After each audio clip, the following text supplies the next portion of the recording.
Yo, yo, yo, yo, yo. What's up, what's up, what's up? Give up the rack. And hello to my fellow revolutionaries. You know who you are. I think I'm good. I am trying to figure out all of my technical stuff and just making sure everything's fine because I've just been out for so long. I've forgotten all of the technical shit that goes into doing fucking live streams. But I think I am up and running, and I think people are here and they can potentially hear me as well. So many fucking bonuses. So please tell me if you can hear me. Check. 1, 2. I've got a well from Jag in the house. Hobo Joe's in the house too. Welcome back. Hey, good to see you. That you have come back after your 600% drop in streams. Yes, I apologize. 600%. Sounds awful when you say it like that. Dilemmas. Look at this post-holiday energy. LOL. Talk about energy, dude. I am absolutely rooted. I'm running on like 2 hours sleep at the moment. So I do apologize in advance if I literally crash halfway through the stream. Like if I just fall over and pass out, because I am so jet lagged. It's not funny. I was like, look, I'll go to bed at a reasonable time, so I am fresh for my stream tomorrow. And like, I just couldn't sleep at all. And when I wake up, that's when my body wants to sleep. So we're just going to see how we go today. But I think everything looks fine. So I'm just checking my monitor constantly here. Like I said, I've forgotten everything. I'm relearning how to stream again. But yeah, if you can hear me, that is good. If I'm coming to you in real time, that is good. Ravy baby in the house. Hey, how you going? It's good to have you. To have you is nice. Let's see if the other, I think YouTube looks fine. The Twitch world looks good as well. I think I'm good. Well, I hope everyone has had a wonderful month. I haven't seen you in a while. I've been literally completely uncontactable in some circumstances, living off Wi-Fi to Wi-Fi wherever I can get it, and in completely different time zones. And so, yeah, I hope you are doing well. It feels like ages since we've all been together in a stream. We've had to listen to old man yelling at Trump, aka the Tony Tonkin show. Don't know what it is, but I'm glad to refill the void for you. And I feel sad that some Tony Tonkin is not living up to your grand expectations there, Dilemmas. But hope you are well, Raven baby. Good to have you back safe. Hope you both had a fabulous time. We did. I think it was really good for my partner to catch up with her family. She had a really good time, and I just freeloaded off them and their wonderful accommodation and food for about 4 and a bit weeks. So, damn. Bonjour, mon ami. It's good to have you, Con. Hope you're well, etc., etc. And it looks like there's been some crazy shit going down since I have been gone on the world stage. I've tried to keep across world news as much as I could have. I'm a little bit surprised about some of the developments that have been going on, not all of them. Most notably, obviously the situation with Iran and how that has unfolded. So we'll be touching on that. Like, I know we were making jokes before I left about how we're just going to spend the next 10 years basically talking about Iran nonstop. But hey, there's a ceasefire, so it looks like the war is over. So I guess I'm just going to have to shut down the stream, really, because I'm not going to have anything to talk about. Hey, a lovely holiday to back into the dumpster fire. Yeah, it's a bit like that. It does feel a bit like that. But as I was saying, look, hey, ceasefire. There's no war going on. There's no war. So, like, the predictions about us talking about the Iran situation for the next 10 years has amounted to 0. That is 0, because Trump, as he has noted on many occasions, has stopped yet another war, even though he started this one in the first place. But I'm sure he adds that to the list. of wars that he has stopped. KK online, how are you? What's ski on? Didn't expect watching the congressional live. What would happen during the broadcast? Are we talking about here, Ravy Baby, potentially that thing that was going on with that gala or whatever that he hosts with the media, or the president's host with the media, the Correspondents Association, and like watching that shit unfold? We'll talk about that a little bit today. Try and get some type of, I don't know, information about this crazed lunatic, this lone wolf, as people like to say. They, just walked into a reception being held by the president and very high-ranking officials in the US, just walked in nonchalant with his long firearm, as people have described it. So, nothing unusual by American standards. I am learning rapidly. Wookie made it back alive. Damn, who do I owe $20? Thank you for the vote of confidence, Wookie. It's good to see you. Hope you're well. Just here to watch a trash fire. Everyone's checking in this morning. There we go. Good to see you back. I thought for sure jet fuel was going to be an issue, LOL. I've heard, coming back, touching down in Australia, and I see all this Australian news coming up. It's like crisis in Europe. They can't afford jet fuel. Everyone's cancelling their summer holidays. Maybe they are. Maybe they are cancelling their summer holidays. But we booked this trip, I want to say, September last year. Well, the world was just an absolute peaceful paradise, no war on the horizon, economy best shape ever. And so we booked via Singapore too, so I didn't even have to go near those dirty Gulf states, if you know what I mean. Absolutely, yeah, awful place. Didn't have to go near that, and flew, I don't know what's the past tense.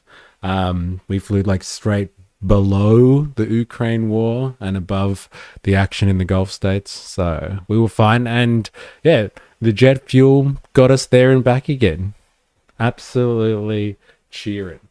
It was the Correspondents' Dinner year. I was watching it for nerd reasons and got something else for nerd reasons.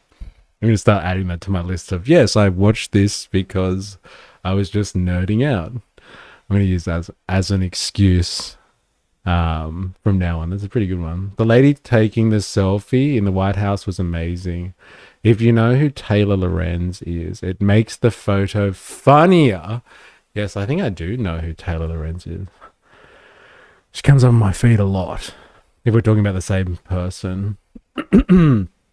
It's somehow always Taylor's fault. Long COVID's fault, I think you mean. There it is. All right.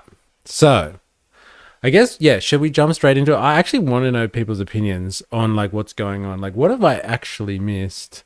Are we in a ceasefire at the moment? Is that, how it should be called with the whole Iran situation? I've heard that the ceasefire was supposed to last 2 weeks, and then it got extended, and so we are actually in a ceasefire situation at the moment. But the ceasefire is pretty much Iran controls the Strait of Hormuz, and then Trump and the boys control everything outside of that. And so they're blocking each other's vessels, but they're just not shooting at each other at the moment. And Trump's eased up on the rhetoric, I'm going to end a civilization overnight when I feel like it. And when pressed like this the other day about whether he would use nuclear weapons, was just outrageous. I would never do anything like that. I would end a civilization overnight if I felt necessary, in reference to Iran, but using a nuclear weapon, that's just, what idiot would do that? So I'm assuming, yes, that we're in a ceasefire, a holding pattern until America reloads and decides to shoot at them again. Integer, welcome back. Thank you very much. Thank you very much. Although she comes on your feed a lot. Hey, didn't know she was on OnlyFans. Whoa. Yeah, I got owned. Wait, isn't Taylor Lorenz some, I don't know, she's a liberal type, I guess. She used to be a reporter, probably at these Correspondent Association dinners, and now she's a freelance kind of YouTuber or something. And she was I don't know, she shot onto my feed because she was getting grilled by, what's his name? The really obnoxious British dude, Piers Morgan. because she was standing up for he who shall not be named on this channel. The guy that popped a CEO. Reporter. Lib Journo, if you can call her that. Okay, I think Iran is still going at Israel. Yeah, Iran has seized vessels. Apparently, the US has seized vessels too, right? I know Iran has. I saw that like footage of those masked Iranian dudes like climbing up a ladder. Pirates, I think they've been called. Pirates. Goddamn pirates. Dilemma, so much for American manufacturing. Turns out even the Secret Service uses Chinese optics on their sidearm. The ceasefire was immediately broken when America refused to remove itself from blockade to coal-powered Boogaloo. I don't know what that is, but it was interesting to read out. Ravi, Taylor Lorenz, yes, she's a media and tech journalist freelancing. Yes. Okay. So we're all on the same page here.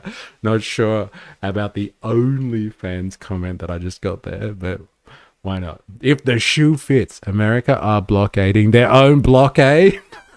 Yeah, it's some fucking Inception shit that's going on in the Strait at the moment. So like that's the long and the short of it though, right? So they've got a blockade, Iran's blockading stuff, and then anything they let through because it's Iranian aligned, then the Americans just pick them up and say, turn around, go back to where you came from. And then they've literally seized one vessel that decided not to turn around despite the American threats.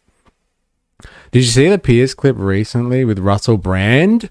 No, but it did come up my feed. So like, do I have to watch it now? Is it like seminal Pierce that I have to watch? I guess I'm going to have to so bad. Yeah, okay, fair enough. I guess we'll have to look at it if people are talking about it. All right. Now, I want to get across this whole Trump situation. Russell and his emotional support Bible. I'll put it in live updates. Okay, fair enough. Thank you. Thank you very much. Yeah, so shall we get into a little bit of this Trump situation then? To be fair, I've heard OnlyFans started out as just another YouTube, but then the Gooners took over, LOL. Yeah, and there's a lot of money to be made in the realm of goonering.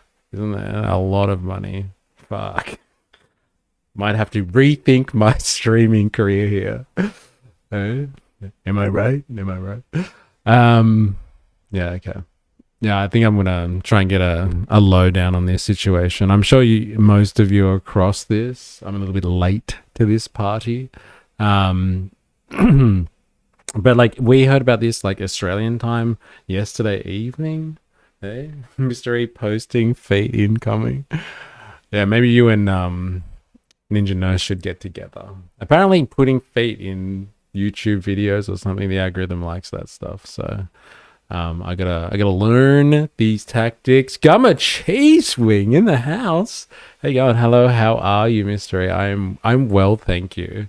I've returned from a holiday. I've returned from the other side of the fucking planet. And it feels like I'm hungover, but I'm jet lagged as fuck. So I am doing well, and I'm excited to come back on ye old public holiday. For the non-Australians in the audience, it's a public holiday today. It's the makeup holiday for Anzac Day, which was on Saturday. So yeah, happy Anzac Day to all the Australian and New Zealand audience out there, and to our servicemen and women who have done incredible things for this country, and to what's the usual lines that we like to use, that have stood up for freedom and democracy and the Australian way. But yeah, we got our public holiday today. So all the Australians, I hope you're having a great fucking day, eh? You Australians, you and New Zealanders, hope you're all having a good public holiday and you're not working. And if you are working, you're getting paid, penalty rates, or you get some, I don't know, compensation, get another day off somewhere else, etc., etc. So here's to all the working people out there that are living the dream and enjoying a public holiday. It's not a public holiday in Victoria? What the fuck? Really? That's outrageous. Maybe it's just New South Wales then. Oh man, that's fucked up. Sorry for all the people in Victoria. Not in my bloody state it isn't. What the fuck? Oh, I thought this is just how it worked. Well, I take it back. All the people in New South Wales, I hope you're enjoying your public holiday, sucked into everyone else that's not in New South Wales. That's what you get. I thought it was Labor Day in New South Wales. Whoa, whoa, whoa, whoa. I am seriously out of whack here. Let me just check my public holiday.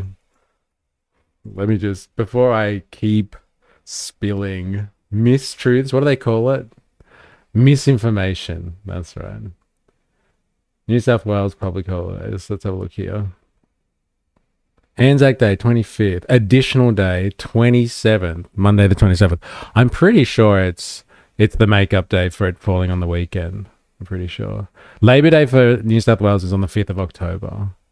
When's the King's birthday? 8th of June. There it is. Yeah, so I'm not wrong. Just apparently it's only in New South Wales. Victoria hating on vets sounds on brand. Yeah, I don't know if it's a holiday in Queensland. Damn. Might just be a New South Wales thing. Mystery is a low information streamer. Look, I just looked it up, okay? It's true. Malinformation, telling everyone you don't have to work, but you still get paid. Oh, man. Wow. Wow, I can't believe that. I thought this was just nationwide. Kylie Wayoti in the house, just popping in to say hi. Got a lot of stuff to do around the property, so I can't stick around. We'll watch later. Good to have you. Hope you're well. Welcome back to the stream. It's good to have you. Nice to know we all heard of and immediately thought of feet. Yes, yes, yes. Who's this? Square Clown 9 best viewers salelift.ru. Get fucked. It's alright. Malinformation. Correction. It's not malinformation. It's mal. Fooling the workers. Yeah, I do kind of feel like I just fooled the workers. What kind of a Marxist is this guy? Click here for malinformation. I forgot some of the jokes that we have. Malinformation. It's a thing. And the spectre of Mao. I got to get myself a picture of that as well. If Pauline Hanson can have a picture of Mao behind her, I deserve to have a picture of Mao behind me. I deserve it more than she does. Let's be honest. With all the malinformation that I spread. Now, look, I want to get myself across the Trump situation. It looked like such a lame event as well. Like, I looked at some of the footage and I was just like, oh, holy shit, here it comes again. I thought it was going to be like that. Remember the Thomas Matthew Crooks guy that did that thing in 2024 where he actually shot and, like, you know, Trump had a cut on his ear or something like that, and he stood up and he did the fist. And this one sucked. He's just like talking. You can hear gunshots in the background, and then some people come over and they're just like, oh, watch out, Mr. President. Like, he doesn't even know anything's going on. This sucks. Like, this one, I don't know why people are making such a big deal about this. Like, I don't even know if he got into the room, this guy. They apprehended him out the front. But, like, you know, it's doing the rounds. So I guess we're going to have a look at it. Are we calling it false flag? I love the picture of the alpha males hiding. Oh, well. I'll make an oil painting of you with the Spectre. Please. And Miller using his wife as a shield. Get fucked. Miller has a wife? Nah, I'm just joking. I'm sure he does for appearances. Yeah, I'm disappointed he didn't come out wearing a pad on the other ear. That's hilarious. Okay, look. I want to get across it, so we're going to do some of that. We're going to do some of that. Now, we're going to get a channel 4. All right? Elon's wife. Sorry. His Facebook pic is he was wearing an IDF jumper. Oh my god. As false flag as our oil refinery going up in flames. Did that actually happen? No, come on. That picture is AI as fuck. I can't keep up with you guys, seriously. It wasn't even a shooter, it was a police who was shooting.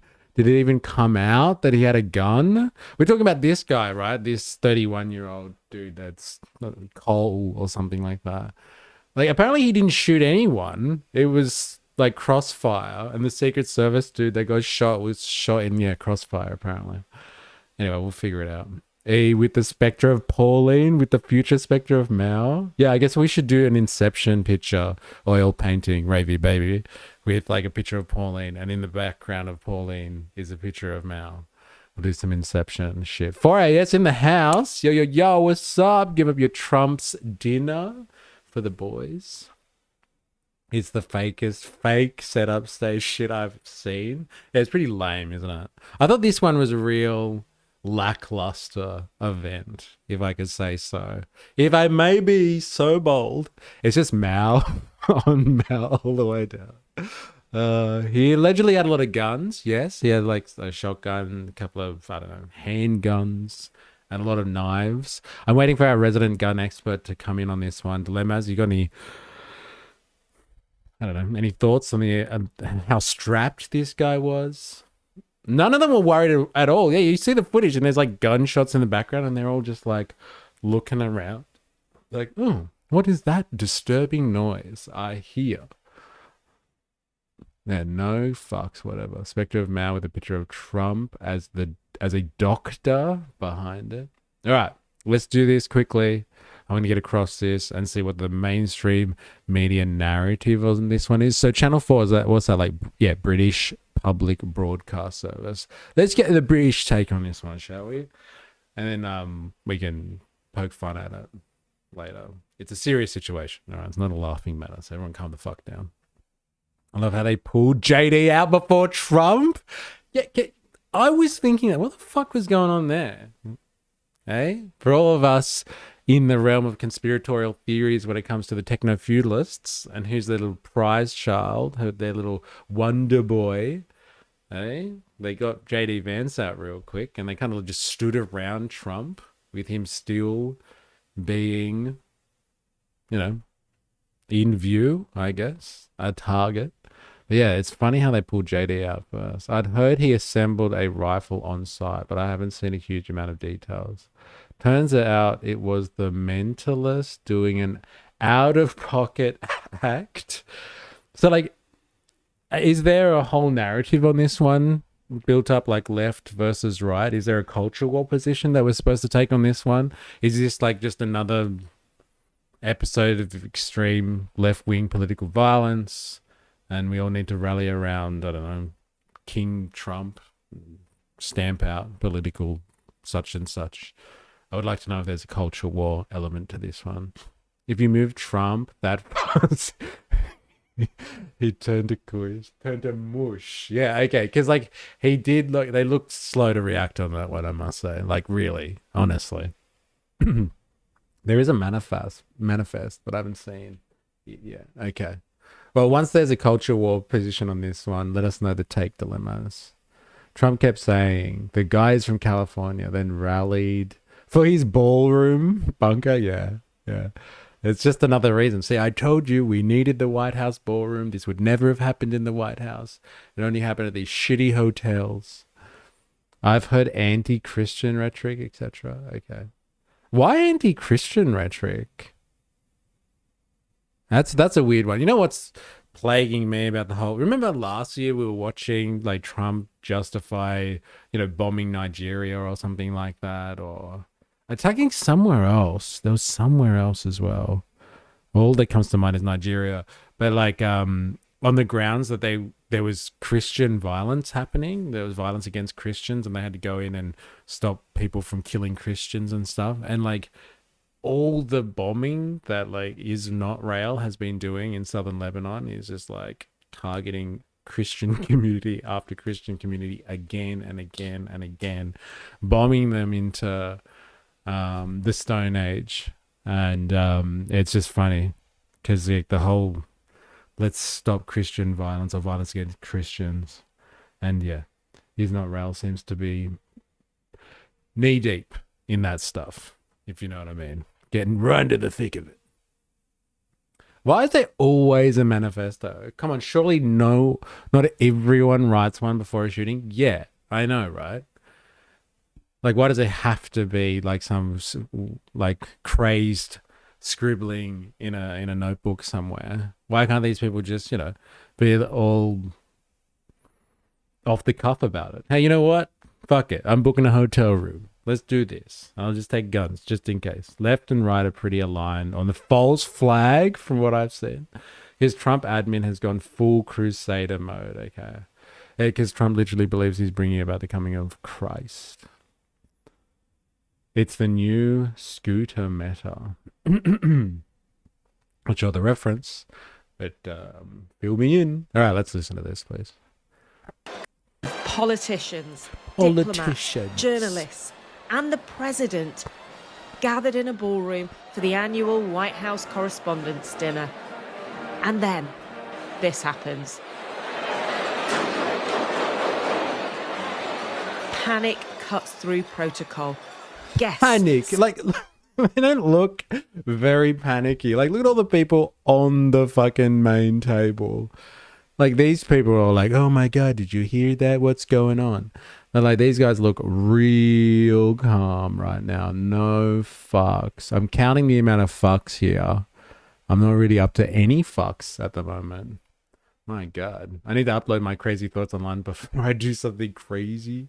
Also, this happened right in the middle of an hour period where they were waiting while eating with no entertainment. What are you trying to say, huh? Get your conspiracy stuff out in the open so we can all scrutinize it and get on that train. But like, what are we trying to say here? This is just a false flag, okay? Because they apprehended someone before they did something horrible. Okay? I would like to know more about the conspiracies behind this one. There's plenty of fucks there. Just don't give any. Oh, yeah. You know what? There's a lot of fucks in the audience. They just don't give them out freely. Toot, toot. All right, let's do this. Scatter. The president's still unaware of the imminent danger. First off stage, Vice President J.D. Vance. Like, that's the real conspiracy for me. Like, come on, why the fuck is J.D. Vance being pulled off before Trump? I know he's like more sprightly. He's younger. What is he, in his 40s or something like that? And you got fucking prehistoric Trump over there in his 80s, right? Am I right? And so like you can just rip him off stage without, hurting him. But like, what's going on there? Eh? The prince of the tech bros is being looked after before Trump. What's happening there? Maybe they don't care if Trump gets taken out. I wonder what they did in Iran, or what Izzy did during this to want to draw away attention from. That's a fair call. You need events like this to distract from international war crimes.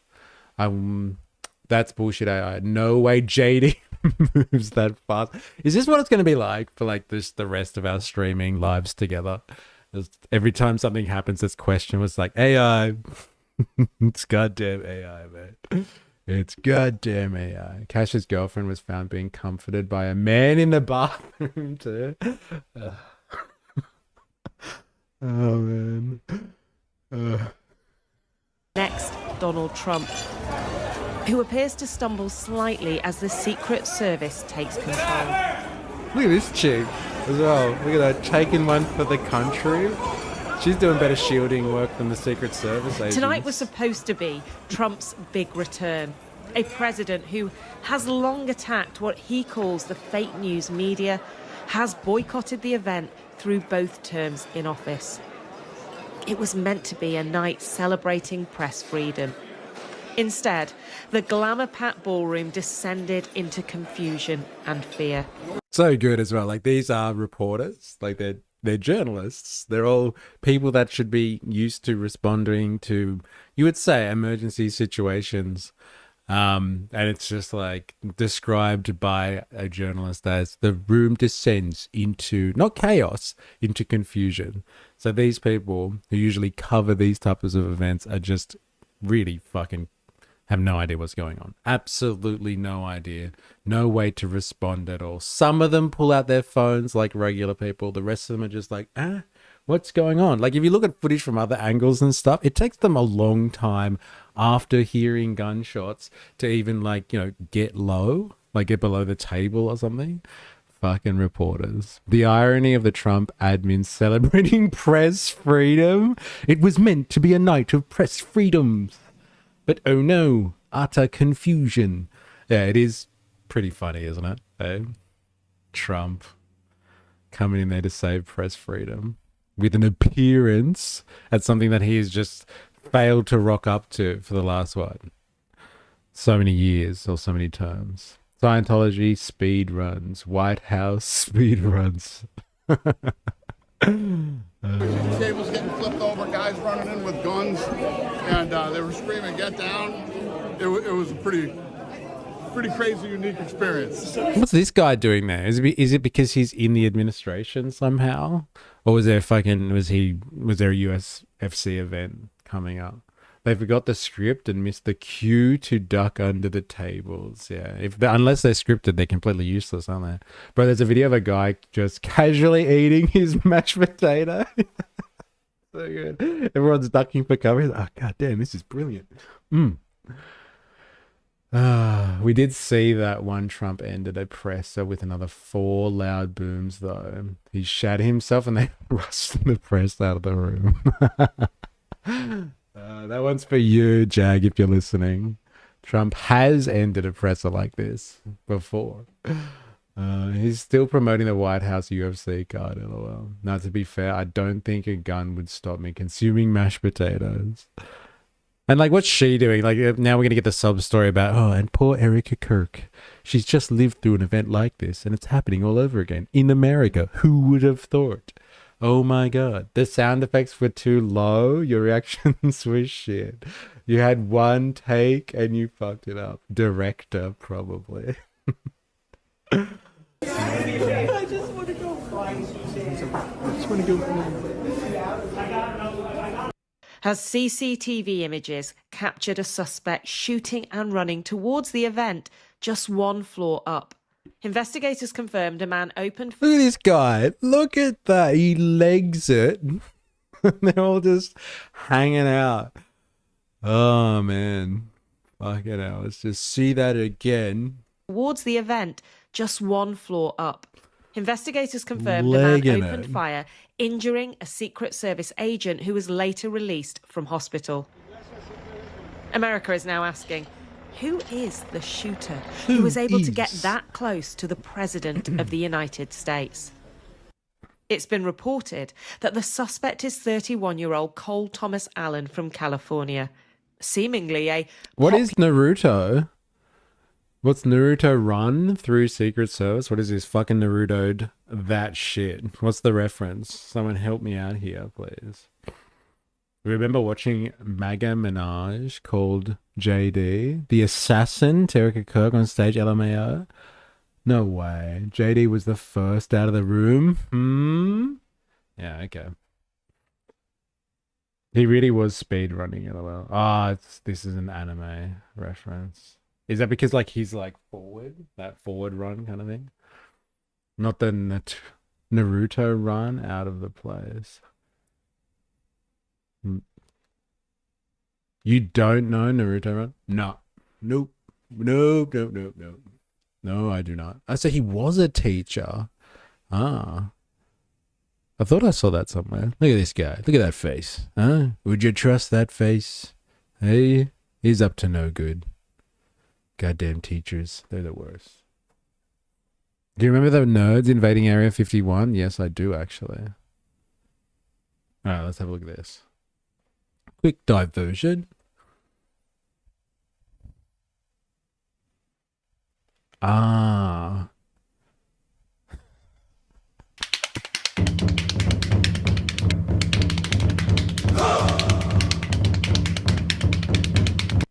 Right.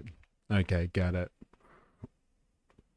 A teacher doing the Naruto run. Nah, sus as. There it is. Popular teacher, a graduate, a games developer. Investigators believe he was a guest at the hotel. Allen is due in court tomorrow. So why? What we believe happened, at least as of now, is that the suspect traveled by train from Los Angeles to Chicago and then Chicago to Washington, D.C., where he checked into the hotel where the correspondence center was at. We're still investigating motive, and that's something that will necessarily take a couple of days at least. We believe that he... Is he? Yeah, I was wondering, is he like a mix or some sort? He's black and they didn't shoot him. It's the most suspicious thing about it. Damn, he got court date tomorrow? LOL. Oh, far out. Tell that to Maduro. He's not able to get court dates at all. All you have to do is threaten the president of the United States. You get court tomorrow. He looks so much like the guy that plays the Nazi in Inglourious. Interesting. Okay, so he's a mulatto, as I have found out. Didn't know that expression before. All right, back to it. Was targeting administration officials. Back at the Hilton, Trump wanted to carry on, but instead... The president will be having a press briefing at the White House in 30 minutes. That is not a joke. Are you concerned about political violence? This could be politically motivated. All violence. I'm concerned about everything. Look, but Violence. I can't be so concerned that you can't function. Oh, that's so good. Says the guy who wants to wipe out an entire civilization overnight if necessary. Hey? The press conference was so weird too. What, the one following after the event? The peace president? Yeah, I'm worried about all violence. Isn't the world just an awful place? Hey, am I right? Load bearing podium. No, I'm here. Nobody told me this was such a dangerous profession. If Marco would have told me, maybe I wouldn't have told me this was such a dangerous profession. You know, since someone, I think it was you, Jag, sent like the mashup of all of his... No, actually somebody else sent me that. There was a mashup of all of the times that he just starts stumbling on words and he's like... And like, it's tough. It's tough to watch. Even though, like, I love laughing at Trump as much as the next person. But like, it's difficult. Like, you can really see he's struggling, and all that shit that he gave to like Biden being senile, man, he's struggling. This guy is struggling. If Marco One more would have time. nobody told me this was such a dangerous profession. If Marco would have told me, maybe I wouldn't have run. Maybe I would have said, I'll take a pass. The president said the This is getting old man Biden side. It is. attempted attack was a compliment. I've studied assassinations, and I must tell you, the most impactful people, the people that do the most, you take a look at the people, Abraham Lincoln, I mean, you go through the people that have gone through this, where they got them. And I hate to say I'm honored by that, but... One that Where they got him. That's the defining characteristic here, is that they haven't got him yet. Eh? Obviously, there is something lacking from your skill set, brother. supported his ambitions.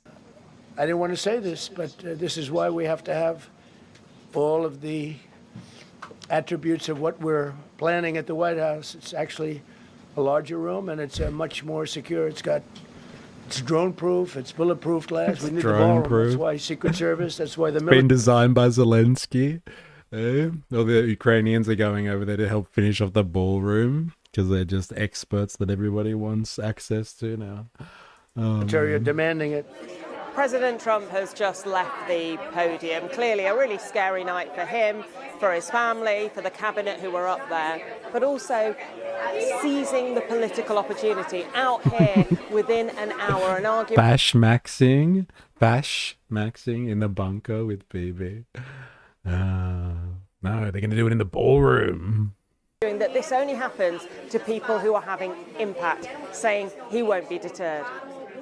America has seen Trump in this situation before. Nearly 2 years ago, he survived an assassination attempt in Butler, Pennsylvania, as a candidate. Afterwards, his ratings soared. At a moment in which his popularity has been so badly damaged by the war in Iran, He will be hoping that this shooting may provide another key turning point in his presidential ambitions. While the motive Isn't that for a last weird line to say? Like, out of all the things they could have analyzed just then, they're just like, well, you know, last time this happened, it gave him the presidency. Maybe this is what's going to save him. Like, well, what are they actually... I can't believe they're saying the quiet part out loud. They're so blatant with the manufacturing consent stuff. They just... It's like 1984 stuff. George Orwell warned us all about this. They're just like, well, you know, if anything, it's good for ratings. Am I right? Am I right? Maybe he will do a little bit better in the midterms now. Somebody's tried to kill him again. They really do make it sound like it was some staged event, don't they? God damn. Can't believe they said that. The bulletproof ballroom. That was that definitely isn't a bunker. Eh? It's a bunker with class. You can dance inside and have fancy functions. I can't believe they said it like that. Can we just take a moment to recognize what they are saying here? Last time he got shot at and it looked glorious, he got a presidency. This time, is it going to do better for him? Like, why would they even go there? He got shot again. Are you voting for him? Please say you'll vote for him. Some news anchor probably. Thank you. Thank you. Am I right, 4AS? Like, what the fuck was that about? Why would they even go there? They're like, will this save his political career? They have to cancel elections because Trump is the only one who can survive all these assassination attempts. Yeah. Maybe that's what they're ramping up to. Interesting. Can't believe they said that. night's event remains unclear. President Trump has faced 2 previous attempts on his life. And while the vast majority of Americans say they oppose political violence, the killing of activist Charlie Kirk last year underlined that the risk to high-profile individuals is serious. Simeon Brown reports. Yeah, they aren't even trying anymore. That's why everyone's pretty aligned on it. So the culture wars don't even work anymore. Isn't that crazy? To be honest, the first time it happened, I literally said, congratulations on being president to the TV. I said the same thing. I said the same. I even remember where I was when I was having conversation, like when it first came out. And I was just like, he's won for sure. He'll get it for sure. We are looking at the next president of the United States, ladies and gentlemen. 100%. Hey? It helped. It definitely helped. This one, I don't know. It was, like I said, it's pretty lackluster. Hey? The tolerant left. Mamupa, so good. But that's the thing. Do we know about this guy? Mamupa, have you done your research yet? Is Cole an evil lefty? A tolerant the tolerant left. It's so good. Welcome to the stream, bro. So good. Yeah, I put money down on sports bet at the time. Holy shit. Man, it really is that society, isn't it, that we live on now? A poly market society. We can bet on anything. Someone's just tried to kill Trump. Oh, let's bet on his odds now. Haha, baiting. But it's the best type of baiting. It's so good when you hear right-wing people say the tolerant left when like left-wing people do anything that like agitates the situation.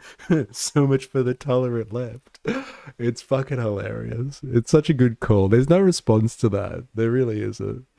So much for the tolerant left. On the campaign trail in 2024. Take a look at what happened.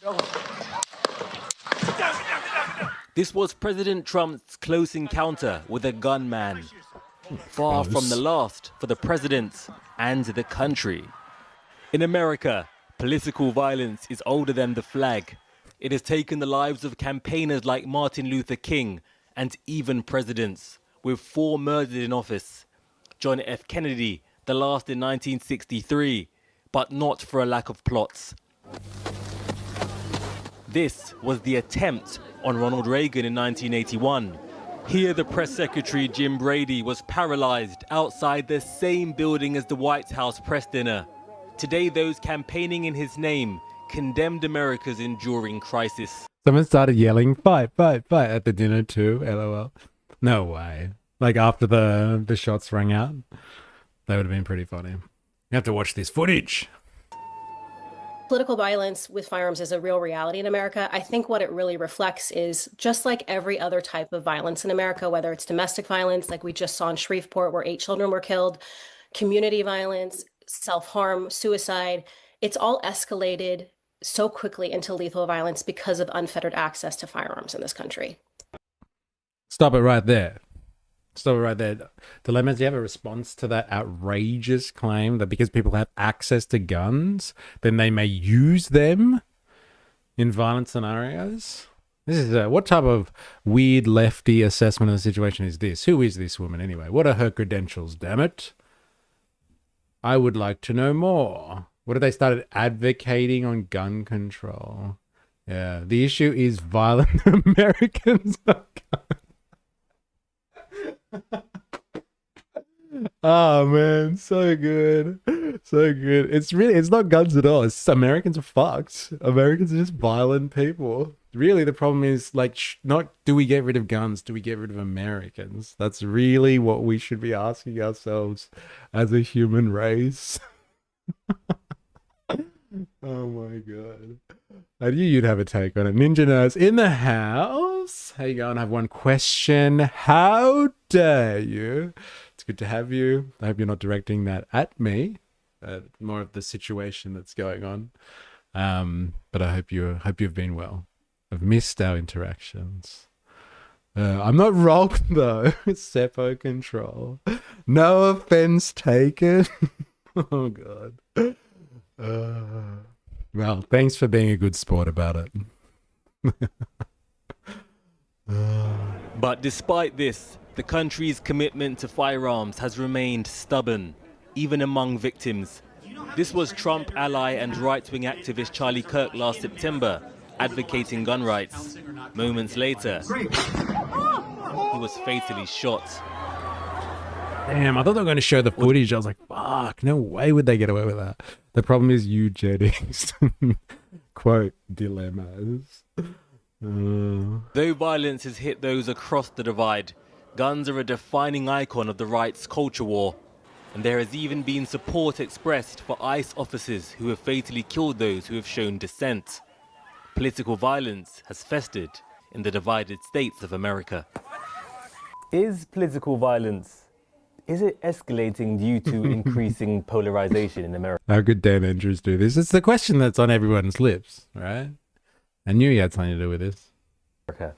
I have my 2026 Grinder list ready. Nominees for the Grinder Peace Prize. That's pretty funny, actually. Could you imagine if, I don't know, Trump's Republicans are all nominees on the Grinder Peace Prize? I bet you Stephen Miller would be up there on that list. That's for sure. He is fabulous, that guy. It's fabulous. All right, back to it. Let's hear about Americans. And apparently there's gun violence in America. I'm not sure if you realize this, but Channel 4 is about to break it down for us. I'm shocked. I'm shocked. Violence, is it escalating due to increasing polarization in America? Yeah, I think the US has always accepted more political violence than other similar democracies. In fact, we know that threats to Congress are up tenfold since 2016, which is really scary. Easy access to guns makes these threats far more lethal. Again, we saw that with Melissa and Mark Portman. But we can't stop just at condemning the political violence alone. We have to recognize that rejecting political violence fundamentally requires addressing the roles of guns. We have more guns than people in this country. We can't lose sight of what is at the root of these horrific acts. What makes these acts so much more dangerous and lethal? Our nation's easy access to guns. I don't know, man. Apparently it's not guns at all. Guns aren't the problem. People are the problem. A very particular type of people. Very specific section of the world population. Not to be confused with the Grinder Piss Prize. It's very different nominations. They're very, very different prizes. But still, a lot of Republicans would be in line for that award too, I'm sure. She looks like an Austin Powers character. JD Vance was literally a drag queen. We're not allowed to talk about that, actually. JD. And like kind of an emo drag queen, if I remember properly. A bit dark. A lot of eyeliner too. Suits him very well, I must say. Suits him very well. Washington press dinner where shots were fired. There were no fatalities. A small mercy in a country where an estimated 47,000 people were killed by guns last year. But as President Trump escapes his third encounter with a gunman, Different price, yeah, same nominees, yeah, 100%. That's what I was getting at. Well, way better articulation there on my point. Thank you very much. the question is, in this country, just what will it take for those with power to reform America? Republicans claim that Kristi Noem may have been involved in leaking photos of her husband. What's this guy up to? Kristi. Just when you thought you got rid of Kristi with a K, hey Ninja Nurse, she's still bobbing her head up. The price is always gooning. America's access to guns. Joining me now are Anne McElvoy of Politico, who was at the dinner last night, and former US Secret Service agent Tim Miller, who in his career has protected dozens of events at last night's venue. Anne, let me just start with you. You were in the room, you were waiting for Donald Trump to give a speech he said was going to be controversial, inappropriate about journalists. Instead, chaos. What did you see?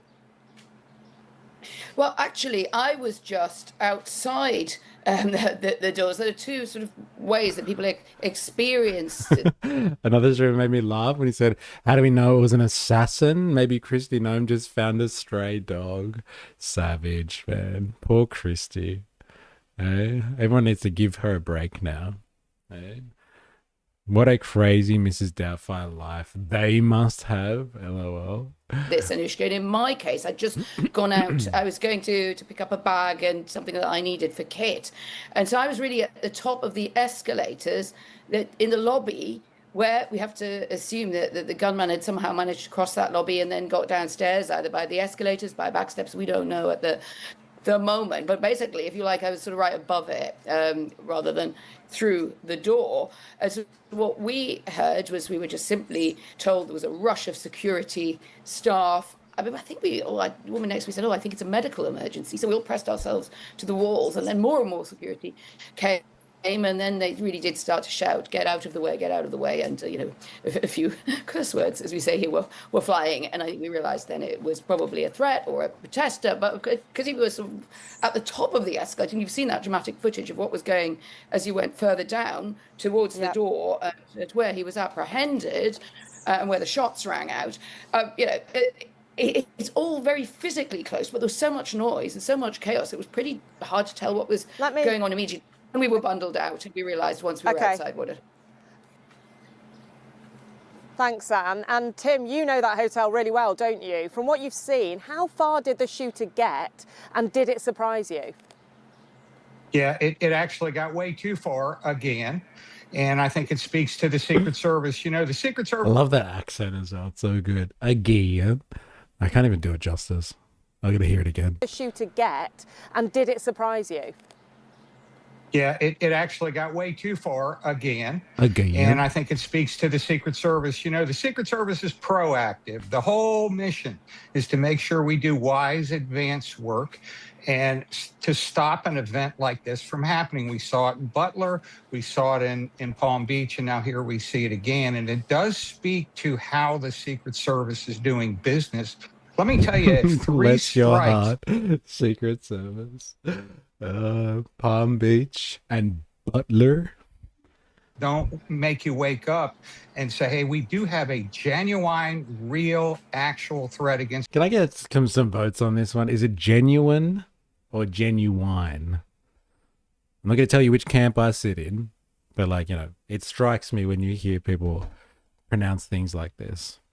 Like we've talked about this before, when people say detail, instead of detail, they say detail. Hey? Is it genuine or is it genuine? Come on. I gotta know. That one upsets me sometimes. Genuine. America is like a box of shooters. You never know what you're gonna get. The former. He can call a Jenny wine on his own time. Yeah. Rhymes with bin. It's genuine. Got it. Maybe that's just the difference between British English, like English and American English. Genuine. Depends if Trump does officially make the language of American rather than English. It's genuine. What? What is this? Man, seriously? Genuine. Genuine is genuine. Okay, got it. I don't know. I can't get down with that one. I gotta think about that. And I hate the detail one. Detail? No, it's details. Details. Tell me more about your details. I can't listen to these guys speak anymore. Actually, if I'm putting on an American accent, I would say wine. So I guess it's American English, this one then. Fine. I'll leave it. I'm not going to dig too far into that one. New peeps on YouTube chat. Plug. Do we have new people? It's genuine. I'm assuming Jamas is going with genuine. Genuines. Pony gives every man the confidence to be a stripper. Genuine. There we go. Do we have new people in the chat? All right, if you are new here, you know what to do. Actually, I don't think I've said this yet today. If you haven't already, you're watching this on YouTube, make sure you hit the like button. Helps with the algorithm. You know how it is. It's the one that doesn't make you sound like a redneck. Okay, fair enough. Good call. Yeah, if you're watching this on YouTube, hit the like button if you haven't already. If you haven't, I'm very disappointed in you. But, I will let you go this time. Just this time. And if you are new here, subscribe for more. If you're watching this on Twitch and you're new, make sure you follow, I think it is. Make sure you follow. G-U-N-E. Let's go with that one. Hey, mate, back. Just had to... What's that? Something... One thing that I wanted to ask, do you think that Trump will be safe once his term is up? I don't know, man. Like, does it really matter? Like, safe from what? Like, safe physically or safe from legal action? Because, like, I've heard some people speculate that the only reason that Trump would like to go for a third term or become, like, dictator for life or, president for life or one of those types of things is actually because there's so many people that will line up to sue him. Like, it'll destroy him or it'll keep him locked up for so long. It'll just be pointless for him. So he has like kind of a level of immunity as the president of the United States. And so instead of being dragged to the courts for the rest of his time on planet Earth, he could just be like, yeah, physically. Okay, fair enough. Away from keyboard, old man mystery. Thank you. But I don't know what the first part is. HLBE. Can you translate that one for me as well? Bro, not gonna last long. The man is rotting before our eyes. Trump will pardon his family. I guess that'll help. Why not? If he pardons himself and everyone else around him, then he should be fine. But yes, will he be physically in trouble? I don't think so. Like, do any of the other presidents really have any gripes? Like, they do controversial stuff. They get like special funding and they have security details and all that sort of stuff. I don't know if he's going to be a target for anyone else outside of his presidential duties. Like, once he retires from political life and returns to just being a billionaire, like, he'll be like any other billionaire. You don't want to walk on the street in the morning by yourself, if you know what I mean, just in case somebody's upset at the CEO class. That's all I'm allowed to say about it. But yeah, will he be physically harmed? I don't know. I honestly think it's just because of his presidential activities that is spurring all of this violence, this political violence. I don't see him being a target outside of that. I really don't. I don't know why. I just don't see it happening. JD will shake his hand like he did the Pope. Yeah. Oh, it's just a typo. Okay. It's all staged. It's all staged. Look, you and all of you out there with your conspiracy theories. It's not staged. Well, you know what? They're trying, like, they gave a great admission away, I think, at the beginning of this piece, Channel 4 News. They was like, look, this has helped Trump in the past, kind of help him again. So, you know, that type of rhetoric that journalists just throw away and use really does make it sound like this type of stuff is staged, doesn't it? There just happened to be a stage this time and a magician. Oh, it's so good. There was literally on a stage. Like, come on. It's all very hard to believe. Like, look at these guys. Who the fuck are these guys? I'll just wait for the Lego version. Yes, thank you. Iran propaganda, so good. Stumble slightly. When the distraction from the distraction needs another distraction. We are not falling for this again. Damn, maybe you're right. Who was making the calls before? Was it Ravi and Dilemmas? Or just like, yeah, I think the culture war issue on this one is everyone's just sick of they just don't believe it anymore. We are not falling for this again. Americans are now asking, why is the CCTV so poor quality? Are they still using VHS? So he's reading from a script a mere 30 minutes afterwards. You're having a laugh. Interesting. It was all staged. Damn, people just don't believe this stuff anymore, do they? God. When Donald said the gunman was a lone wolf whack job, I knew this was an inside job.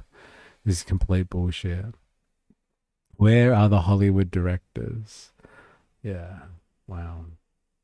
You know, I think Trump passed away from natural causes. Or maybe it's a decoy Trump. LOL. I'm not a conspiracy theorist at all, but even I'm rubbing my chin and folding my tinfoil hat. Yeah, fair enough. Yeah, I'm telling you, everyone's done either side of the fence. Apparently. Have you even seen the footage of Erica Kirk with a K crying? Yeah, I saw that footage of her walking away. Yeah. Give it 2 days before there's a connection to the trans. Yes, that's what it'll be, 100%. It was like that guy who did Kirk. What was his name? Damn. I can't believe I've forgotten his name. I can see his face. And yeah, he was in a relationship and all that sort of stuff. And it was somehow linked to trans culture. I'm still not convinced BB isn't dead. Can't trust anything anymore. Yeah, apparently BB is on he's sick at the moment. He's got colon cancer, I believe. And so he's being treated for that at the moment.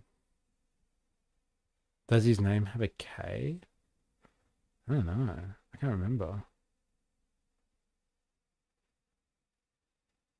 That's a good question, actually. Yeah, maybe it was a Kyle something. Tyler Robinson. It was Tyler Robinson. Thank you. Thank you. Yeah, I was waiting for like you know, BB gets cancer, like colon cancer.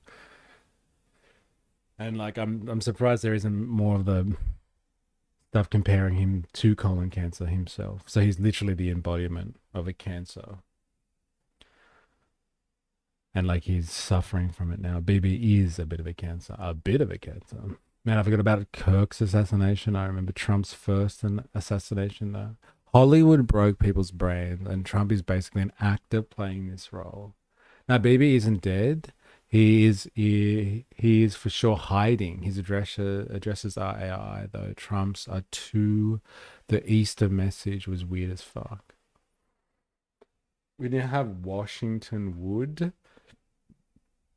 Is it real? Is it fake? You'll never know. Asshole gets ass cancer. Yeah, thank you for putting it like that. That's where I was alluding to it. BB does a lot less meet and greets, a lot less footage of him. And questionable footage when you see it, apparently. Very questionable. If Trump gets hit, will he bleed orange juice? Juice spelled Jewce. Eh? Juice. Get it? Everything is show in US, even wars. And the Oscar goes to just as fake as Donald's tan. There's some fucking fire in here. God damn. This is the third setup and the third patsy. Come on, Trump. This is getting boring. Wow, people are so speculative on this one. Wow. Okay. Okay. I'm just going to leave it there. I don't want to listen to this Secret Service guy anymore than I have to.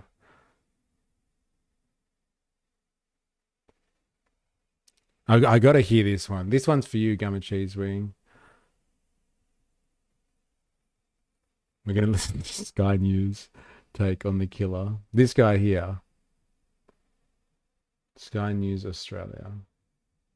FBI probes Cole Allen's background. That was 15 hours ago when this happened. And there's probably a lot more on this now. But let's get a Sky News take, shall we?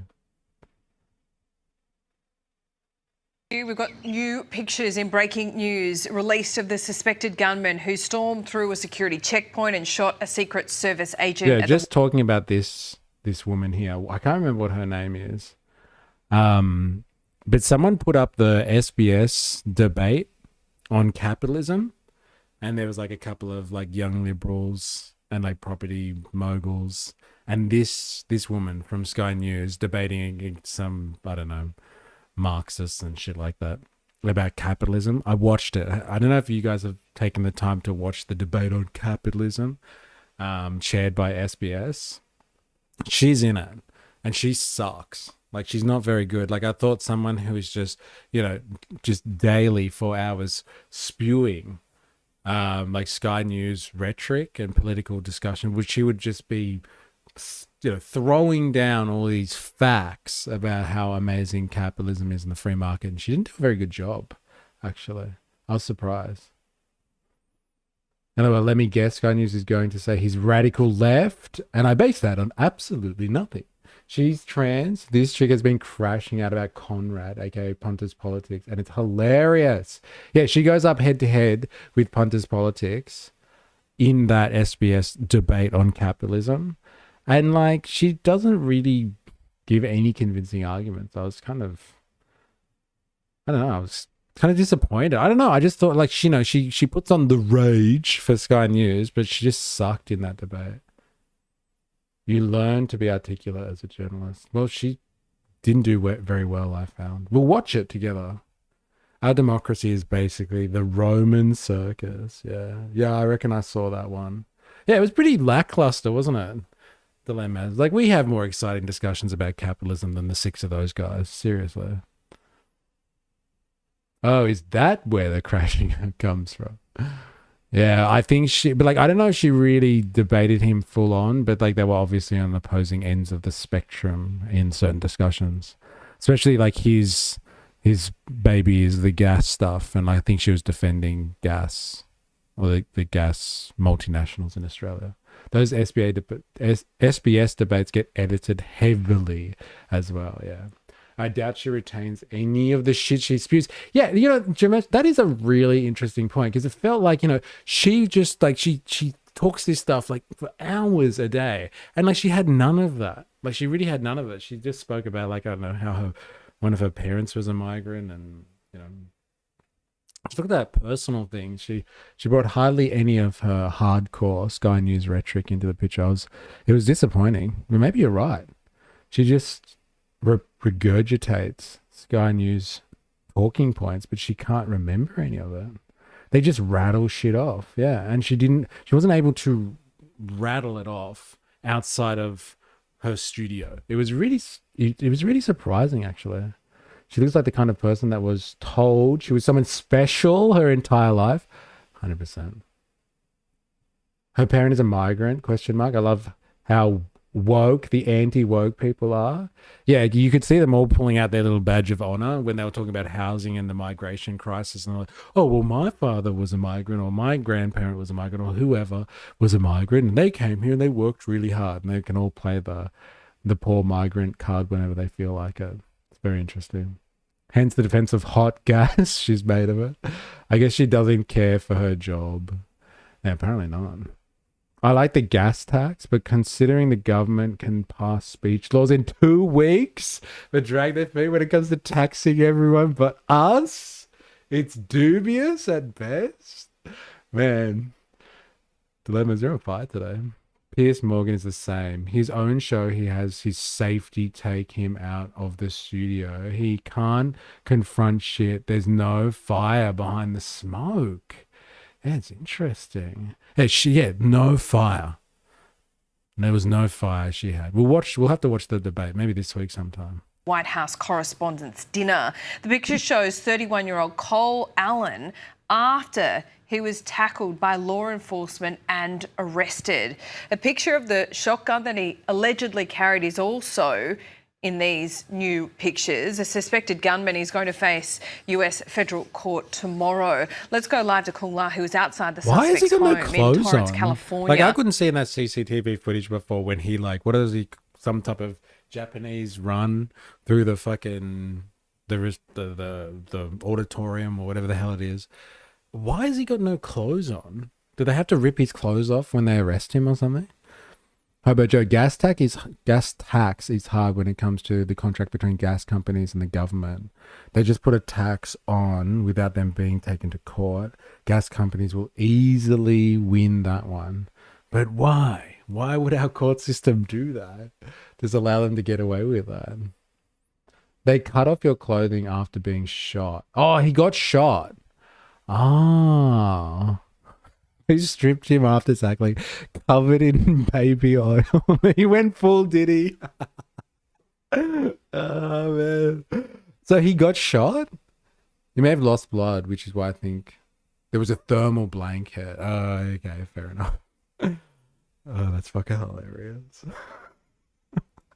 So we've just got these new pictures through. He's with that that silver blanket over him as he lay there after he shot this pistol, I think it was, or at least a gun, a shot, perhaps not a shotgun, but certainly a handgun. But the manifesto is something that we're all focusing on at the moment. There's the manifesto. Hey, he's got a manifesto. Because it's such a window into how then this picture that you're showing came into being. The picture is extraordinary given how Torrance has known this son of this city. This is a guy who was raised here, who is the child of a teacher who taught at a local high school. So it is quite the extraordinary picture. And the manifesto really gives a window into his thinking leading up to that extraordinary act that he is alleged to have taken. So let's kind of break down exactly what is in this manifesto. It really does suggest all of this political anger directed certainly at the Trump administration square, at members of the Trump administration, where he talks about the higher the better, essentially, that he refers to himself as the friendly federal assassin. And his sister, talking to her local law enforcement, said that he had been increasingly involved in some left-wing groups in Los Angeles and had also practiced at a local... We got him. He's been increasingly involved in left-wing groups. What type of left-wing are we talking about here? We're talking like, working class stuff? Or are we talking about he's run some trans association? Maybe he's put the two together and he's part of Trans Tifa. We got him. We got him. So good. There's always a manifesto. And you want to tell me it isn't staged? I told ya. Okay, he kinda... or if you're Kirk, the round can bounce if you believe such things. Left chicken wing. We got him, boys. He's on the left side of the chicken. My favorite wing. We got him. local gun range. Those 2 weapons that law enforcement says that were recovered off of his body. The reason He aligned with KFC militant. why he was stripped and covered in that blanket, Laura, I should mention, is because law enforcement took off his clothes in order to discover all of those weapons to make sure he wasn't There you go. He didn't get shot. They took his clothes off to see if he had any more weapons under there. You know, the concealed items. Very interesting. And the best part, and I base that on absolutely nothing. Okay, it's weird how people deny the gas tax with those companies stealing our resources are going to sue us from taking a percentage of the value of the resources extracted. We might as well try. Yeah, it's a fair point, isn't it? It's like, oh, they're going to sue if somebody tries to tax them more. Like, yeah, of course they would, because it will protect their profits. And so if they sue and get away with it, then they can protect their margins. Of course they're going to litigate. But like, that doesn't mean you shouldn't do it in the first place. And then if they try and litigate, like as Dilemmas has already said, in 2 weeks you can ram through new hate speech laws. In 2 weeks you can ram through new legislation which makes it law and bypass the court system to make it law that they get taxed in a certain way. And then they can't challenge it. Tough titties. Tough. Miss News Reporter, are you going to produce evidence to what you said? Yeah, well, where's the evidence that he's been attending, what was it, left-wing groups recently? Have you noticed that they always use the word manifesto? It's almost like they are trying to draw a correlation between this and the Communist Manifesto. I'm just asking the questions. Yeah, well, the word is very laden, isn't it? Yeah, you think of the manifesto straight away. Yeah, the old New South Wales strip search. Welcome, Heidi the Sausage in the house. How you going? Welcome back, mate. Hey, gang. Welcome to the stream. Hope you're well. Hope you are well. Do I get to pay off my house with interest? Or is it just the gas companies that get their expenses paid back? Haha. One gun, but 2 weapons. Carrying anything else on him. It was a pistol that was purchased in 2023, a shotgun that you have the image of that was purchased in 2025. Those weapons were stored here in Torrance, California at his parents' home. We understand that. Hobo Joe, I just want to state for the record, please, that I completely agree on the tax on our resources. I would love that we completely own our resources in Australia. Yes, fair enough. I think we can all get down with that. No culture wars on this one. Parents had no idea. They did not know that those weapons were here in their home. He purchased some sort of rail transportation and traveled from Los Angeles all the way to Washington. It would have taken him some time to make that journey, but then those weapons wouldn't be discovered by any sort of metal detectors or any security protection getting into any sort of train. So he made that journey and then he took that action. He is facing tomorrow morning an arraignment. There are 2 very serious charges: using a firearm during a crime of violence, as well as assault on a federal officer using a dangerous weapon. And what we've seen here, lastly, if I could explain, Laura, what we've been seeing here in Torrance is law enforcement. Clara's in the house. How you going? Hope you're well. Did you see they grabbed Vance off the stage? Yes. We were talking about it earlier, and many people have brought it up. Thank you. When I was looking at that for the first time, I was like, what the fuck? Why does Vance get priority over the president? That's a bit strange, isn't it? It makes you question reality, right, Clarice? Thank you. Who's more important? Or who's aligned with the right people? Eh? Vance seems to be like, look, you got to protect this guy. Obviously, if push comes to shove, let's just conceal Vance. Supposedly the rhetoric is that he's older and so he's harder to move. But like, you can just grab Vance and throw him around like a rag doll and it won't hurt him. But you can't do that with ye old President Trump, apparently. Soulless death and despair. I don't know. I actually think Chinese conglomerates should own resources in Australia, to be honest. Who is this? Have you been here before? Soulless death and despair. That is fucking hilarious. Yes. You know what? I actually think Chinese conglomerates should own resources in Australia. And why? And what do you base that on, apart from being sarcastic? Well, actually, you know what? I'm assuming you're being sarcastic. Thanks for coming in with the controversial statement. I'll see if you can back that one up. Chinese conglomerates should own resources in Australia. And so they should. Maybe not own them, but like, should they be able to lease them out like other companies get to do on Australian soil? We'll find out. We'll find out.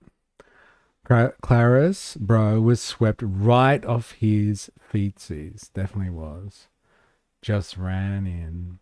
Jamesh Sky News be like, hey, this guy just tried to kill the president. Let's show the world where his fucking parents live. Yeah, no, we're right outside his home. Let me just give you the address and drop coordinates. Why not? Ninja Nurse Vance Kirk 2028. Yeah.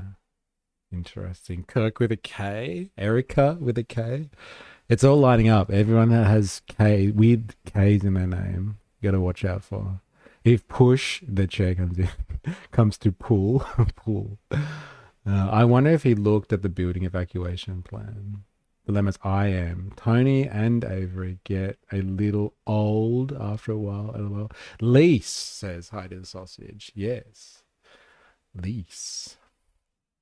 Enforcement continuing to go door to door and try to talk to people to see if they could obtain Ring cameras. We heard them say that they were seeking Ring camera video. Every single house I'm looking at just here in my eyesight has a Ring camera. And so, oh my God, I can't believe they're talking about these Ring cameras. Oh, damn. If you weren't here, like, I don't know, before I went away, we were looking at this company Ring, who is trying to set up, no, we're not trying to set up, like, they provide kind of that door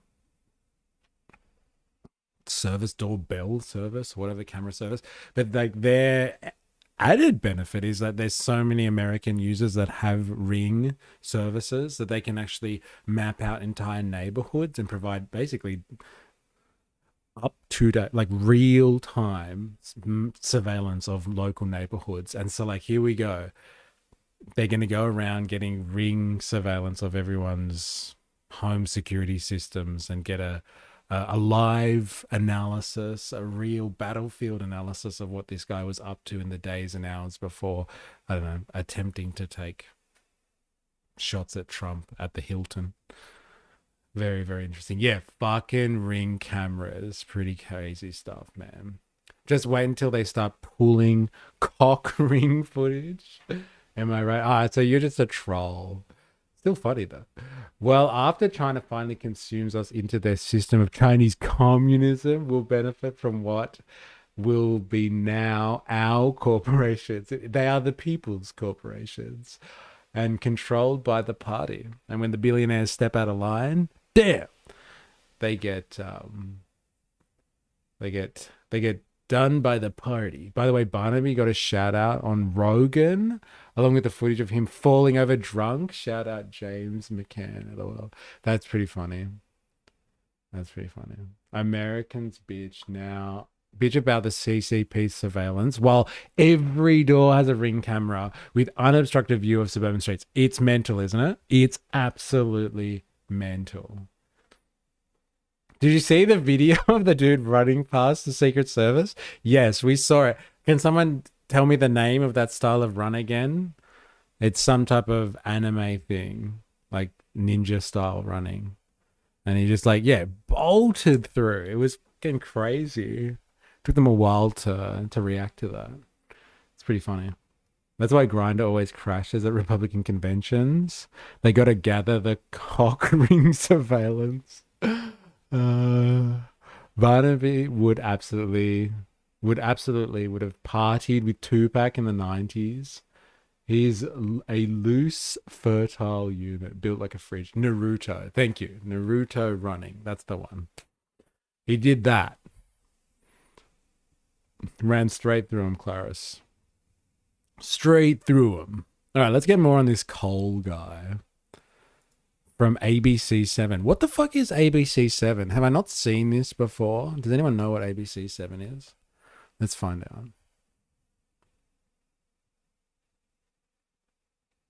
Yeah, what is ABC7? I haven't seen this really pop up before. Is this because there's been a new merger recently between like massive media organizations in the US and this is one of their offspring or something?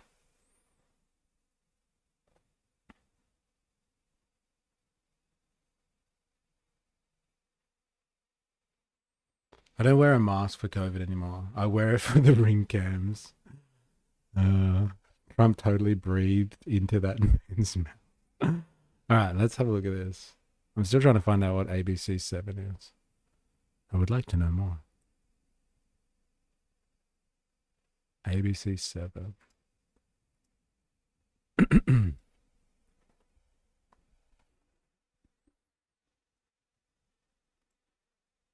ABC #1 breaking news and local news source in Southern California and Greater Los Angeles area. Okay.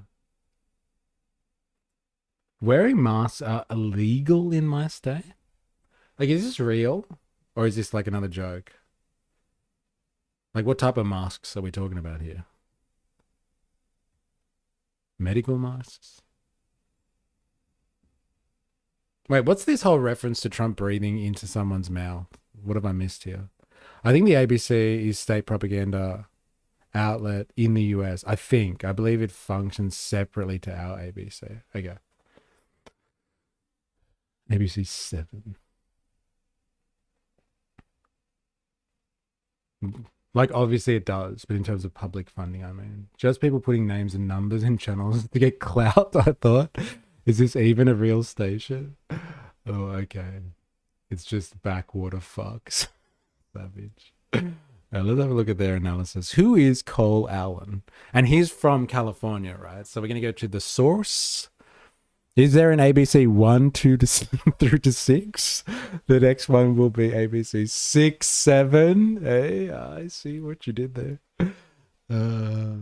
Mystery. It was a reference to Clarice's comment. Oh, okay.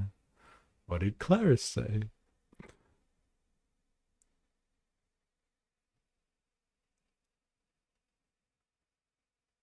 Okay, right.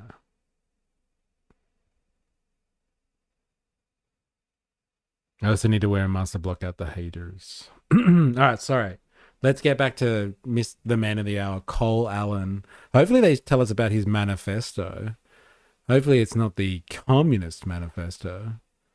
That'd be too convenient. That'd make a lot of sense.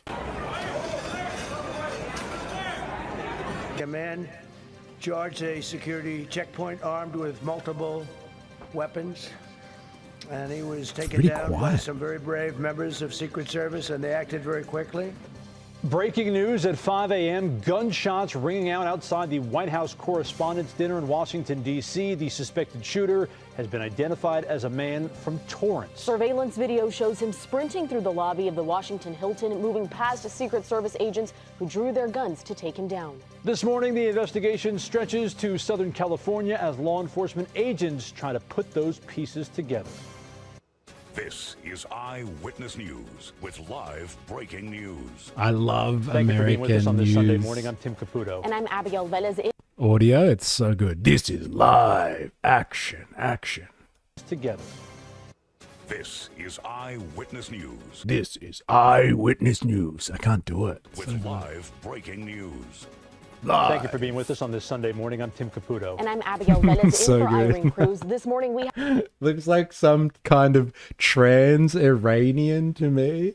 Trans-Iranian Antifa. You need another option in there, potentially.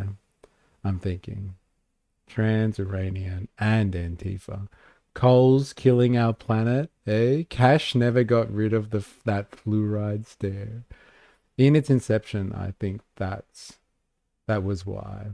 All right. Have live team coverage on the shooting as we learn more about the suspected. Yeah, I know. It sounds like an action movie trailer coming this summer. So good.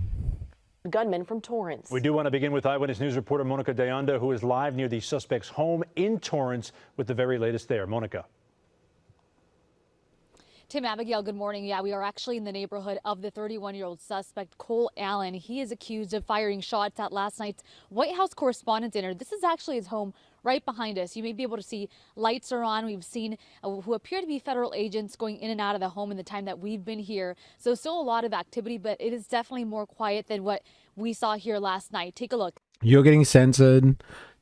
Two of you are getting censored. I guess we can't talk about this topic. Just remember, Discord is there for censored comments. If you put something there, just mention it so I can actually read it out.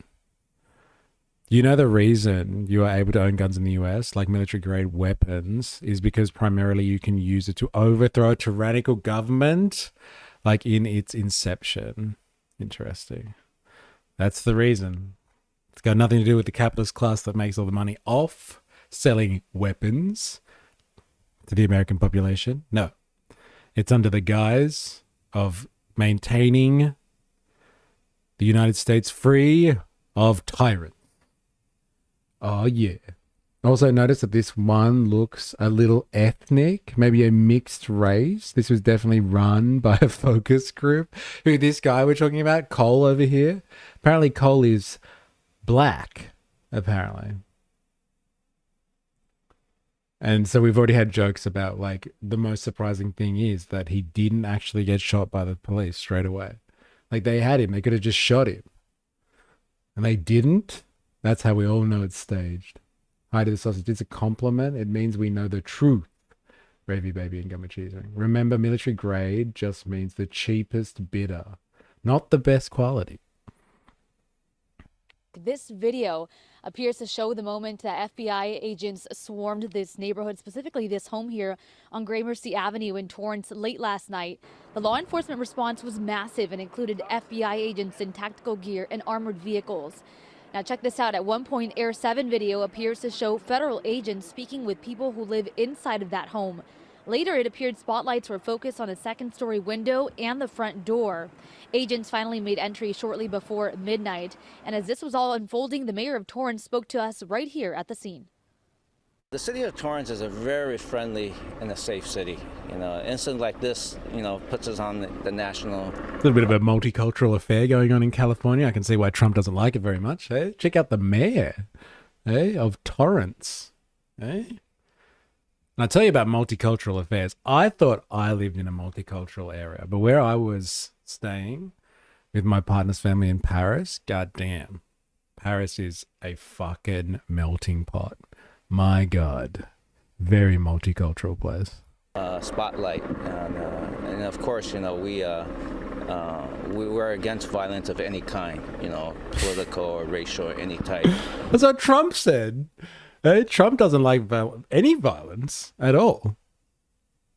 None whatsoever. Like, that's good to hear that it's trickling down from the top, the head of the states, all the way down to lesser positions of power. Nobody likes violence. The Americans, they've turned a new page. No more violence from Americans anymore. Remember that. You've heard it here first, ladies and gentlemen. And, you know, we're very, very happy that the first responders agencies in D.C.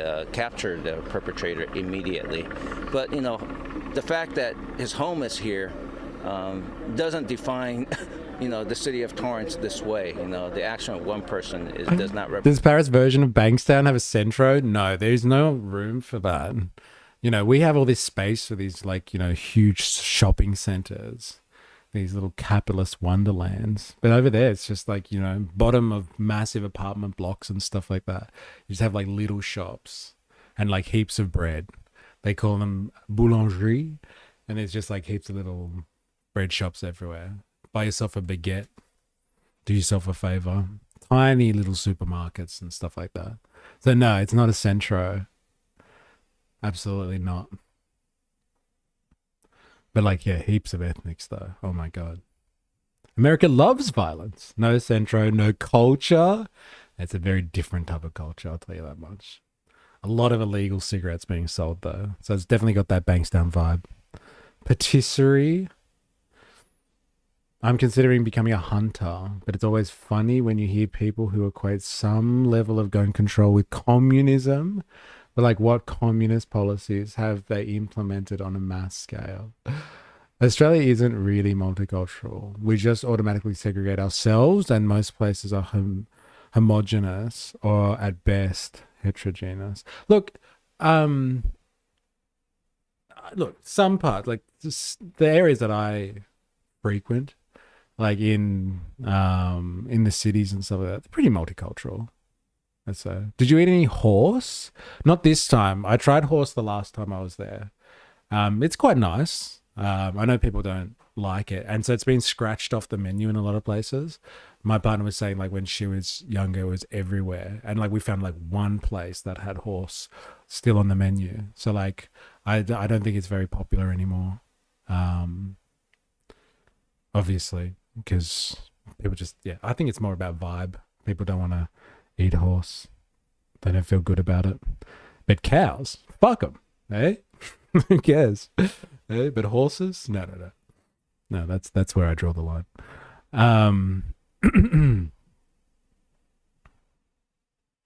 The only good parts of Australia is multicultural. Yeah, well, most of us are a mixture ourselves. I'm German, Irish, Polish. Yeah. Depends on the community, I think. Like growing up around commission flats with not a lot of English spoken was pretty multicultural. Yeah, I think it's more urban areas, I guess.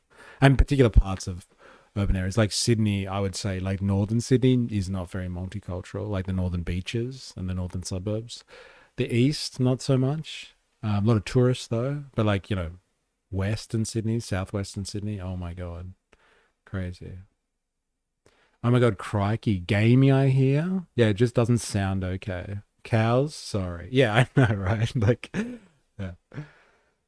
It's funny how where people draw moral boundaries on these types of things. But yeah, it's gamey. I don't know. That wasn't my experience with it. It's not as, it's leaner, I thought. So it reminds me a little bit more of kangaroo. Kangaroo doesn't have any fat on it. But then kangaroo is kind of gamey, I guess. Got a gamey flavor. Lots of Asian influence in Australia. Yeah. In the cities, people are living as much as going to work, sort of forced multiculturalism. It's not a blanket statement for all Australians, just a generalization. Yeah.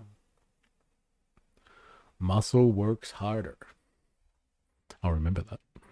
All right, back to our multicultural mayor over here. Represent the entire city. Here's what we're just learning about the suspect. 31-year-old Cole Allen graduated from Caltech in 2017 and from Cal State University Dominguez Hills in 2025. That's according to Good Representative. to work. Welcome back. Thank you very much, Ninja Nurse. It's good to have you. Good luck at work. Keep up the good fight. Good luck to you. For both schools.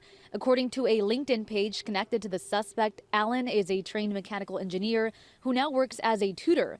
His current employer, C2 Education, named Allen Teacher of the Month just last year.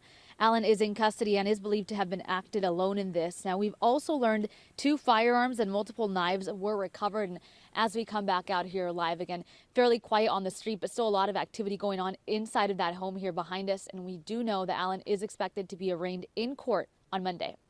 Reporting live in Torrance, Monica de Anda, ABC 7 Eyewitness News. Certainly a busy overnight and morning there in Torrance. Thank you, Monica. Again, this all started at the White House Correspondents' Dinner in Washington, D.C. Yeah, the shooting forced President Donald Trump and other This top officials. sucks. We're not getting much information. I want to know about this manifesto. Has anyone read the manifesto? Have we got any news about it? What's his name? Cole something. Cole Allen. Manifesto. Let's have a look.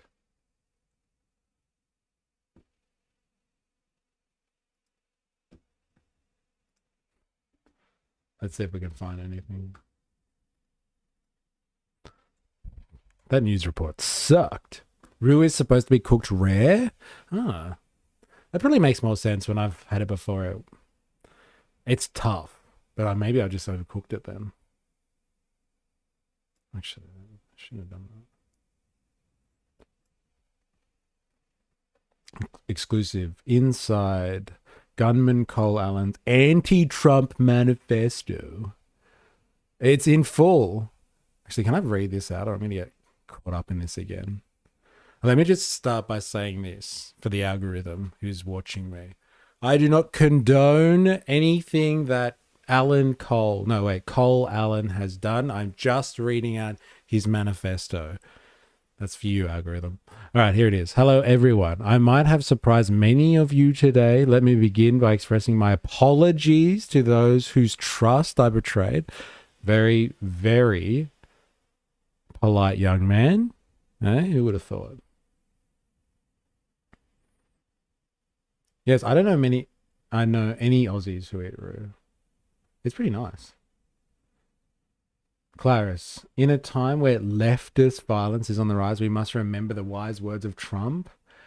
There are good people on both sides. Yeah. No one likes it, only cats. There was allegedly anti-Christian sentiment in the manifesto. Well, we're about to find out. And again, before I get picked up for promoting something that I'm not, I'm just reading a manifesto. All right. All right, let's do this. I apologize to my parents for misleading them about having an interview without disclosing it was for the most wanted list. Damn, this guy's savage. I also extend my apologies to my colleagues and students for falsely claiming a personal emergency. By the time anyone reads this, I think they will indeed require a visit to ER, a situation I acknowledge as self-inflicted. I apologize to all the people I've traveled next to, all the workers who have handled my luggage, all the other non-targeted people at the hotel who I put in danger simply by being near. I apologize to everyone who was abused and or murdered before this, to all those who suffered before I was able to attempt this, to all who may still suffer after, regardless of my success or failure. I don't expect forgiveness, but if I could have seen any other way to get this close, I would have taken it. Again, my sincere apologies on why I did any of this. I am a citizen of the United States of America. What my representatives do reflects on me. Interesting one. Very interesting. I'm no longer willing to permit a PDF file, arrest, or a traitor to coat my hands with his crimes. Oh, well, this is interesting. A man with a conscience? Yeah, what's going on here? Very interesting. The disclaimer jokes. I've got to do the disclaimer these days. After what happened last time I read a manifesto, I got in trouble. While I'm discussing this... Wait. His crimes. Well, to be completely honest, I was no longer willing a long time ago, but this is the first real opportunity I've had to do something about it. While I'm discussing this, I also go over my expected rules of engagement, probably in a terrible format, but I'm not military, so too bad. Administration officials, not including Mr. Patel, they are targets prioritized from highest ranking to lowest. Secret Service, they are targets only if necessary and to be incapacitated non-lethally if possible, aka I only hope they're wearing body armor because center mass with shotgun messes up people who aren't. Hotel security, not targets if at all possible, aka unless they shoot at me. Capitol Police, same as hotel security. National Guard, same as hotel security. Hotel employees, not targets at all. Guests, not target at all. In order to minimize casualties, I will also be using buckshot rather than slugs. What's this buckshot thing? Somebody wants to explain that one to me. Really? Who dobbed you in? I don't know. Like there was somebody who did a CEO thing. I can't talk about it. I can't even say the person's name. And left a manifesto. So like they took out a healthcare CEO, I'm just going to say, and like I made content about them and like I got accused of supporting the T word. And because I was reading out their stuff. Like everyone fucking else was at the time. Like everyone was in on this story, and I got picked up for supporting T. And so like I couldn't speak about it. So like I can't talk about it anymore. I don't know if someone dobbed me in or it was just an algorithmic kind of dragnet I got caught in. So now before I read manifestos, I've got to put a disclaimer on there just in case. Mystery, it was Twitch. Hassan got banned for it too. But like I didn't get banned on Twitch. I got banned on YouTube for saying that. Or for talking about it. I didn't even say anything controversial, I thought. I might have made some distasteful jokes. But like I wasn't even really saying anything that controversial. Seems he put more thought into his manifesto than he did the actual attack. Buckshot close range? ? I don't know. I'll get one of our many gun experts to tell me that. Oh, here we go. Buckshot is a shotgun ammo. There are 3 types. Slug is 1 heavy round. Buckshot is multiple less heavy rounds. Birdshot is a bunch of small rounds. Okay. He got banned for 3 days for reading the manifesto. No opinions, just reading it. Oh. Fuck. Rightio then. Better be careful. I would still go through... Wait. In order to minimize casualties, I'll also be using a buckshot rather than slugs. Less penetration through walls. I would still go through most everyone here to get to the targets if they were absolutely necessary, on the basis that most people chose to attend speech by a PDF file, an artist, and a trader, and are thus complicit, but I really hope it doesn't come to that. Rebuttals to objections. Objection 1. As a Christian, you should turn the other cheek. Rebuttal. Is this written by like ChatGPT or something like that? So good. Objection 1, rebuttal. That's fucking hilarious. CC, just in case you can't see any info. Oh, okay. That's the rationale, but I find like when someone is like, yeah, this guy's a tyrant. How dare you bear arms against us? Look at this. Is this all the stuff that you can't talk about this? 8 smaller bullets. A solid slug is a shotgun barrel bullet. A full round that doesn't spread at close range. Slugs hit with the power of snipers. Oh, okay. He got banned for 3 days. If you use a slug at point blank on someone with armor, you risk getting your chest caved in. Damn. Yeah, thank you. I wonder why that didn't get through. Thank you, Wings of Cheese. All right. Let's see what's the rebuttal for the Christian take on this one. Turning the other cheek is for when you yourself are oppressed. I'm not the person in a detention camp. I'm not the fisherman executed without trial. I'm not a school kid blown up or starved or teenage girl abused by the many criminals in this administration. Turning the other cheek when someone is oppressed is not Christian behavior. It is complicity in the oppressor's crimes. Fuck. Okay, fair enough. Written by a teacher, remember? Apparently not. Like I've heard the teacher thing being thrown around a lot. And that story that we just saw from ABC7, they were actually like, he's a tutor. Not that there's like a massive distinction there, but like they're providing educational services for hire in the tutoring format. Super chat, $2. He assigned himself Trump for an art project. Oh, I got a super chat. All right, legend. Thank you very much. Thank you. Do appreciate it.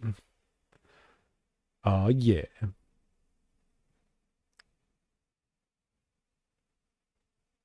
Thank you so much. All right. He assigned himself Trump for an art project. Ah, yes. Merci. Merci beaucoup.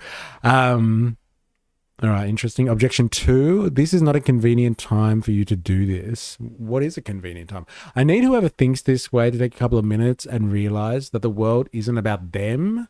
Do you think that when I see someone odd or murdered or abused, I should walk on because it would be inconvenient for people who aren't the victim?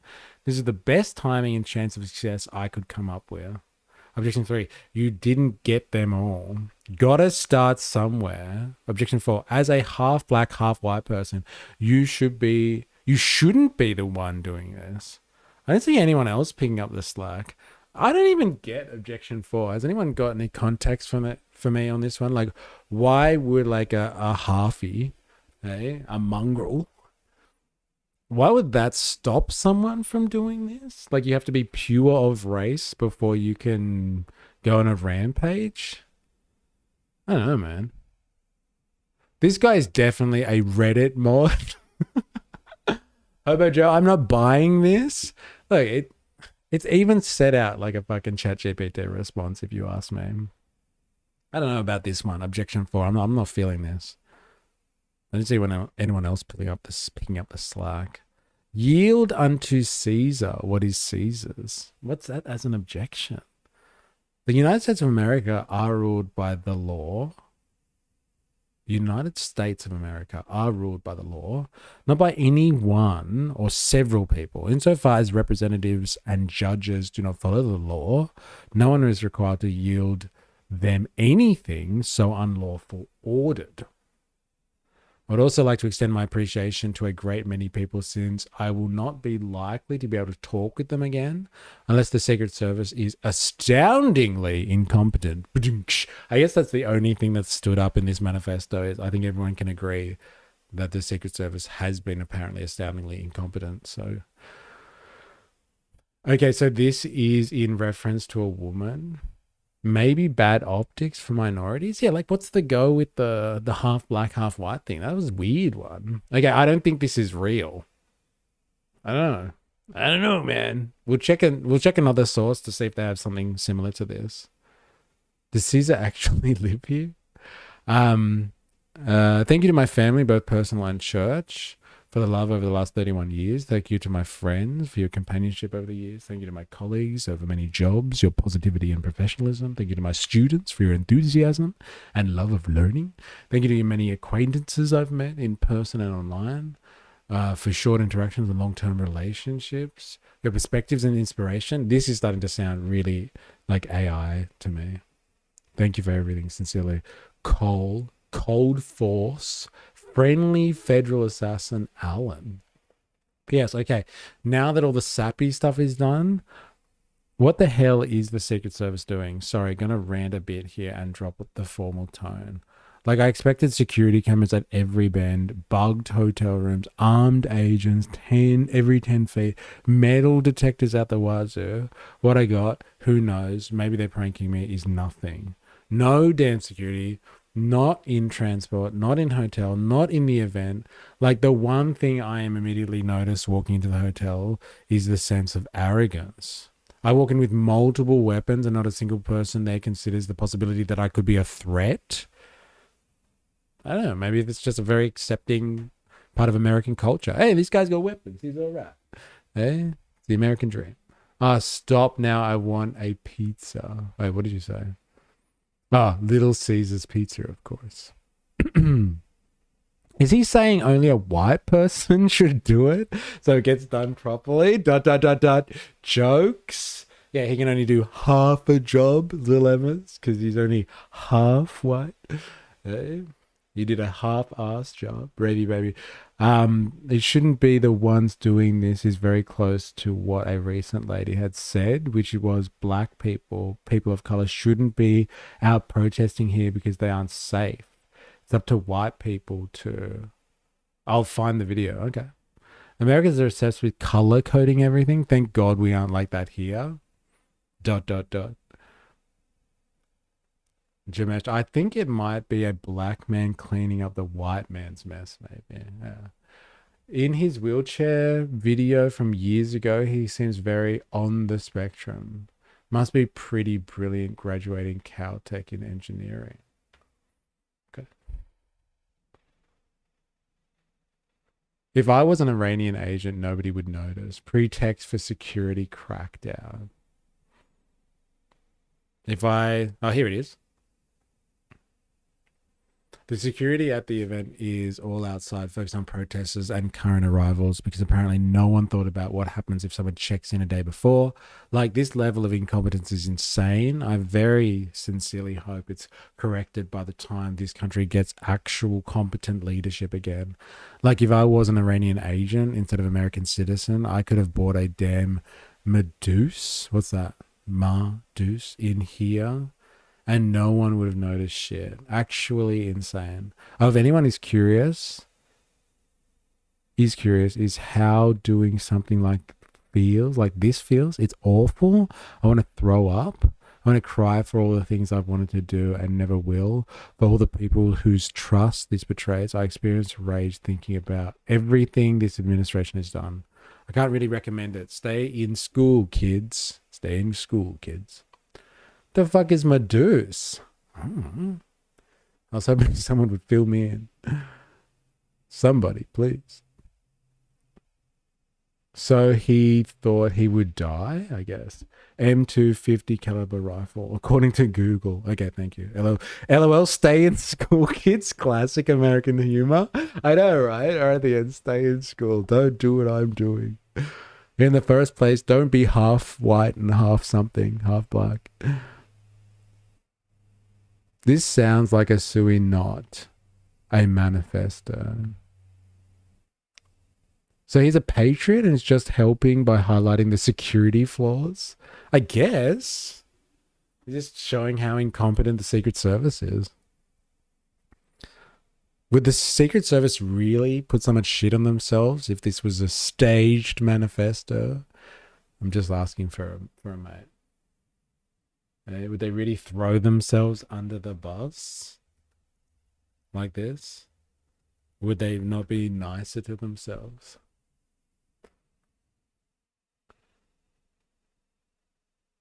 All right, so what source is this? What are we looking at here? internnewscast.com. Let's see if there's another source that has the same thing. From Newsweek. Yeah, here it is. It's here. It looks like it's the same thing. Yeah. Okay. Well, the media have all got access to the same ChatGPT script here. So it seems like if this is the real manifesto, it's the one that's doing the rounds. But yes, it does seem very contrived. That's for sure. If they throw this much shade, they can justify adding more security. Yeah, they can get some more funding. Security contractors are getting out of hand. So all in all, only the security shot security, right? Kind of feels like someone is trying to show the SS to be incompetent, or they just are. This is like that cop who tasered himself. Is that in relation to this or something else? I think he wrote that in the event that he succeeded to undermine the state's authority. Dilemmas. Pinkerton would be rolling in his grave to see what the not-so-secret service has become. Jordan Hancock. Hello, mystery. Jordan, how you going? Welcome. Hope you're well. Welcome to the stream. Trump put out fake ceasefire deal documents, so I wouldn't put anything past his admin. This is the worst timeline. Yeah, I guess it is, isn't it? He actually put out fake ceasefire documents. What a loser. Loser. Kind of like the homeless problem. If you fix it, you don't get funding next year. Yeah. Yeah, fair enough. Okay, well we've read the manifesto. It doesn't really say much, does it? It doesn't actually give his reasons exactly. It just says who his targets are not. Administration officials, not including Patel. But like, why not Patel? That's interesting. It doesn't. Doesn't lump Patel in there. Did you fix the French sub deal, Mr. E? No, no, they wouldn't let me anywhere near that high security arrangement. I'm not the diplomat I used to be, or I thought I was. No one can fix that sub deal. The French are pretty pissed off about that. Very pissed off. It came from Patel's GBT account. Okay, thank you. That makes sense. Like, why would you go there? Like, what's that about? Honestly, administration officials, not including Mr. Patel. That's definitely Patel's GBT. He was pissed one night. He was drunk off his chops. And he was like, yeah, this'll do. Hit enter. Enter the media. Wait, I better put that thing in brackets, not including Patel, close brackets. Oh, thank God. So good. A lot of military deals. These deals. Sad. Yes, he put out fake 10-point deal and Iran said, no. There are the points and you've breached the ceasefire. So, like, yeah. Hobo Joe, my foil hat is staying on with anything coming out these days. Claris. See, they are trying to get Trump over this Epstein stuff. We have to stop that rhetoric. It sounds like ChatGPT gathered all of the most recent leftist talking points into a SUI note. Yeah. I spoke to a homeless man in the Parklands. He was lovely. It's very sad how these people end up with nothing. Could happen to anyone. Yeah. Got to get the word count up. The first draft of this would have been wild. Would have been wild. Fuck. So what are we, like, what's the vibe in here? I'm getting people don't believe this is real. Or they do, I'm not. Like, I think everyone unanimously agrees that this was a staged event. And so, like, they let this guy in, that's the staging.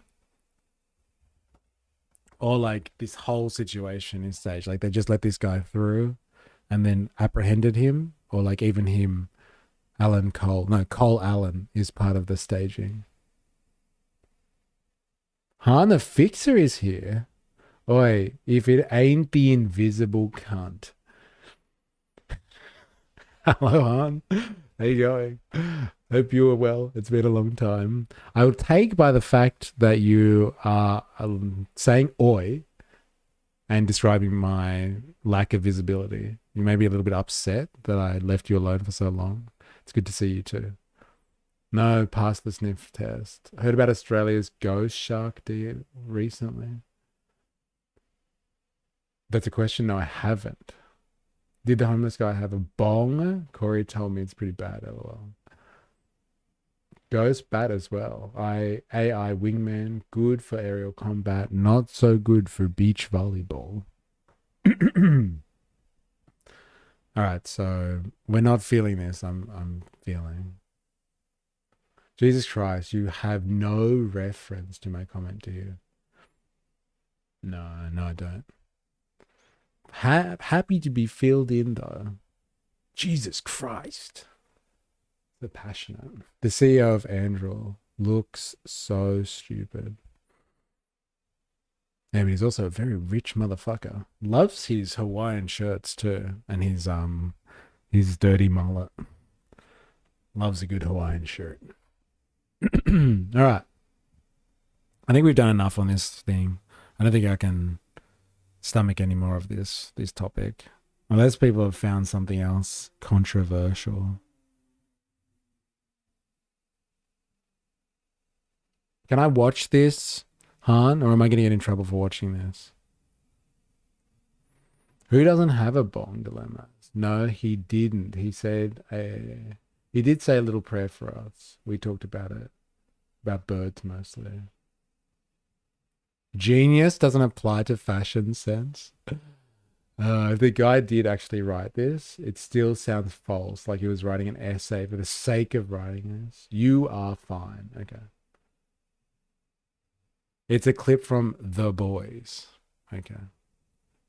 I'll take your word for it, hon.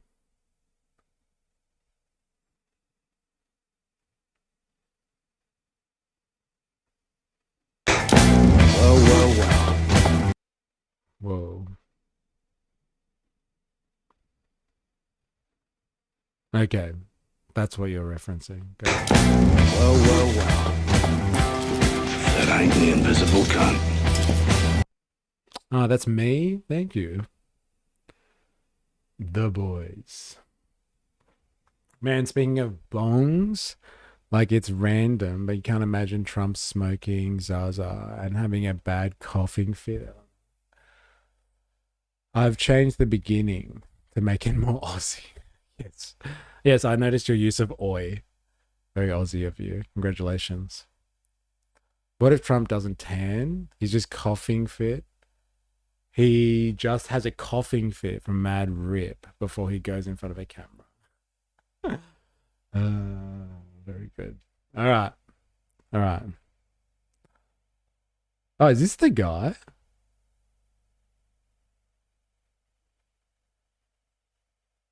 Within the last 24 hours, An Eyewitness News interview from 27 appears to feature the Torrance man accused of charging the correspondence dinner, firing as he ran towards the ballroom. we've learned a lot about that alleged gunman, Cole Allen from Torrance. He is a registered voter in LA County, but he's not registered with either political party. According to his LinkedIn. But you might be the least cultured person I've ever met. Yeah, like it depends what you mean by culture, isn't it? It's just like, oh, do you watch movies and shit? Do you understand the references to movies and cartoons? Oh no, you're pretty uncultured. I've had that one before. How do you feel about that though, Han? Defining your culture on being able to drop lines from Hollywood movies. It's interesting, isn't it? Think about that one for a while. I'll let you brood on that one. Your culture is defined by what movie quotes you can make. Profile. He's a trained mechanical engineer who graduated from Caltech back in 2017. Just last year, he earned his master's in computer science from Cal State Dominguez Hills. Allen describes himself as an indie game. I can drop lines from Aussie movies if that makes you feel better. Well, like, no. Still movies. Not like you're dropping references to classic novels or something like that. Like, define culture. How many movies have you watched, asshole? I eat yogurt sometimes. I am a man of culture. Hey, I drop Simpson quotes all the time. What are you trying to say here? Nothing? But like, if this is what defines whether or not I am cultured or not, because I don't get movie lines or know what a style of running is, then fine. I am very uncultured. I'm going to be the first to say it. This is a Twitch chat. Who the fuck is reading classic novels? Whatever, bro. Whatever helps you sleep at night, man. Whatever helps you sleep at night. And you're right. Look, what do I expect from a Twitch chat? I got it. That's fine. That's fine. Just trying to figure out what the measure of culture is so I can raise my standards. Because they have dropped so... Well, they've never been met. Never been met. I want the truth. You can handle the truth. I got that one. Still haven't seen that movie, but I've heard it quoted enough. Developer, and one such game credited to him is described on its Steam page as a skill-based, non-violent fighting game. Also last year, he posted to LinkedIn that he was named teacher. I'm reading Shay Mystery, that one over there, the big fuck off one. Che Guevara, A Revolutionary Life. It's a great read, that one. It's a very good read. It's really interesting. The actual life of a revolutionary. It's very nice. Oh, scones. I would love a bong right now. I'm all out. If you don't know the Natura run, then you're not a man of culture. You probably have really normal porn tabs too. Weirdo. Like, I'm fine. I'm not a man of culture. I get it. I get it. I don't watch anime. I don't watch movies. I get it. You just dodge the zeitgeist at every turn. I'm getting attacked here. Look what you've started, hon. Shay really loved the gay. Oh, man. Yeah, the Castro dynasty still influence Cuba still. Fidel's younger brother is still alive. Mystery. Have they released a movie on it yet? If not, mustn't be a good book. Yeah, fair enough. I'm not in that camp, obviously. Oh, yeah, fuck it. I'm not reading the book. I'll just wait until they make a movie about it. Obviously not. I missed that window. And I apologize. I apologize in advance for being the uncultured one on this stream. I will do better. You know what I did actually? Thinking about it. Actually, you know what? This is for you, Han. I actually watched movies on the plane because I was like, I don't watch enough movies. I better culture myself. And so I watched some classic movies. And ask me what I watched though, because not things like The Boys and stuff like that. But like I did watch some things to try and culturify myself. What did I watch? Damn, I thought this was going to happen. Fuck. I watched Casablanca. So it's something from like the 50s or something like that. Because I've heard people talk about it. I watched the original Woodstock movie or documentary about Woodstock to figure out what the fuck Woodstock was. And like, it was a lot less graphic than I thought it was going to be. I was really disappointed, but they might have just edited it for being safe for a flight. I watched The Whale, which is a new movie that apparently was critically acclaimed. It's a sad indictment on like, I guess you would say middle American culture. Very sad. The Whale was good. It's a bit too real. I'm not used to that type of American realism. You know, I'm used to more like Hollywood stuff. I only watch alien documentaries now. Woodstock 99 is the one that was fucked up. Okay. Lots of nakedness. Okay, yeah. This one was like one that was made in the 70s or something like at the time. And it was more just like the events as they unfolded and stuff. Are you like 75 years old? Yeah, with Brendan Fraser. Yes, the one with Brendan Fraser, The Whale. Yeah. It's a bit too real, that one. I find. I guess it's like a bit of a working class story as well. What else did I watch? There's something from, I feel like it was from the 80s. I want to say The Running Man. It was like a Arnold Schwarzenegger. It's supposed to be a classic action movie. It was awful. It was like watching the Escape from New York or Escape from Los Angeles. It was awful. Action movie stuff from the 80s, but like really good for its time. Like it makes sense in its context, but like the storyline sucked, but it was just a reason to have Arnold Schwarzenegger dropping one-liners and blowing shit up. Anyway, Brendan Fraser is the GOAT. He is now, like considering his whole career and seeing how he's able to adapt over time. He actually is pretty good. I had a man's liver with some fava beans. I'll be back. Only reruns. Best line ever. Running Man, yeah, it's pretty dumb. It's really dumb.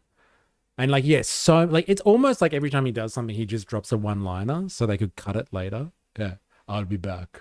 Only reruns. The book is apparently better. Yeah, the book Running Man is good. It was the first King book I read. Stephen King movie adaptations are always shit. Oh, that sucks. Have you seen Pulp Fiction? Okay, if you haven't, mate. I just saw it recently. Yes, seen Pulp Fiction. That one's a classic. I think everyone has to watch that. And that's another very graphic, just intense. Silence of the Lambs, yes. Kino Man is a great movie. I don't think I've seen that. Add these things to my list so I can culturify myself for Han. Month at the education company where he's believed to be currently employed. In the hours after the shooting, when authorities learned that Cole Allen lived in Torrance, they descended on his home trying to learn more.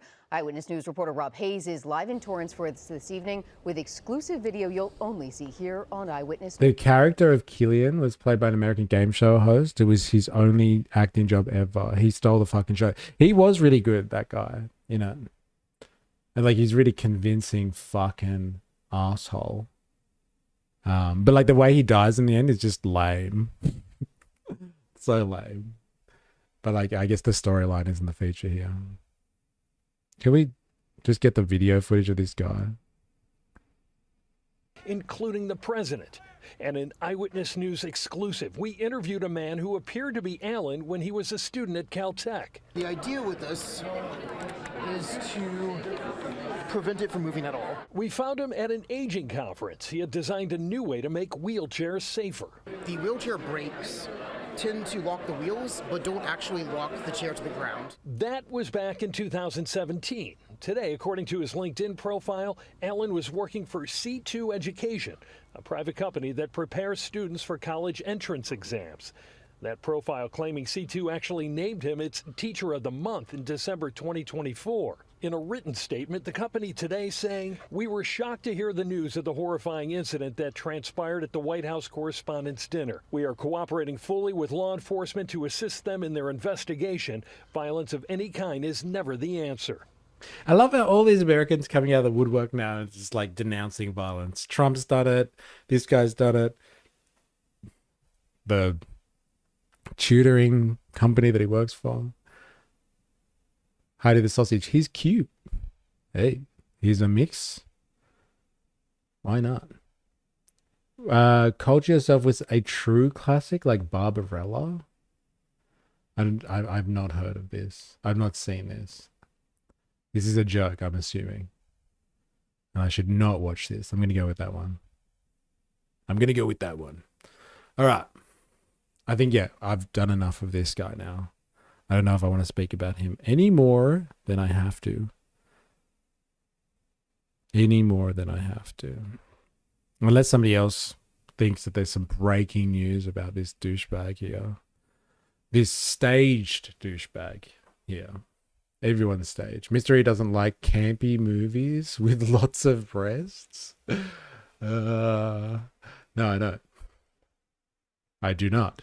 Barbarella is Jane Fonda sexing her way across the galaxy. Okay. He could have a better life ahead. So, yeah. Not anymore, apparently. Not anymore.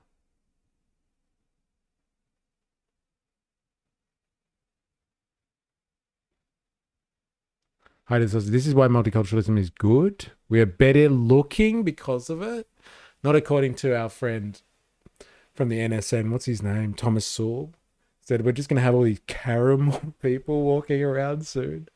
We let the whites intermarry with other people from other races. You're going to have all these caramel people walking around. Like this guy. This caramel man. Did someone say Thomas Sewell? No. God, no. No. Seriously. Wookie, why doesn't anyone thank their enemies in their manifesto for helping with the operation? 2 birds, 1 stone.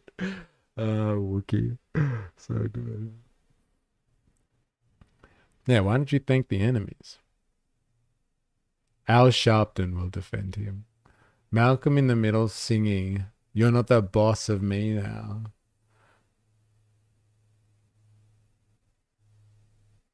ABC, always bullcrap.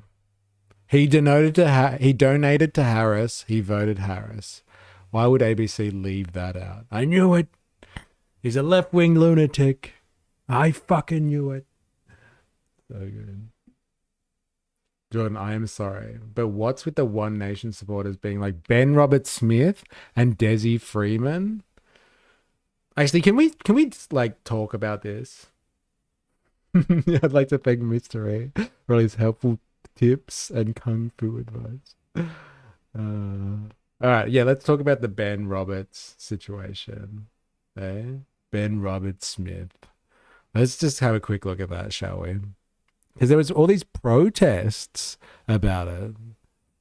Yeah, so for the people that are not Australian and are listening to this, we've got this guy who is like a decorated war hero, served in the Middle East, but he's also someone who's been convicted, not just charged, like convicted of war crimes, because he was indiscriminately killing, I don't know, captives, I guess you would call them, prisoners of war. I don't know how to describe them properly. I don't know all the military terminology, phraseology for this.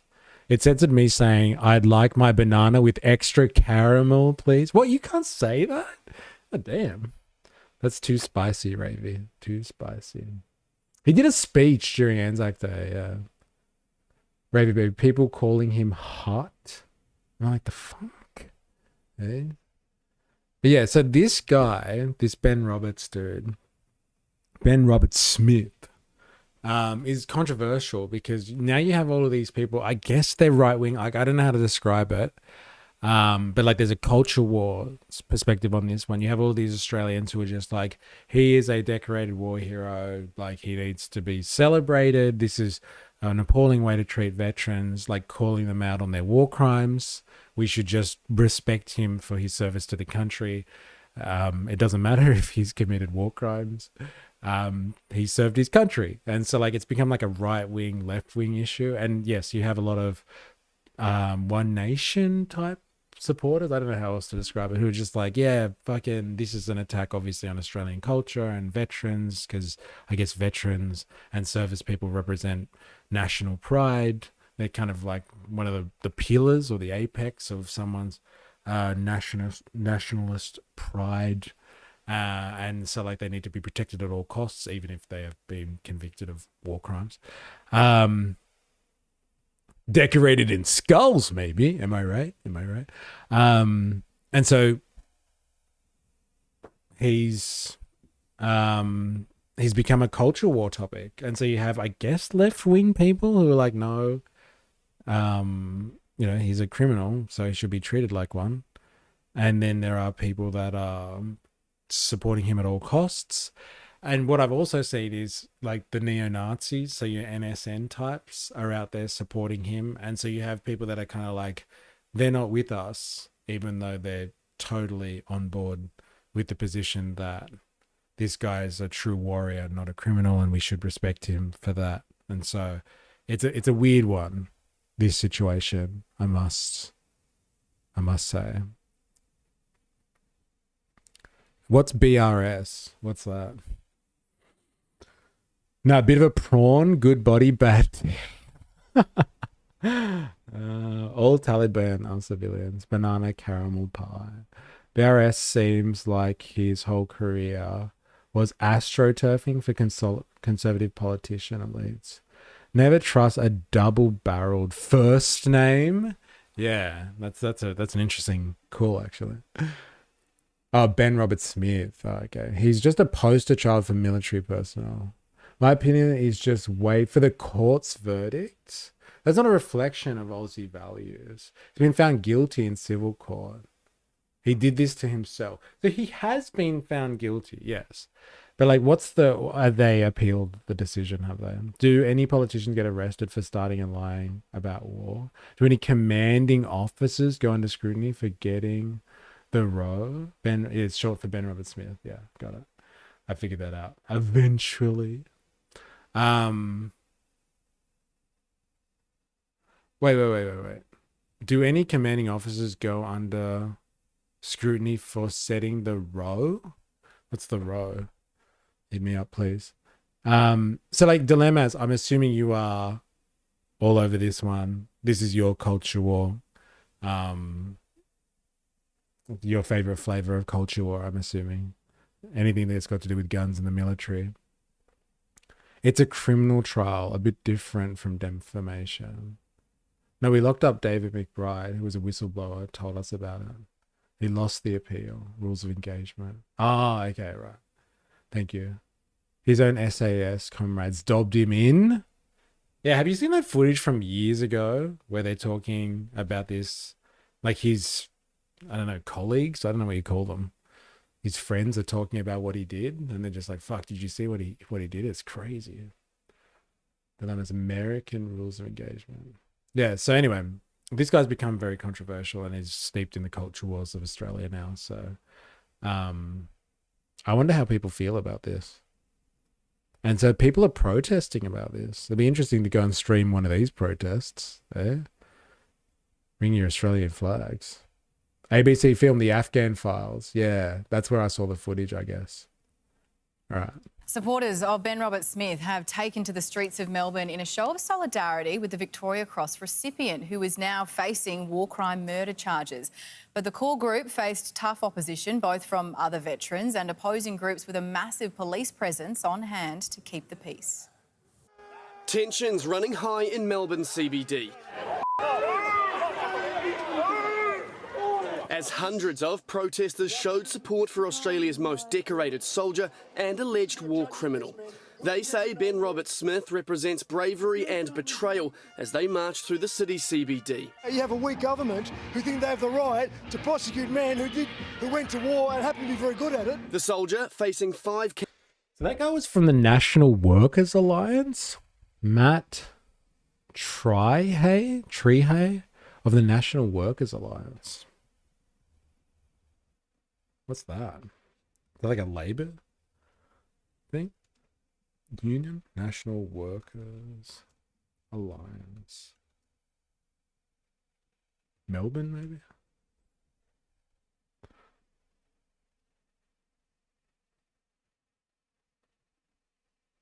There's a working class organization. That's the symbol. There it is.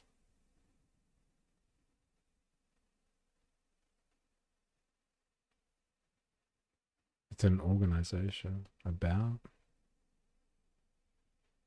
Ooh, Australian Nationalist Organisation for the Preservation of Western Culture and Identity. Advocating for working class and families. No taxation without representation. Wow. It's interesting.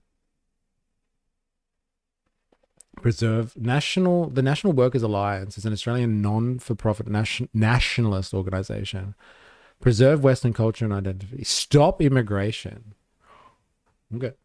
Stop the sexualization of children. No digital ID. No CBDC. Is that like central currency? Central bank digital currency. No UBI. Yeah, you can get behind that. Voluntary superannuation. Bring back voluntary superannuation. I don't know, man. End government indoctrination. I can't even say indoctrination of children. Protect body autonomy and informed consent. Immediate moratorium on foreign aid. Fuck. Damn. Workers' rights. There is honor in labor. Protect family rights, traditions. Restrict child access to gambling and pornography. Reform the judiciary. Justice must be done. Reduce the power of bureaucrats. Oh, you guys can't see that. Sorry. Let me put that up so you can see it properly. Fucking bureaucrats. They're the worst. Constitutional change towards direct democracy. I don't know, man. Like some of these stuff you can get down with some of these requests. Some of them, I don't know. End foreign ownership of Australian land and assets. Fair enough. I wonder if that actually works though. This is a mix of conservative and trade union stuff. Yeah, it is interesting. Voluntary super, get fucked. Yeah, like it just doesn't work. Like it's either you have the superannuation or you don't. Like it's not these people that'll be like, oh yeah, I just want to choose whether I do superannuation. It'll be all the businesses out there, the organizations, the corporations that'll be like, I'm not fucking paying it. No way. These guys are a mixed bag all over the shop, yeah. Like, you can get behind some of this stuff. Fuck the bureaucrats. They're the worst. What is superannuation? Superannuation is the amount of, I guess, money that is taken from your pay or put on top of pay, like packets nowadays, that goes straight to a retirement fund for you. So you pay into your own retirement fund. Usually what happens is you pay your salary, and then the organization that is paying you contributes like a certain percentage of your income that they pay to you, and they put that straight into a superannuation fund of your choice. And then when you retire, you draw from that pool of money. But like these guys are like mixed as. And so this guy here from the National Workers Alliance which is a front for really a nationalistic organization, I guess you would say, right? That's what it says here. The National Workers Alliance is an Australian not-for-profit nationalist organization. So like being pro Ben Roberts-Smith is like heavily aligned with being a nationalist. And like it makes sense. Like nationalists and supporting the military go hand in hand, I guess. End foreign ownership of Australian land and assets. Stop all political donations. Fuck, like you can get behind some of this shit, right? Like they're stopping political donations. Hey? Basically destroy the bourgeois political system. Like if you stop political donations, like what do you got? Like people that are supposed to represent their constituents and not vested interests? What type of political system is that? This is fucking crazy. Male loneliness epidemic. That in relation to this list of demands? Savage if it is. Heidi the sausage. I bet all of them beat their wives and kids. Savage, man. Savage. The one-time acknowledgement of country was needed. Absolutely. I cried. I can see people liking 80 to 90% of the points and joining. Yes. I think there's some good working class stuff in there. But like some of this stuff, like, come on. What's this end foreign ownership? This will be interesting. Well, you can't even click on it. It's a hyperlink to nowhere. Oh, no, it's not. Australian governments have been selling off Australian land, securities and assets since Gough Whitlam signed the FTA, the Foreign Acquisitions and Takeover Act. This is treasonous as foreign nations, entities and individuals, more like entities and individuals, have been purchasing our most critical assets, land and infrastructure for nearly 50 years. The National Workers Alliance will advocate for this act to be rescinded. Again, I think we can get behind this, but like, good luck, man. It's a bourgeois world. What are you going to do? Stop bourgeois property rights by rescinding this act? Come on. Come on. Stop all political donations. I haven't felt the loving touch of another energy. 12% now, isn't it? Yeah, I'm pretty sure it is.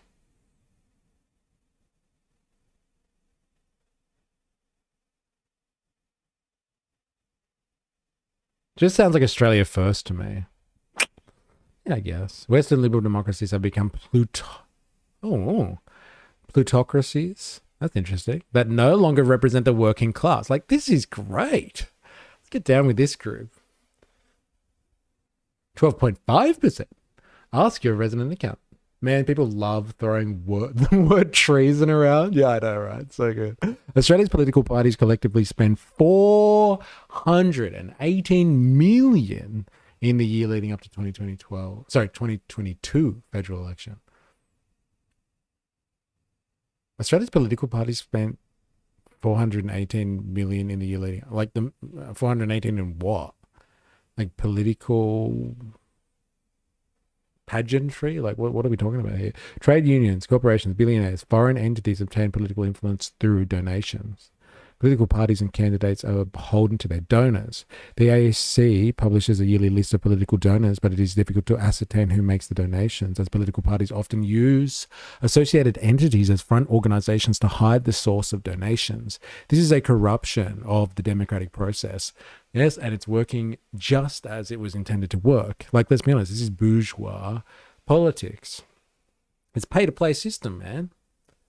With, like, universal enfranchisement to make the plebs feel better about it. Correction, my work does 12.5%. The standard is 12%, my bad. Yeah. Wookie, I think people are really hating on political parties of all scores at the moment. It's just a general dissatisfaction that people have. I think it's fairly warranted, let's be honest.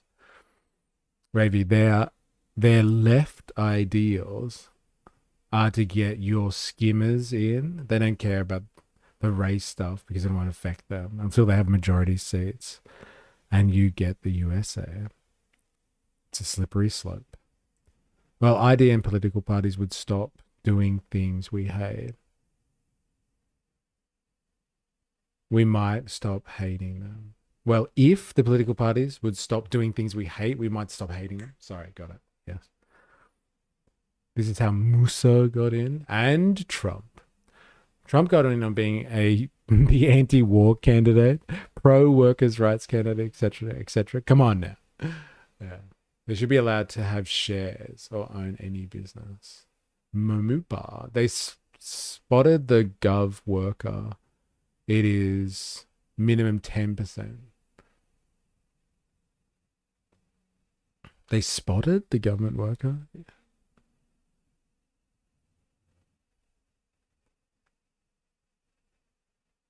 Political funding and advertising must only come through public funding provided by eligible political parties and independent candidates on an equal basis.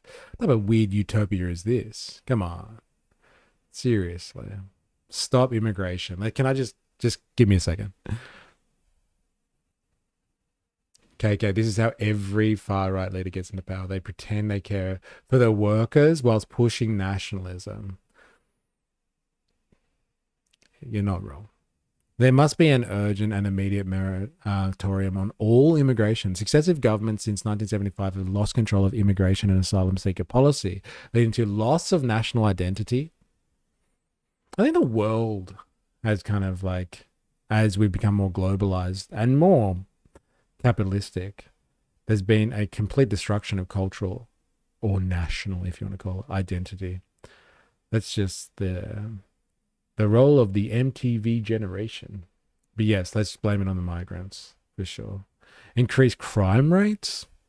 I don't know if you can back that up across the board, but like, let's just go with that. You know, like, I've heard people say that like Australia in the 70s was way more fucking rough than it is now. But I guess that depends on what parts of Australia we're talking about. Housing crisis? Yeah, it's a market problem. Tribalization, like, it's so good. Like, they're worried about like migration causes tribalization. Like, hello, your whole shtick is literally tribalism. Like, come on, which one is it? You like the tribalization or you don't? Like, come on. Cost of living crisis, less social cohesion. That's the enemy's words. The state uses social cohesion to rain down draconian laws upon us. More division. Like, literally, your whole shtick here is being as divisive as possible. No, but it's immigration who caused it, not our divisive rhetoric. Less civic engagement. Okay. Diversity is not a strength.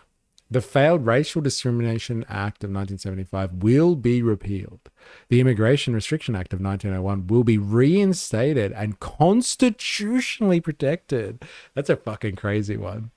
That's fucking mental. Like, I can get why you would want to reinstate something, but like constitutionally protecting basically the White Australia policy. That's fucking mental. That's mental. I wonder if it's like retrospective as well. There goes half my family. Get out of here. But I was born here, so I'm protected. Repatriation will be introduced over time to return Australia to European heritage majority. Fuck, man, it's not. It is retrospective. They're going to kick people out who are now Australian citizens. Fuck. Does this guy mention freedom of speech or gun rights at all? If not, what a pussy. So good. I can only imagine how shit it was back. Wait, I missed that. I can't see it. I can only imagine how shit it was back then for poor and marginalized. Yeah. Australia in the 70s, you had roving gangs with guns. If you look like a wog or you look zesty. Zesty is such a good word. KK. Our national identity was waving Chinese-made flags, eating shitty soggy pies whilst having a dirt barbecue and talking shit about the women in your life, whilst also holding one of the highest spousal and domestic violence / sexual assault rates in the Western world. I think I'll give our culture a miss. Damn. Savage assessment. When you say it like that, Nothing to be proud of. Oh, Captain Bucket in the house. How you going? He's back. Fucking believe it, in the flesh. I know you can't tell through the screen, but it's me in the flesh. In the flesh. Damn. So these are the people that are advocating for Ben Roberts-Smith over there. I vote green. They're the only ones fighting for us and the environment. One nation, only have one policy. I agree with. Does this guy mention? No, I read that. The last policy. Oh my god. Okay. Literally just racist nutcases. It's wild because you would think more cultures equals more significant days equals more opportunity to make money, capitalizing on different events. If you are white, you are an immigrant. Who said that? Who fucking said that? How dare you? Hide the sausage, calling it how it is. So fucking good. It's basically like any of the former British colonies. Any of them. If you are white, you are an immigrant. So good. Don't tell these people. The immigration was only a problem after 1901. Before that, it was fine. Modern day Strasserist. Yeah. See, the good policies are good, but the bad ones are the worst.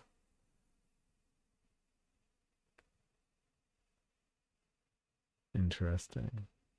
And these morons are going to pick a fight against China? Our identity was freedom through simplicity and liberty through the unburdened life, with a larrikin spirit. The elder Kerry White believes, if you were born here, you're indigenous to Australia. And I agree with her. Yeah, look, I agree with that too.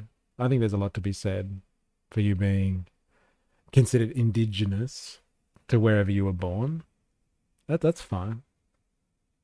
It obviously comes down to interpretation, doesn't it? Exactly right. Aussie whitoids disrespecting their own history.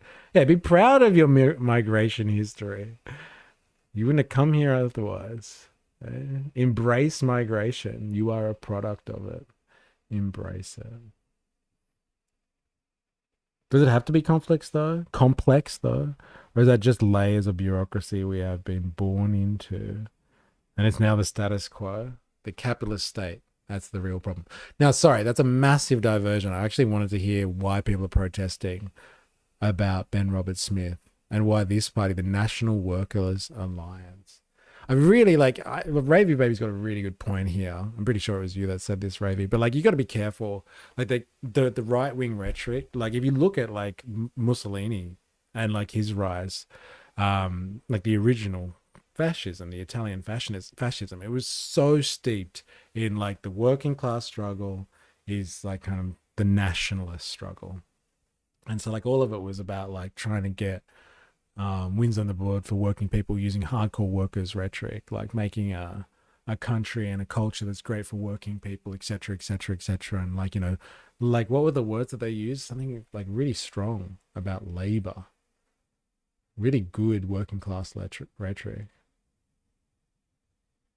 Workers' rights. There is honor in labor, and tying that to nationalism, history has shown, a lot of the kind of the forms of right-wing populism that tend toward, and it's just the history of it, that tend towards fascism, steep themselves in glorious workers' rhetoric.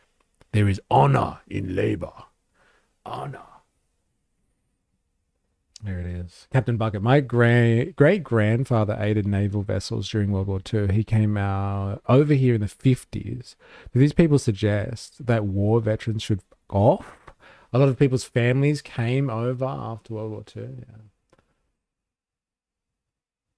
I was born here, but if you needed to deport my mum, c'est la vie.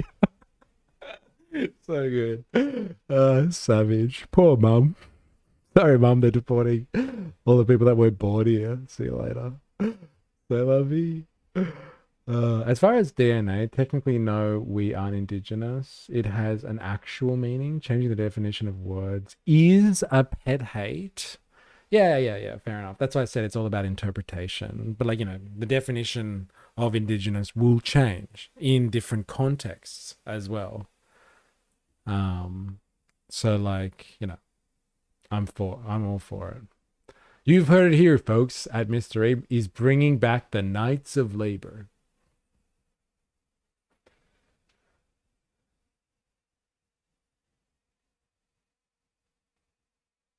I think it was a mix of Rainbow Baby and KK Online. Yeah. Wealth for toil. It's in our folklore. Unfortunately, their workers' rights is only allowed for the whites. No one else. He literally said, make Italy great again. We talk about workers' rights, but as soon as we talk about workers' wrongs, BRS people get even more pissy. Almost half of Australia had 1% born overseas. One parent born overseas. I'm second generation on my dad's side, and I'm prouder of my German heritage than my dad was. He thought of himself as Aussie through and through. I'm first generation. Nativism and nationalism is really retarding people, in my opinion. You're working right now. All right, sorry. Back to the hit piece on Ben Roberts-Smith and the protesters that are out there protecting him. To prosecute men who went to war and happened to be very good at it. The soldier facing 5 counts. Like, is that really the case, though? Like, you know, he went to war and he was pretty good at it. Like, he really knows how to kill people. Like, is that really what's up for debate here, though? Like, you know, if he was good at his job, then fucking good on him. Like, did he do some stuff on the side that's, if not questionable, is just fucking outrageous? Yes. Like, you can be good at your job and break the law at the same time and have to pay the consequences for that. Like, are they inseparable, those two things? Very good at war. He's got all the side quests done. Side quests. Ooh, damn. I'm born here. My parents born in Italy. His head is too small for his body. Very bit good at being a war criminal. He did those war crimes really good. He did. But like, that's the defense. It's like, but he's really good at his job, right? He's got so much extra XP. Yeah, when you say it like that, it's so heavy, isn't it? War crime murder during his service in Afghanistan between 2009 and 2012. Charges he denies. He was sent there for a job.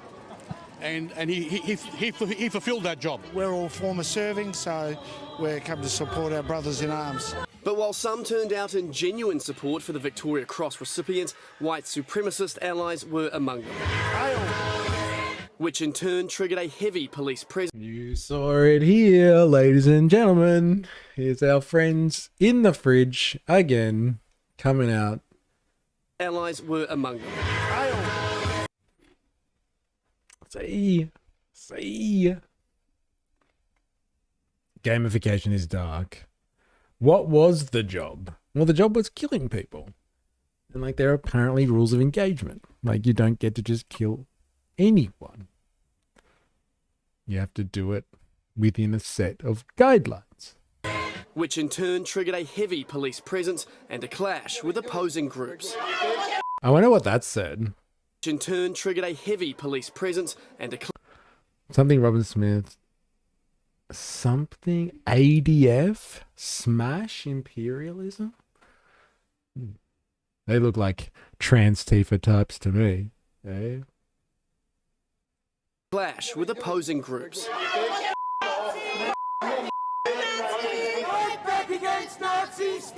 Nazis and white supremacists who have actually co-opted this Ben Roberts-Smith scenario to spread their hateful message. Their attendance deterred some rally goers. Michael Marley is a veteran who did 2 tours of Iraq and turned out in solidarity for Ben Roberts-Smith. He's a soldier serving Australia like the rest of us.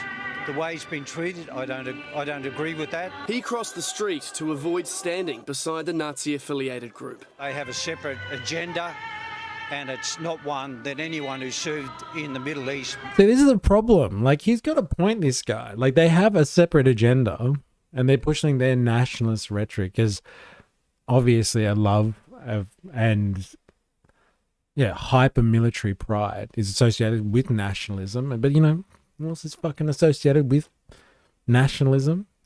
Eh? Strong nationalism, vibrant nationalism. It's fucking National Socialists. And it's like, yeah, well, these people, they don't represent me. I just want to show my national pride and support the soldiers. And they're coming along, ruining the event. Who would have thought? Boo! Murdering civilians is a crime. Yeah, well, this guy's got to show solidarity. But he doesn't want to show solidarity if that means he's mixing up with fucking neo-Nazis. It's American vibes, it is. And like these guys have the audacity, right? Like we're talking about the destruction of culture, right? Preserve Western culture and identity. Withdraw from the UN. Look at that one. Like this is what happens. I don't think it's immigration that has caused the degradation of culture, Australian culture in a lot of arenas, more than the globalization of like human cultures generally, breaking them down as they become open more and more to the free market. That has led to the loss of national identity. And you have this American style treatment of the warrior class. We transpose that onto Australian society. It's American vibes. This love of the warrior. To be fair, there is people who are concerned about this situation. Genuine or genuine? There are people who have genuine concerns about this situation. Like what part of the situation, Jordan? Like they're actually concerned for servicemen and women, which is fair enough. Just here to watch it transpire. The idiocy of people who benefit from serving capital and the status quo is frustrating. Captain Bucket. People give the military too much praise. Thank the CIA for funding war movies that paint these guys as heroes. You're not heroes, you are tools. Very cool. I made that point earlier. His own sold him out. He must be a shit bloke. That's a fair point. Like it was his, I don't know what to call them. Like, yeah, colleagues, comrades. His own, they were just like, they were talking smack about him. They didn't like him. They didn't like what he was doing. When the SAS was reported, read Robert Smith, just as many said he didn't do it, and there is no forensic either. Legit, military industry is connected to the international policing and security industry. There is actual footage, bro. They didn't like him. He was an asshole to the blokes under his command. Would you ever say genuinely? No, I wouldn't. Genuinely. Nah, genuinely, for sure. Genuinely. Or Winley. Even Andrew Hastie doesn't like BRS. Then the court should find him guilty. Easy case. Exactly, that's saying something. Who led our Aussie troops into Afghanistan and lost 47 lives for it? He's going to get life. He made plans to flee the country and got busted. Fuck you, John Howard. This is all his fault.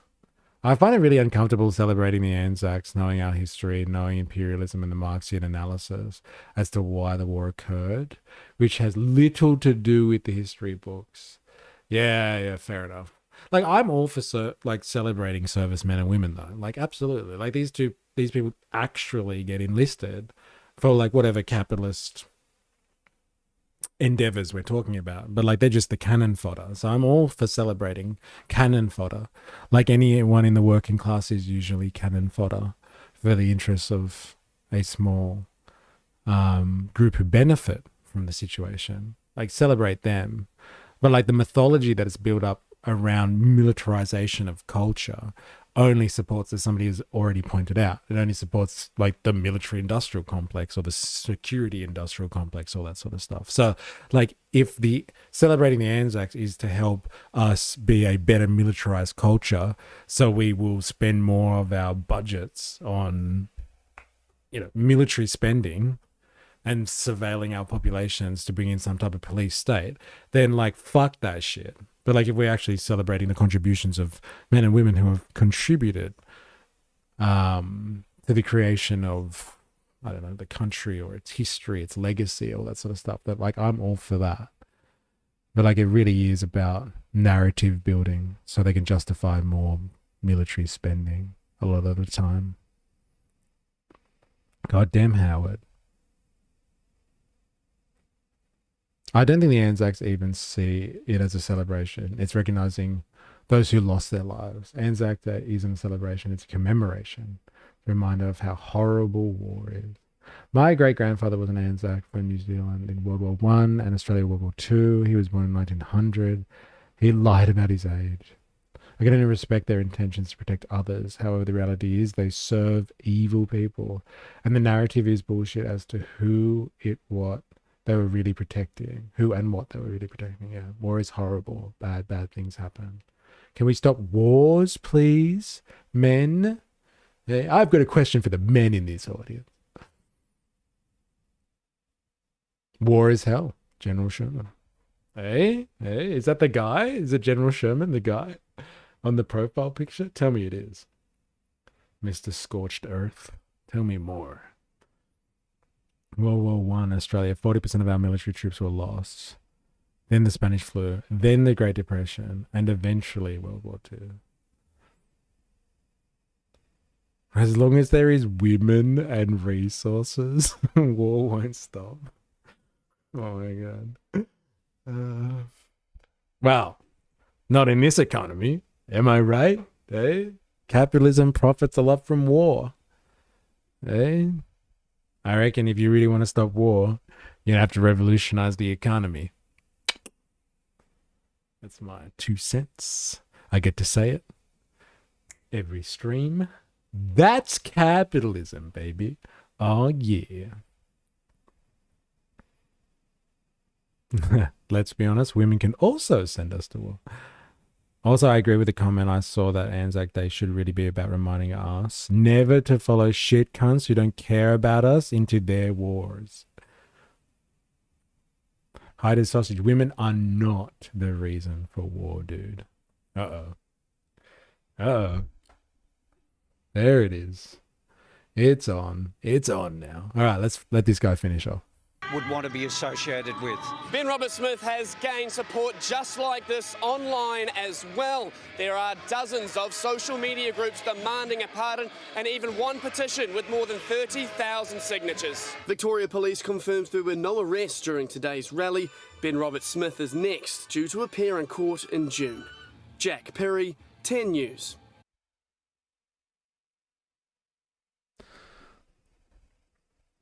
Interesting.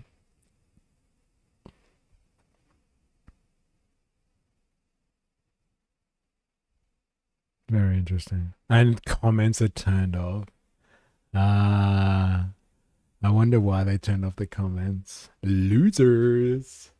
Losers. All right, we're going to have a quick break. And then we're going to be back with some more. If you haven't already, you're watching this on YouTube, make sure you hit the like button, etc., etc., etc.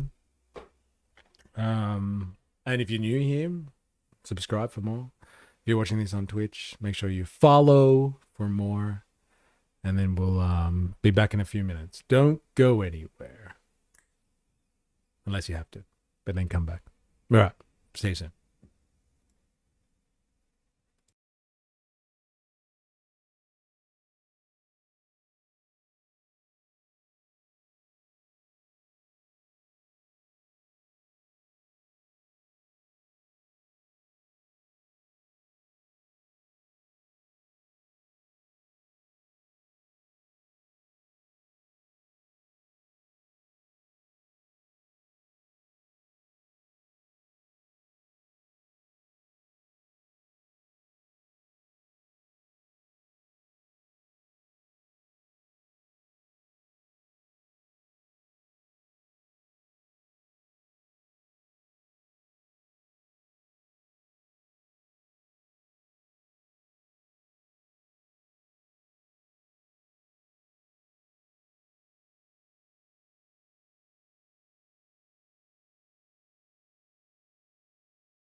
All right, we're back.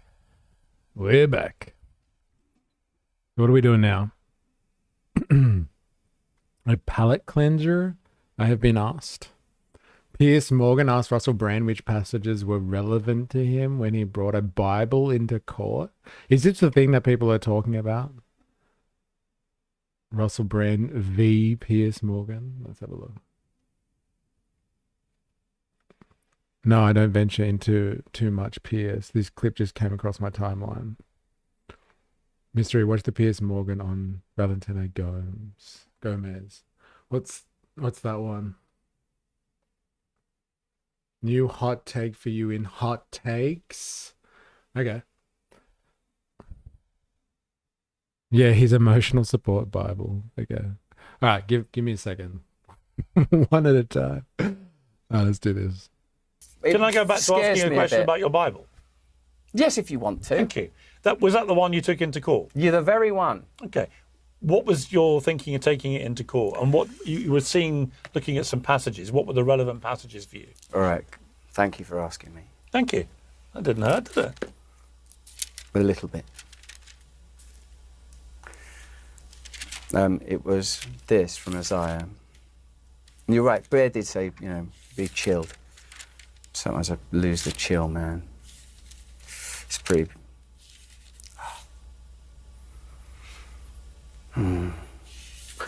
What's going on here? We're just watching him read through the Bible now? They don't like that, do they, in the old gallery? But remember, you just said it's a hired spot. This is from Isaiah. The suspense. It's killing me. Excuse me.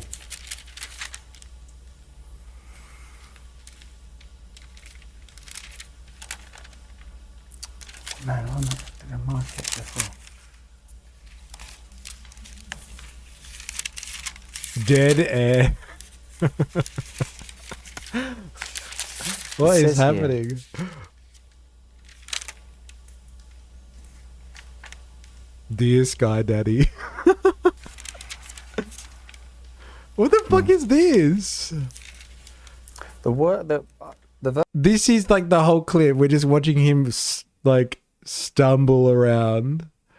ASMR. What I was looking at that day was not this. I can't actually find the verse that I had that day, but this is good enough. This is from Isaiah 12. I want to know what fucking Isaiah 12 is now. What is Isaiah 12? Somebody tell me.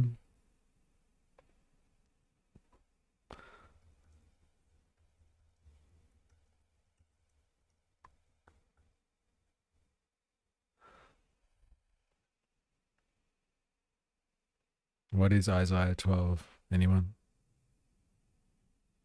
There better be a good quote.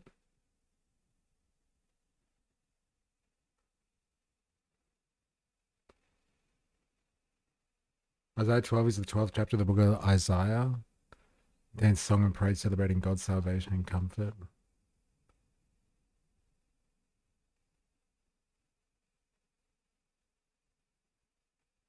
Oh, lame. Whatever. Not interested. Thanks, Russell. Isaiah 12, and he threw his bookmark into the sea. Oh, it's so good. Imagine he was just going to read silently with Pierce staring at him. Oh, you wanted me to read it out loud? Oh, okay. When Pierce starts staring into the camera. Oh. And in that day thou shalt say, O Lord, I will praise thee, though thou wast angry with me, thine anger is turned away, and thou comfortest me. To be fair, the Bible is kind of hard to navigate.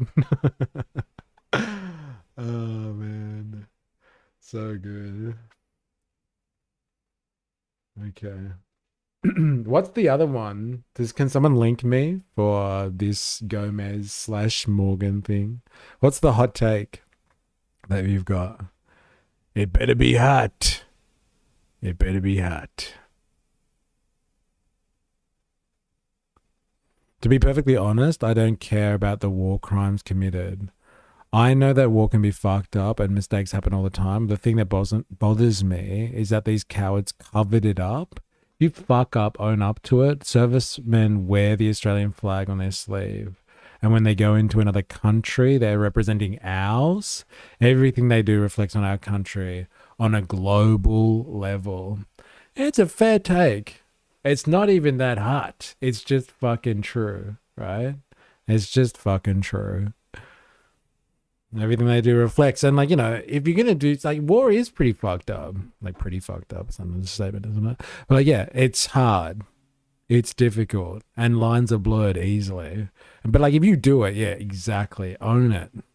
And say, like, this shit isn't easy. Don't you fucking judge me until you've been in my shoes. Don't you judge me until you've been in the same situation. But, like, yeah, own up to it. That would go with the dignity that people are elevating, like the dignified position people are elevating this guy to as a serviceman, like as a decorated veteran. People elevate him to a certain level. So, like, with that station comes the responsibility that comes with that brevity, that level of respect that comes in the community. So own it. Like, you wouldn't understand. I had to make some decisions, and we had to do some fucked up things that people would not understand. And this is why I've done these things.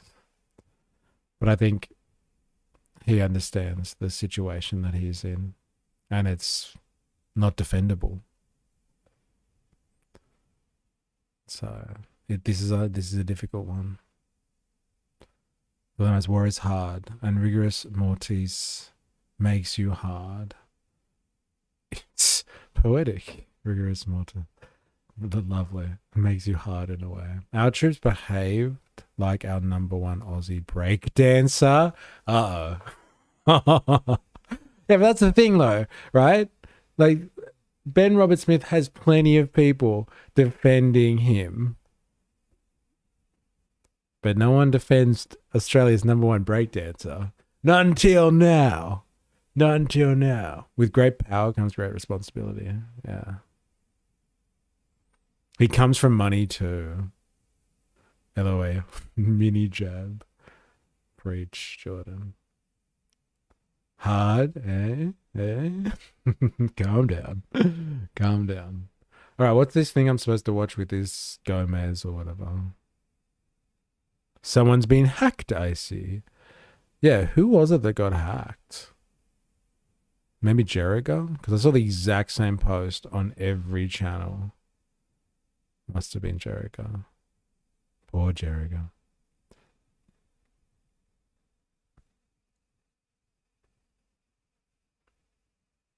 I didn't see BRS doing the kangaroo in an Afghan village. Some things are unforgivable. Yeah. I'm glad we can all laugh about it. This is like yelling at ICAC because one politician who got a deal done with gangsters illegally and they are being investigated. Yeah, fair enough. Type Valentine Gomez on Piers Morgan. All right, fine. I'll do my own research then, shall I? I see how it is. I'll do it. I'm not watching fucking an hour and 20 minutes of that shit. It's not happening. Stop me if you see something good. Gomez got shut down on Piers Morgan. Is this the one that you want to see? Shut up, you shameful bigot.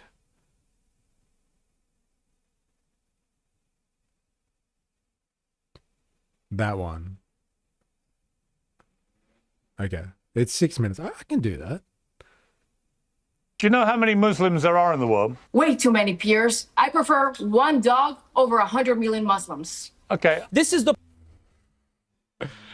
Like these people don't actually believe in their own rhetoric. They just say shit that is controversial, right?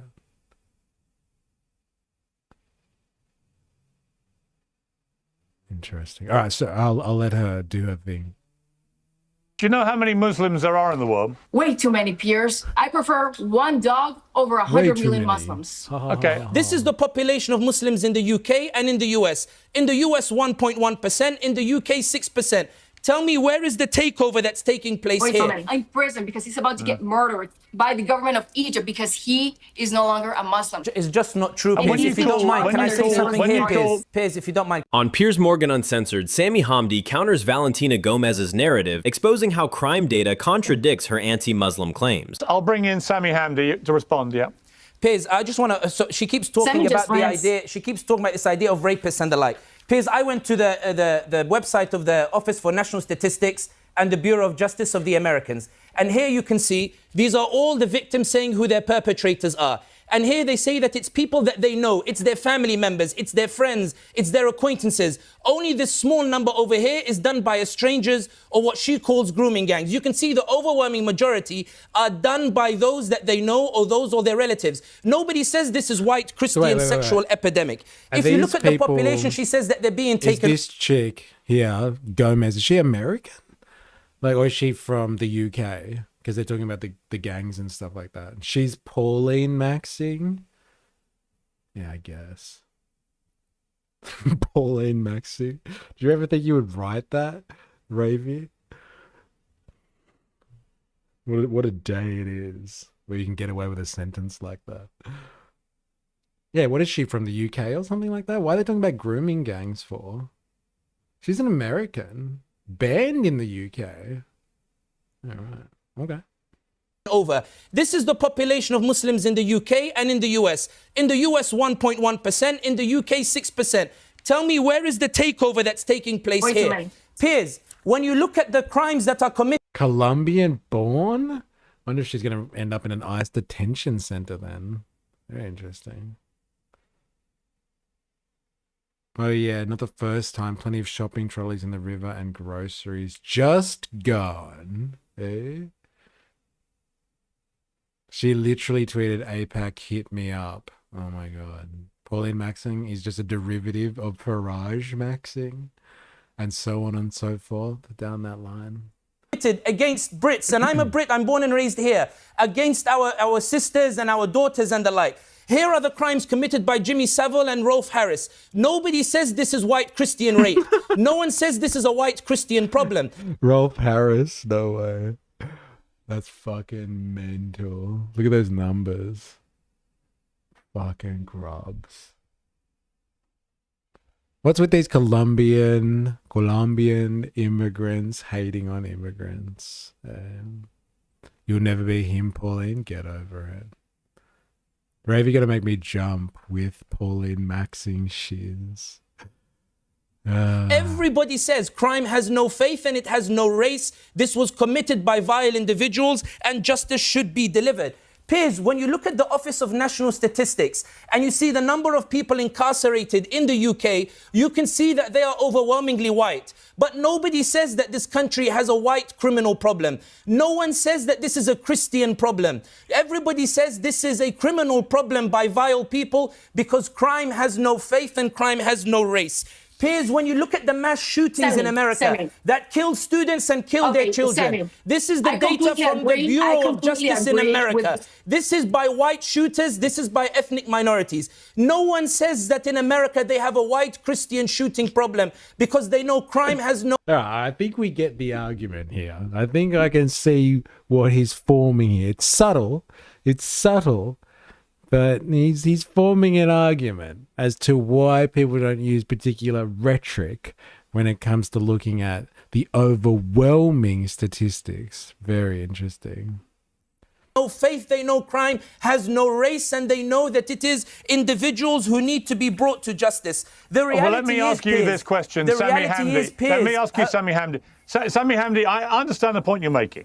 It doesn't in any way, it doesn't in any way excuse the appalling way that the grooming gang scandal was handled or the failure of our justice system to bring those perpetrators who were almost exclusively in that scandal case, they were British Pakistani men. It doesn't excuse any of that, but you make a valid point about the totality of statistics. My question for Sammy Hamdi is about Valentina Gomez. Would you have allowed her into the UK? Piers, part of me believes that it would have been good for Valentina to come and see the real Britain. The Britain that belongs to the family that I am in. The English blood that runs through my kids from Stenning, Brighton. It would have been good for her to come and meet the wonderful giants of Britain who are Muslim, like Timothy Winter in Cambridge, like Paul Williams, like Paul Keeler, like Suhail Hanif. It would have been good for her to see the realities of what Britain is like and how Muslims live in Britain and contribute to society. Because when Tucker Carlson finally saw it, instead of regurgitating the hate that he was doing in 2001, Tucker Carlson came out and said, I was wrong and I didn't know that Muslims love Jesus too and they believe in the second coming. When Candace finally got to see the reality, she came out and said that I was disgusted with myself for not looking in further. I believe Valentina is still young. She's in the early stages of what Tucker Carlson was. I'm asking her, skip the years that it takes to figure it out. Go and see what the world looks like. Go and see the reality, because your message of hate didn't work. Abdul Sayed, the Senate candidate for Michigan, a right-winger turned up in his rally and told him, I'm here as a right-winger. Abdul Sayed put his hand on his heart and said that I am so glad you're here. I'm so glad we can talk with one another. I'm so glad that we're standing together. Marjorie Taylor Greene says this is no longer a battle between left and right. This is a battle for America. I'm not what's going on. Like I'm struggling with this one. He's making a case as to why people should just come to England and see it as not being overrun by Muslims, I guess. And everyone's been wrong, from Tucker Carlson to Candace Owens to Marjorie Taylor Greene. It's now your time, Valentina Gomez. Tucker and his wank giggle.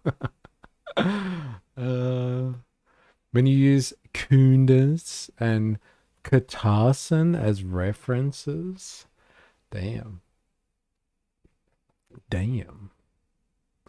I think it's an immigrant talking shit about other immigrants as usual, but I don't know. LOL.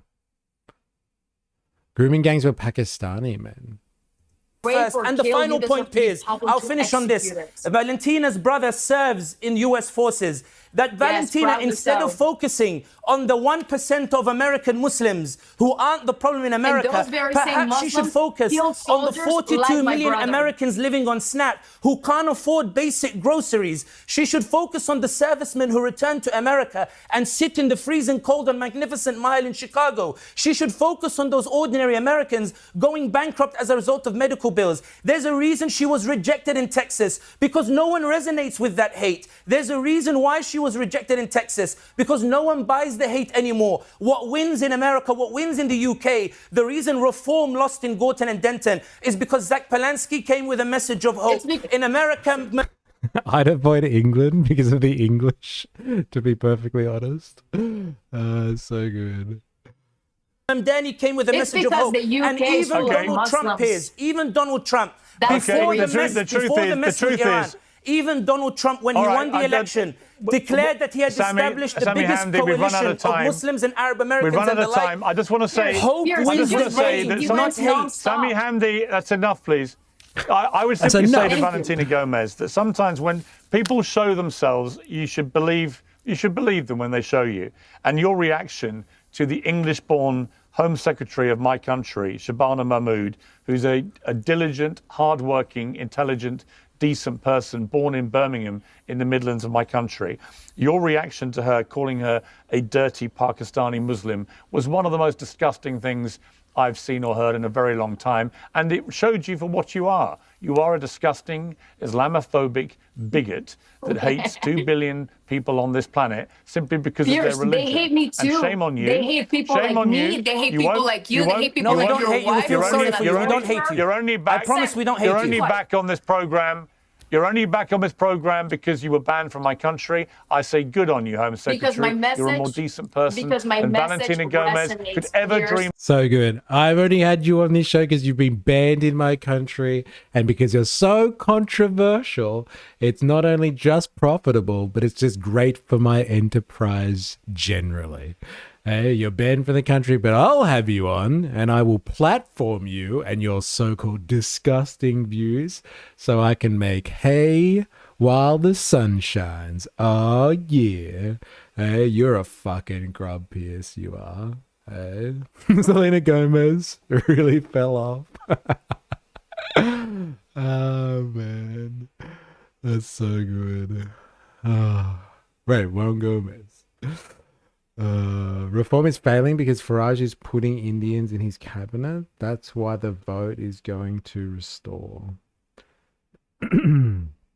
Grooming gang or list of the top 10 wealthiest people. Am I right? Am I right? That's a good one. Because that's exactly what's the whole Epstein saga is about, right?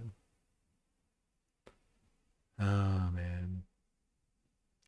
She just needs a good man to she just needs a good man to control her. Eh? Like Russell Brand, perhaps? Dilemma has fixed her. She needs a reboot. Pierce was the first of them to turn on Israel too. He can read the room. Is he the first to turn on media Islamophobia? I'll be following from my yard with a spliff. All right. Muslims hate us. I'm not going to look into that claim because I don't care, but trust me, bro. Honestly, my brains turn off when I hear culture war talking points. Yeah. She's too old for Russell. Russell needs a bookmark. Not my type, too much talking. Women should know their place, LOL. Yeah, she does talk a lot. I haven't actually heard any substance, though. I wouldn't be I'm going to leave it there. Thank you both didn't very resonate. much for your contribution to this debate. Thank you much for your contribution to my ratings. All right.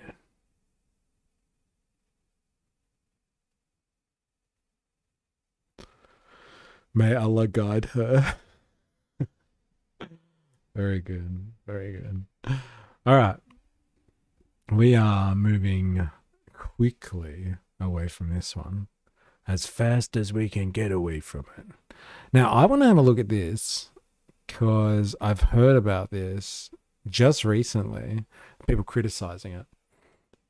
Now, we all know BB recently being diagnosed with prostate cancer. Yeah, we heard about that. Yeah, I heard BB got ass cancer.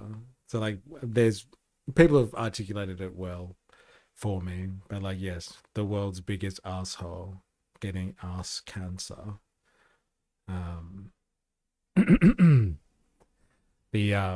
It hasn't been lost on this audience, that's for sure. So, what was I gonna have a look at? Oh yes, this Palantir. Hit me up. I can't believe I'm going to X for so many sources today. Because we get asked a lot.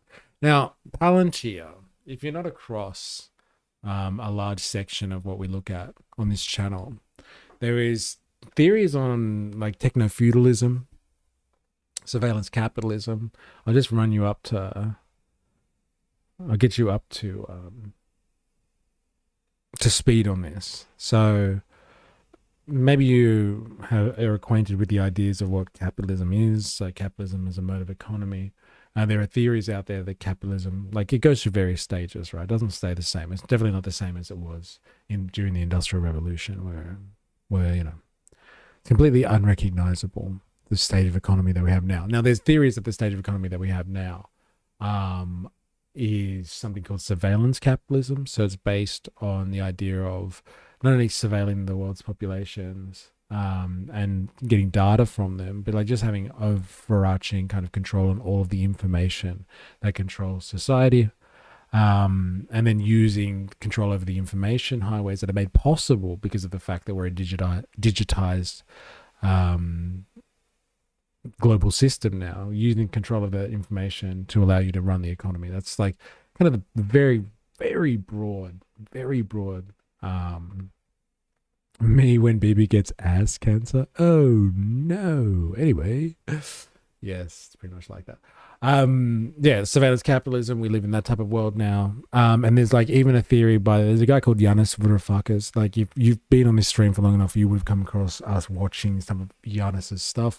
Yanis talks about this idea of techno-feudalism, that we've left capitalism altogether and we're basically living in this kind of feudal arrangement where like techno lords control entire tech spaces, like from data centers to online platforms, trading platforms, social media platforms, and they control vast dominions and they extract rent from those the control over this property, like feudal lords would have contracted rent from their ownership over property and subjugating the classes underneath them.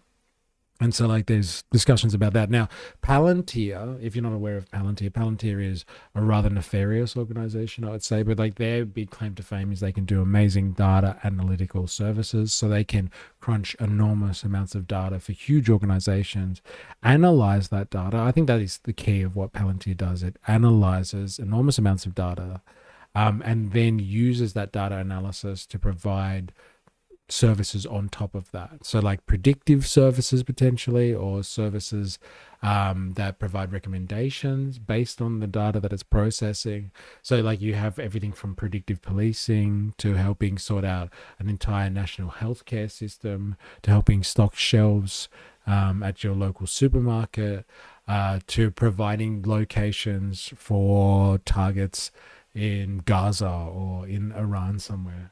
So like Palantir does it fucking all. It does it all, man. Mr. E, if you had to choose which tech feudal lord would rule over you? Oh, damn. If I had to choose? I don't know, actually. That's a good question. I don't know. Maybe one of the Chinese ones. I'm not sure. I'm still undecided about the Chinese tech lords that control like Alibaba and Tencent and WeChat and all that sort of stuff. But like if we're looking at a Western version, which tech lord would I choose? I don't know. Maybe Musk. He's a bit erratic. And he has some fun with Grok and stuff like that. Doesn't take himself too seriously all the time. Dangerous motherfucker. But like, yeah, maybe let's go with Musk. Anyway, Palantir, nefarious organization, incredible control over humanity. Indirectly, let's just say. But like they've come up with a manifesto. We've actually looked at a manifesto already today, and it's a scary word for a lot of people. But they've come up with a manifesto because we get asked a lot. And this is the Technological Republic in brief. So Palantir, again, a company, which was formulated by someone called Peter Thiel. Peter Thiel is a very controversial figure. He's a massive tech bro and controller of all things in Silicon Valley almost. And like he set up this company Palantir with a guy called Alex Karp. And they did that basically with the help of the CIA, so the American deep state. And they've come up with a manifesto, and people are criticizing it heavily because Palantir is obviously an organization that pretends to be about protecting liberal democracies, so like protecting your freedom, and like we do that by making the world more secure. So we take away your rights, but we do that to protect your freedoms, kind of thing. So we kill your enemies for you, so you can enjoy your nice liberal Western liberal existences. And so like their tactics are always questionable, the old Palantir. Anyway, they've come up with a manifesto, and I haven't read it yet, so I wanted to do it with all of you because I know you love that shit, and if you don't like it, tough tits. Let's do it. Anyway, half an hour and half a decade behind, LOL.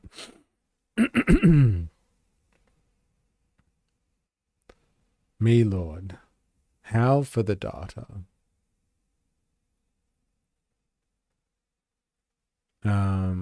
They are our pimps now. Our pimp now. I want Adelaide traffic back. It's turning into Sydney traffic lately.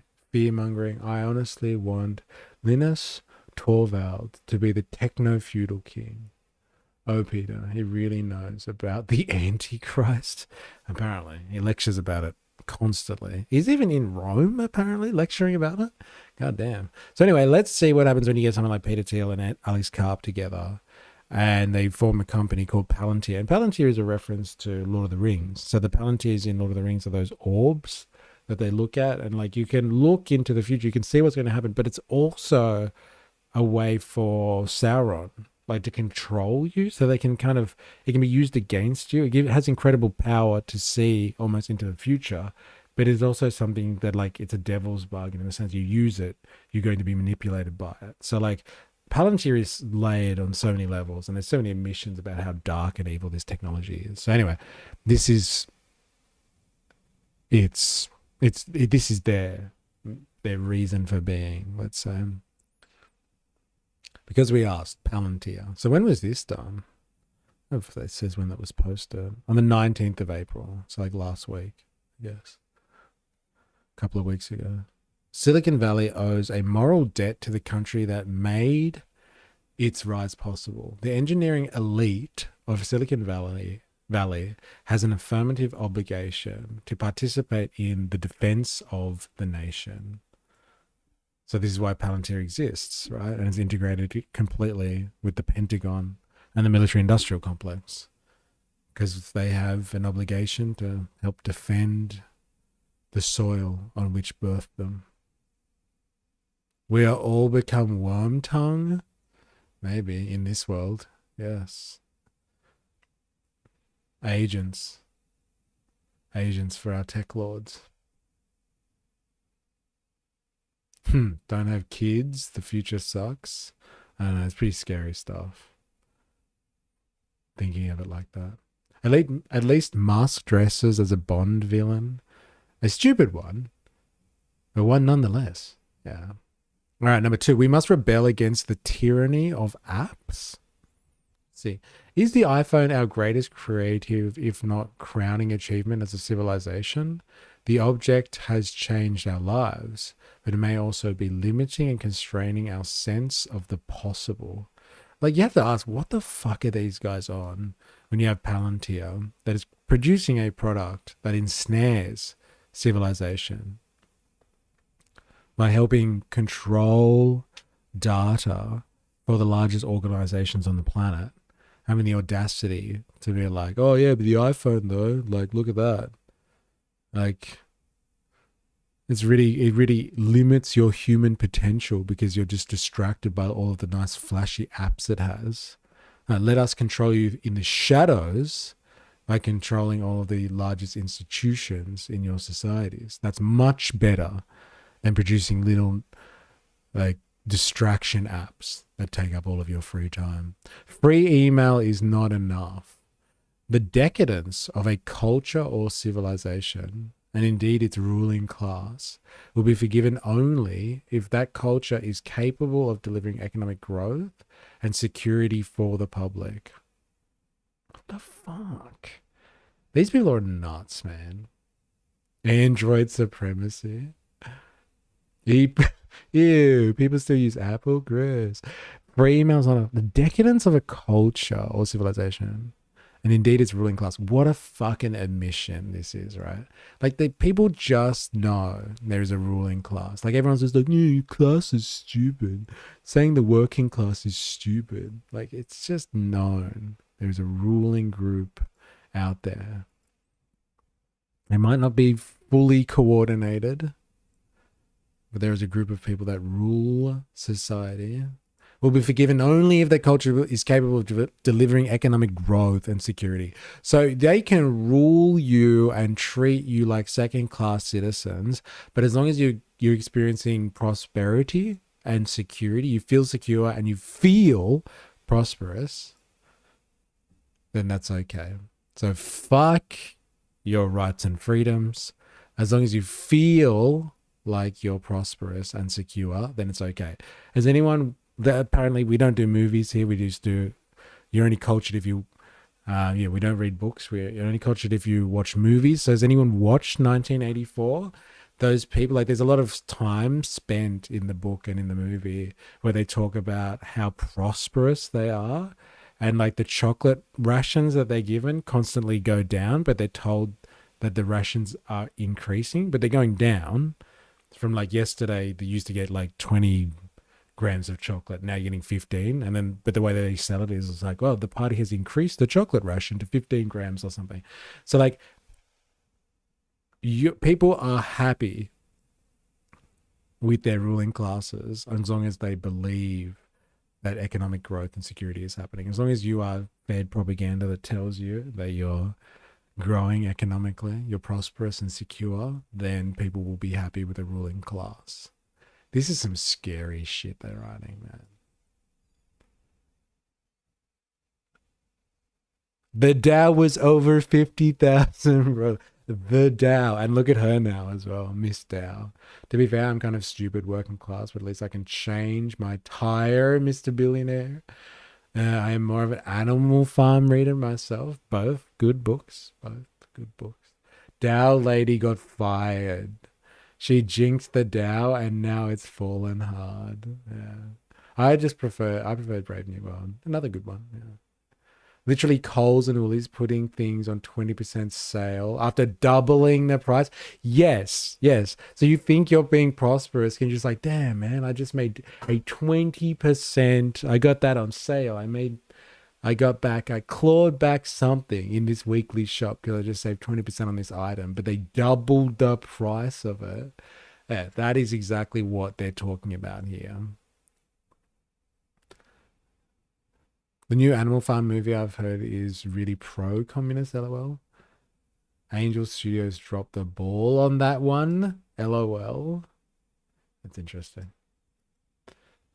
Pam Bondi got fired by Todd Blanche, the Deputy Attorney General.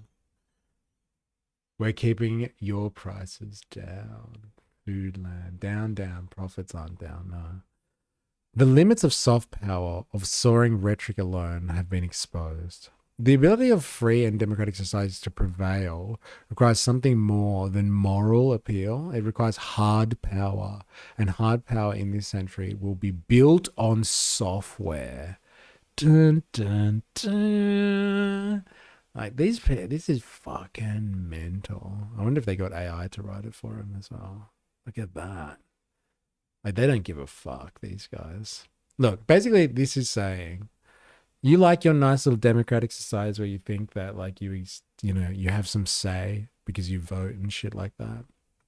Well, it only works because you have a fucking army that is world class, or you're allied to someone who has an army that is world class. And if you want to continue that life of luxury in your nice little Western society where you remain on top, well, guess what? The hard power is built on the back of software in the 21st century.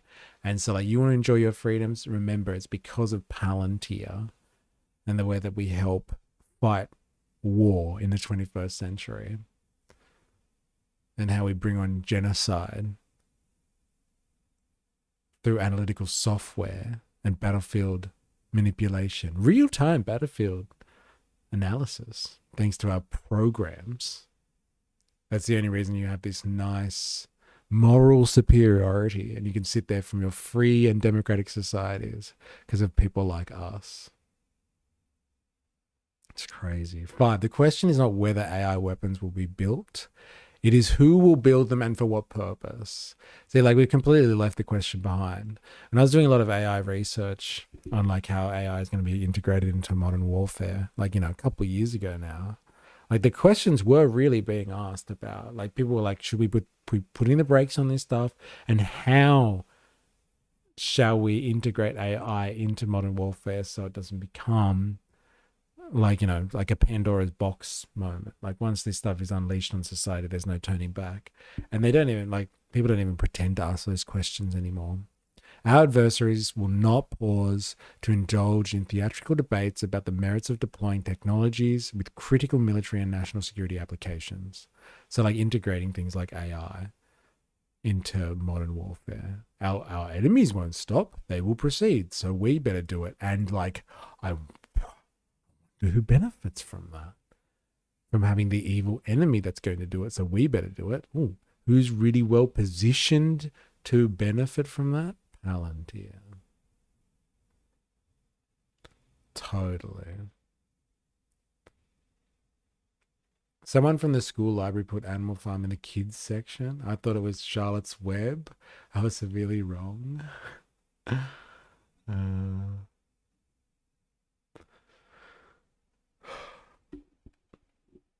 Well, no way. Adelaide had the best supermarkets, the best chips, and we invented chicken salt. You're welcome, everyone. No way they invented chicken salt. Isn't this just the Cold War ideology, basically? Repackaged to justify Palantir's existence. Scarred me for life. I'll never get those images out of my head.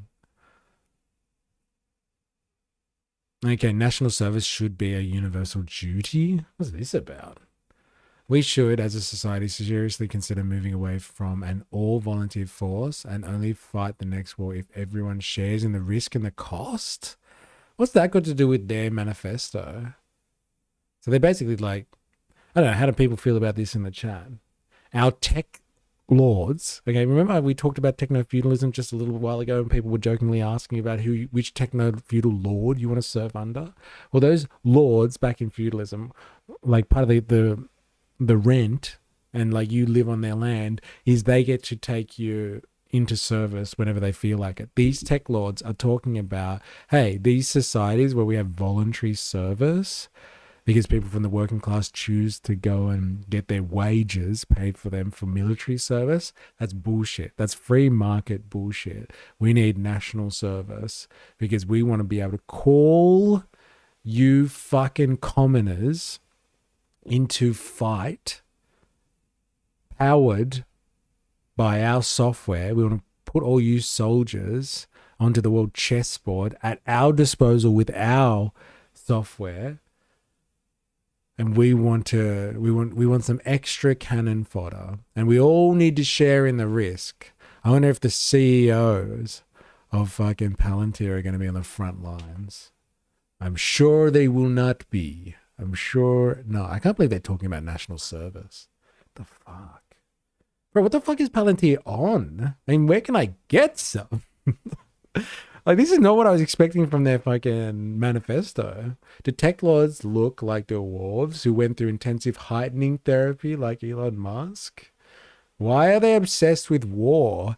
Because they benefit from it massively. Mr. E, come on now. The military contractors wanting a militarized world? What? The Dow is up. Our profits is number one. Your life is forfeit. Yeah, I know, I get it. Yeah, this is fucking mental.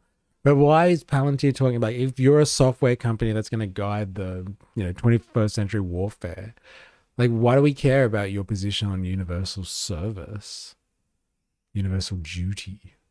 If the US Marine asks for a better rifle, we should build it, and the same goes for software. We should, as a country, be capable of continuing debate about the appropriateness of military action abroad while remaining unflinching in our commitment to those we have asked to step into harm's way. So just, look, let's just build this at lightning pace and fuck the consequences. I got to go now. See you later, Jordan. Thanks for hanging. It's good to be back. Hope you are well. AI will make it impossible to earn money. Yeah, for the working classes of the world. Yeah, that's the real, when they say like, oh, it's gonna displace large members of the working population of the world. People will be without a job, etc., etc. It's more about that. People won't be able to get work, as opposed to it replacing humans. The companies themselves, organizations themselves will just move to an AI solution, even if it's not viable. And then people just won't be able to get their hands on work. Wookie literally will have to circumvent digital currency. We should show far more grace towards those who have subjected themselves to public life. Show far more grace towards those. Hey, I think Peter Thiel and Alex Carr are a bit upset that they're being criticized all the time. The eradication of any space for forgiveness, a jettisoning of any tolerance for the complexities and contradictions of the human psyche, may leave us with a cast of characters at the helm we will grow to regret. That's a fucking interesting one. What the fuck has that got to do with them? I don't know.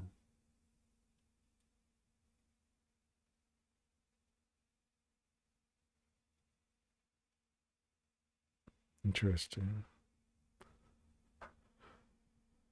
Excuse my hope maxing, but AI will reach a cap. Sora already shut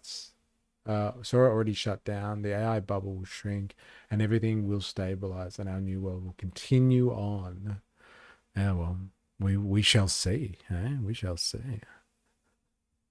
This sounds like they have skeletons and they don't want to be judged for it. I know, right? Tell me about it. The psychologization, is that right? Did I say that right? Psychologization of modern politics is leading us astray. What the fuck? Those who look to the political arena to nourish their soul and sense of self, who rely too heavily on their internal life, finding expression in people they never meet, will be left disappointed. What? So like, just don't put your faith in politics. It's not going to nourish your soul. Just don't look here. It's just going to disappoint you. Actually, you know what? Disengage from politics altogether. Let your techno-feudal lords do politics for you. You'll be happier as a result of it. Fucking hell. But can we grow weed in the future? That's all that matters. No, they'll patent it. You won't be able to buy it. You won't be able to grow it. You'll only be able to get it delivered to you by some techno-feudal service. It'll be like DoorDash. Anyone who owns plants will be thrown in prison. Geolocation of this message. Little St. James. AI don't buy products to move the economy. Humans do. Don't worry. This tweet is from 2023. How's it possible? What are you talking about, Smeezy? This one's not from 2023, unless you're talking about something else. Unless this is bait to get us to look at something else. I linked it. What's it about? Are you new here, Smeezy? You'll have to answer some questions before I click your links. Just on, unless somebody wants to double check that one for me. Maybe it's Smezzy. I'm not saying that right. Smezzy. It's probably Smezzy. Yes, I'm new. Do you have some context there? Why are you putting that in there? I'm currently waiting for Ozpost to drop off some bud. That's real? Ozpost does that? You can send bud in the news?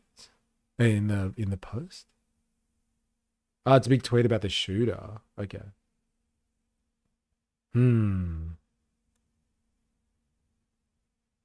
It has 30 million views. All right, fine. Let's have a look. Smezzy. Tell me if I'm saying that name right as well. Smezzy.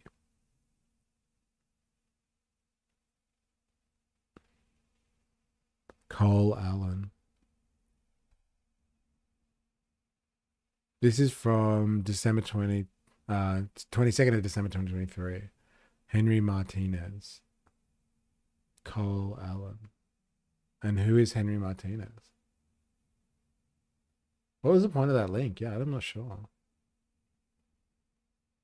But like someone called it? Called his name? Say his name. So where are you going with this one, Smezzy? Only tweet. So do you have like a theory built into that one, Smezzy? Let us know. Medical stuff from dispensary. Oh, okay. That's pretty cool.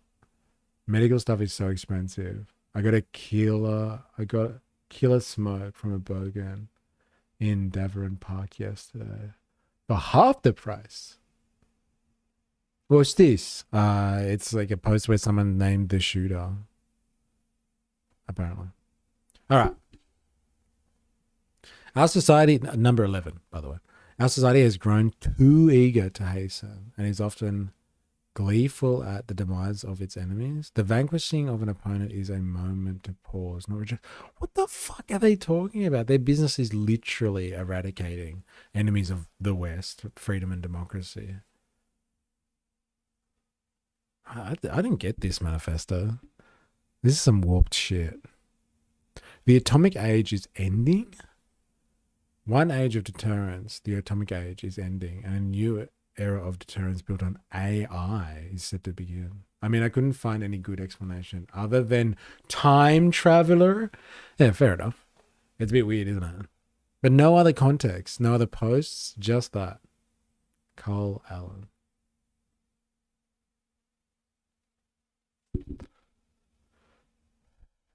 What's this? Had to disappear for a moment. Oh, right. We are reading through the manifesto of Palantir. And why? I don't know, but because they get asked for it. So we're up to 11. So Palantir, you're across the company. Palantir, if you want to recap, let me know. But yeah, Palantir has a manifesto, and here it is. No other country in the history of the world has advanced progressive values more than this one. I'm assuming they're talking about the US. The United States is far from perfect, but it's easy to forget how much more opportunity exists in this country for those who are not hereditary elites than in any other nation on the planet. I don't know, man. That's a rich call as well. It's a clusterfuck of ideas. Whatever sticks. Some people's eyes will stick on certain buzzwords and only read what they want. Quantum AI essentially proves the multiverse theory. Yeah, I don't know. Does everyone believe that? Like America, okay, it has its flaws, but at least in America, it's the land of opportunity that doesn't exist anywhere else in the Western world. Like, we don't have a hereditary elite like other nations do. I don't know. I think there are some other Western nations that have less integrated hereditary lines, to be honest. Like, they were talking about an American-style aristocracy, since America's inception. I don't think they skipped that one. The well of Western civilizations has already been poisoned. It was poisoned during the Renaissance when banks funded philosophers to dismiss the knowledge of the Eastern Roman Empire. What if Mythbusters' great-grandchildren are doing the old, what would you do if you had the chance to K-Baby H? And Trump is modern H, and we're just trying to bust a myth? And that's enter Cole Allen. Will somebody take the shot? Will somebody do it? Isn't the country they're talking about the technological republic? Like, it's a concept of a country, right? Oh, I don't know. I think you are framing this weirdly. Nah. It is true. Capitalism has lifted more out of poverty than any other system, as perfect as it is. You know what's funny about that when people throw that one around, dilemmas? You know where that is true, though? That capitalism has lifted more people out of poverty than any other system? It's actually happened in China. Now, you have to decide whether China is communist or not then. So if China is communist, run by a communist party, then it's actually communism that has lifted more people out of poverty than any other system, because you have a communist party running China, and it's thanks to the achievement of the Chinese and their massive population that people are allowed to say this thing, that capitalism is so amazing, it's lifted the most people out of poverty, etc., etc., etc. But that's only because of how many people in China have been lifted out above the poverty line, because of the industrialization of the Chinese population and their society. And so, like, if you believe that they're run by a communist party and they're evil communists, then it's actually communism that has lifted more people out of poverty than capitalism. Or you can say, no, they're not really communists, and then it is capitalism that has done it. But then it's capitalism that's run by a communist party. So like a planned economy, basically. So it's not actual like free market capitalism. It's planned economics with market, market economics, a melding together of planned and market economics that has lifted the most people out of poverty. Not really capitalism, actually. It's an interesting point, that one, if you believe the statement in the first place. Kind of how scientists were paid to promote the sugar or cigarette industry. All the scientists are going missing. I went back to the top. Yeah, it's a concept for a new country. This is a concept for a new country. China has red light, green light capitalism. They turn it off and on like a tap. Oh, the technological republic in brief. Okay.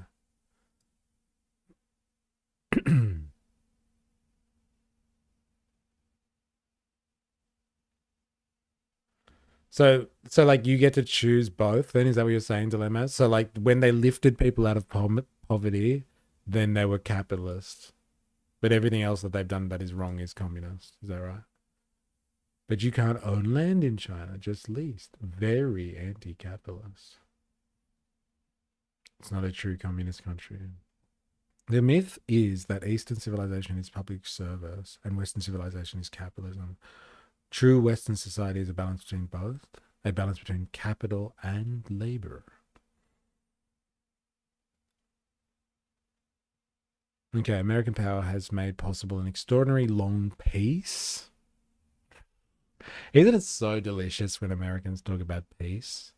We've had such a long period of stability in the world. Yeah, okay, there's stability for the economy built on the back of never-ending destabilization around the world. Like the exact opposite of peace. It's on the back of non-stop war, never-ending wars, that you've had this supposed peace that's good for the economy. When China does good, it's capitalist. When it does bad, it's communist, bro. Yeah, fair enough. But if everyone has everything they need, do they care? All right.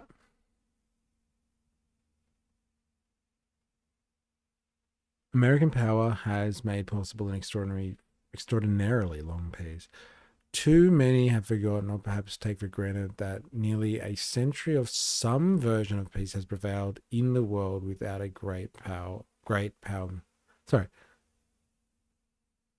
without a great military conflict, power conflict. Okay, fair enough. So that's what they're defining as peace, because we haven't seen two massive powers go head to head for almost a century. And it's just one power bullying all these other powers and setting them up for destruction, self-destruction potentially. Then that's peace. Okay. At least 3 generations, billions of people and their children and now grandchildren have never known a world war. Okay. That's interesting. Schrodinger's Mao. Not being able to own the land of your own country should be a massive red flag, metaphorically and literally. Yeah, but see, that's the thing. Not being able to own the land, you find that it's such a big problem. Not being able to own land in your own country goes hand in hand with lifting people out of poverty. So do you like lifting people out of poverty? If you do, then like that also comes with being a dirty commie that doesn't allow people to own land. So do you like the poverty one or you don't? You can't have both of them.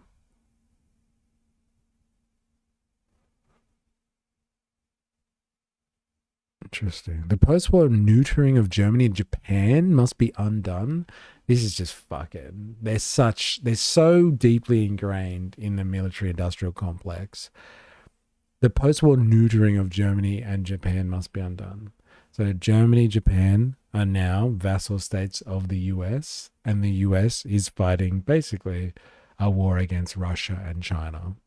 There is a superpower that has emerged after almost a century of peace where there is no superpowers fighting each other. Well, superpowers have arisen and they are challenging American dominance. And so we now need to let Germany and Japan build up a military so we can use them as cannon fodder for when the Russians and the Chinese, when we go for all-out war with the Russians and the Chinese. We need someone in our way. Come on. I can't own land here. So what's the difference? Well, that's the market that's decided that you can't own land because it's unreachable by the average person. It's so much better when the market does it. If the party decided that you shouldn't own land because they've got some fucking aspiration that it should be controlled for political purposes, as opposed to just letting the free market decide, that's okay when it's the free market that's failing and why you can't own land, as opposed to somebody actually making a decision that you can't own land. Now that's scary when people make decisions as opposed to just leaving it up to the invisible hand of the market. Hi, landowner here. I wouldn't care. LOL. I'm aware. I'm not a fan of the banking system. I'm libertarian adjacent, remember? Got it. The right to land is flawed when those with more resources can own more land than you, limiting the amount of land the common man can own. This is a very interesting one here. Poor Germany and Japan. Got to allow them to militarize. And then we can control Asia. The defanging of Germany was an overcorrection for which Europe is now paying a heavy price. A similar and highly theatrical commitment to Japanese pacifism will, if maintained, also threaten to shift the balance of power in Asia. So Germany is being defanged, so it can't be used as a buttress against Russia for US imperialist interests. And Japanese pacifism, if maintained, also threaten to shift the balance of power in Asia. So if Japan, who's under the control of the Americans, doesn't get access to its militarization or potential militarization, then what are we looking at here? We can't use Japan against China. What are we going to have to do then? We have to fight all of these wars? We can't spread ourselves out that thinly. Come on.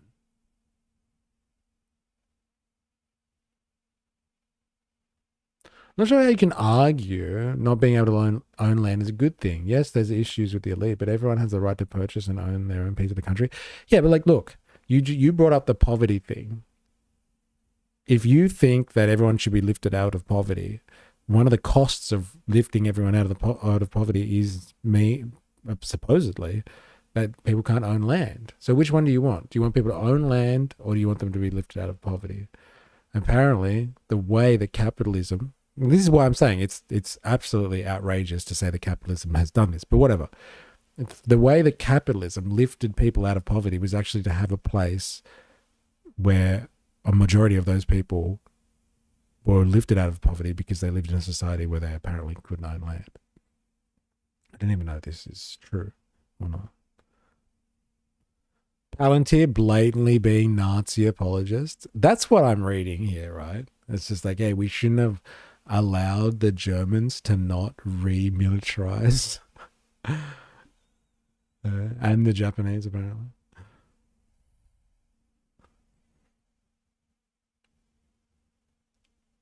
We should applaud those who attempt to build where the market has failed to act. The culture almost snickers at Musk's interest in grand narrative, as if billionaires ought to simply stay in their lane of enriching themselves. Any curiosity or genuine interest in the value of what he has created is essentially dismissed, or perhaps lurks from beneath a thinly veiled scorn. Wow, they're like, this is like hardcore. It's not just Nazi apologizing. This is like, yes, us billionaires helped create society. So stop dissing us. If we have billions, we ought to use them in whatever endeavor we see fit. Wow. Silicon Valley must play a role in addressing violent crime. Here he comes. Here comes mine. Oh, this is the other movie I watched to culturify myself. I watched Minority Report. Now I understand why so many people reference Minority Report when talking about things like Palantir. Here comes Minority Report. You ready?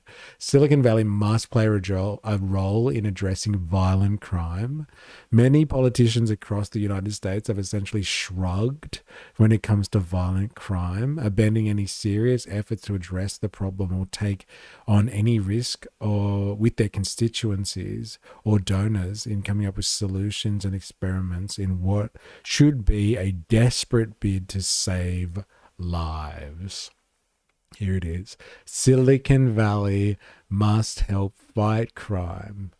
All those violent criminals out there coming to get you and your loved ones. We need to have predictive policing, and all-out state surveillance to save you from yourselves. Just hand over the keys to addressing crime to the all-powerful Palantir. Yeah, thinly veiled scorn. Okay, wow. Yay, now you get my telepathic glove references. I do. I will from now on, I swear. Hi, this was Germany and Japan, third and fourth largest economies in the world. Can't keep a good country down. Yeah, especially with all that potential to spend on the military-industrial complex. 18. The ruthless exposure of the private lives of public figures drives far too much talent away from government service. The ruthless exposure of the private lives of public figures drives far too much talent away from government services.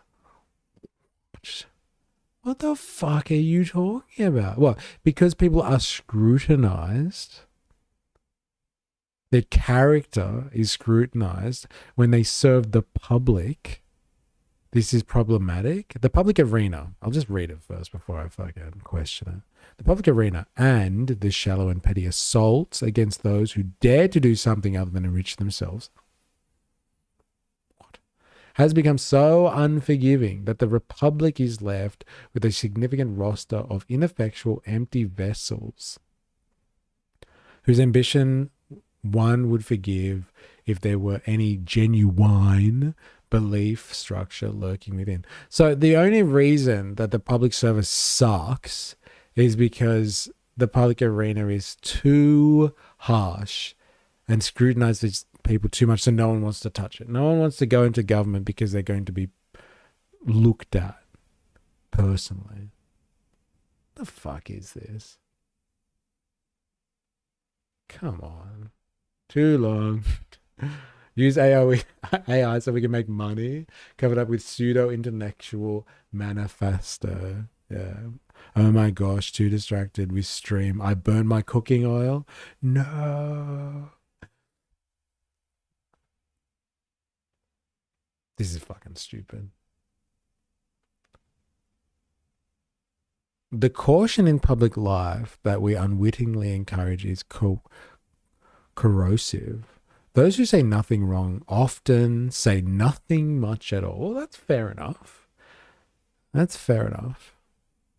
But I don't think that is what is discouraging people from a life of public service.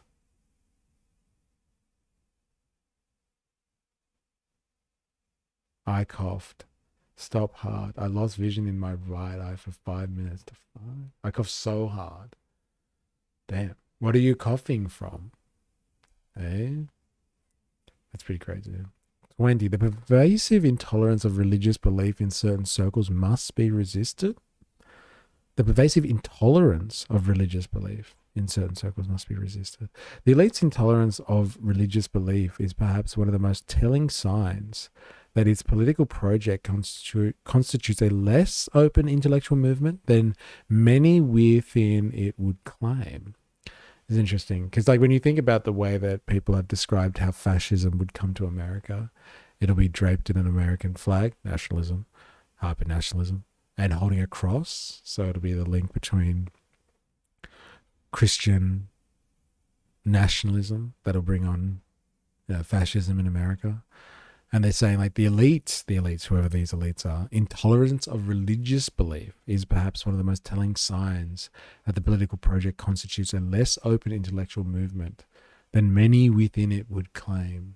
So, like, we got to be more religiously tolerant for the political project. We need to integrate, basically, religion back into... So we move, like, secular society was about the separation of church and state. Like, you can have religion. Go for it. In your personal life, do whatever you want. But religion shouldn't influence politics.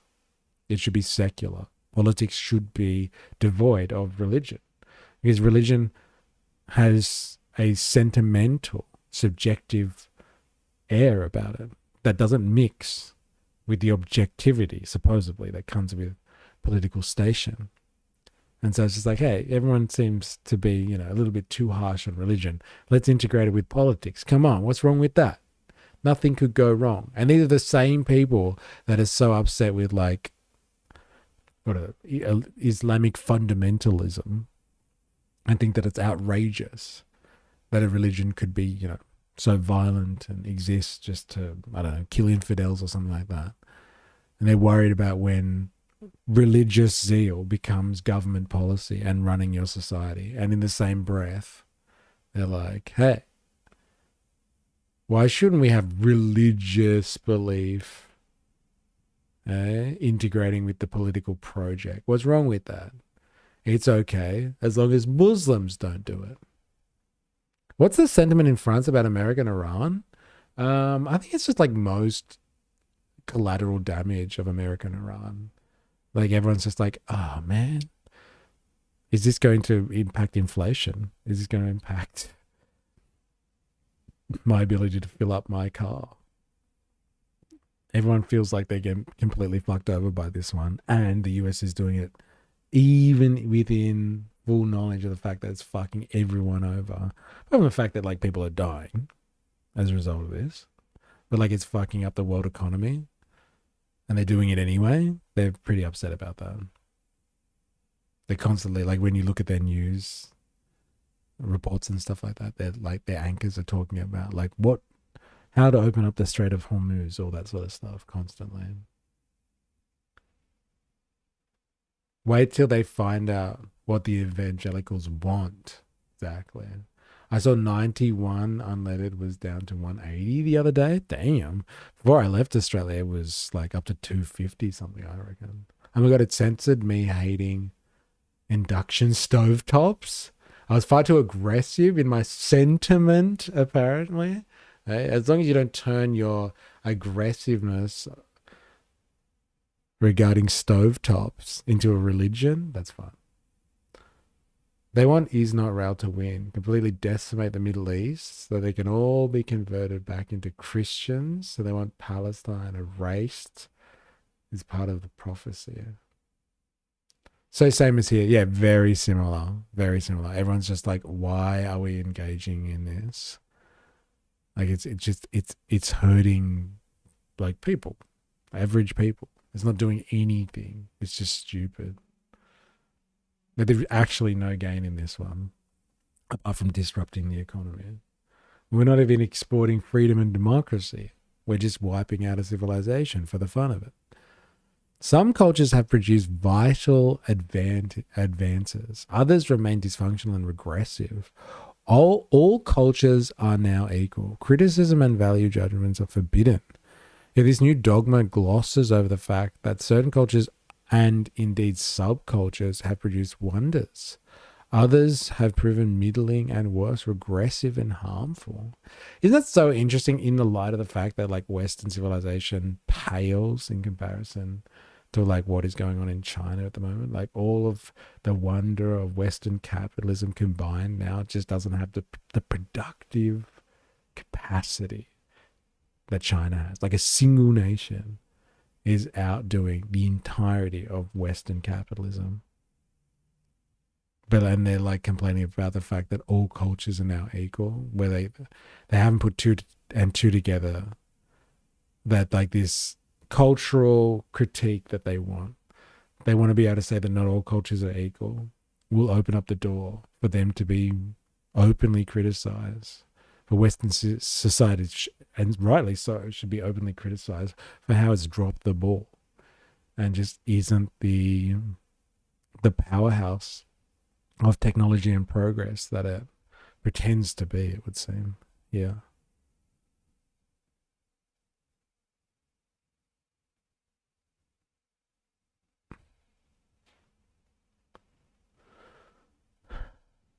Practically making money at Captain Hook and increasing hate for the US. On your France. Anyway, I got to go shopping at Audi like a pleb. When I came back from France, it was like the first thing I did as well. I did my shopping at Audi. Hey, you go, working class man, you. Do your thing. Good luck. They are very grounded people, the Chinese, in my opinion. Well, they should have a good cultural critique then. 22. We must resist the shallow temptation of a vacant and hollow pluralism. We, in America and more broadly the West, have for the past half century resisted defining national cultures in name of inclusivity. But inclusion into what? Dun, dun, dun. Interesting. Like, this is some scary shit, right? The technological republic. Like, I'm so glad that we bought, like, I started talking about techno-feudalism. Like, this is what they want. They're just briefly summarizing for us plebs here what a techno-feudal world will look like.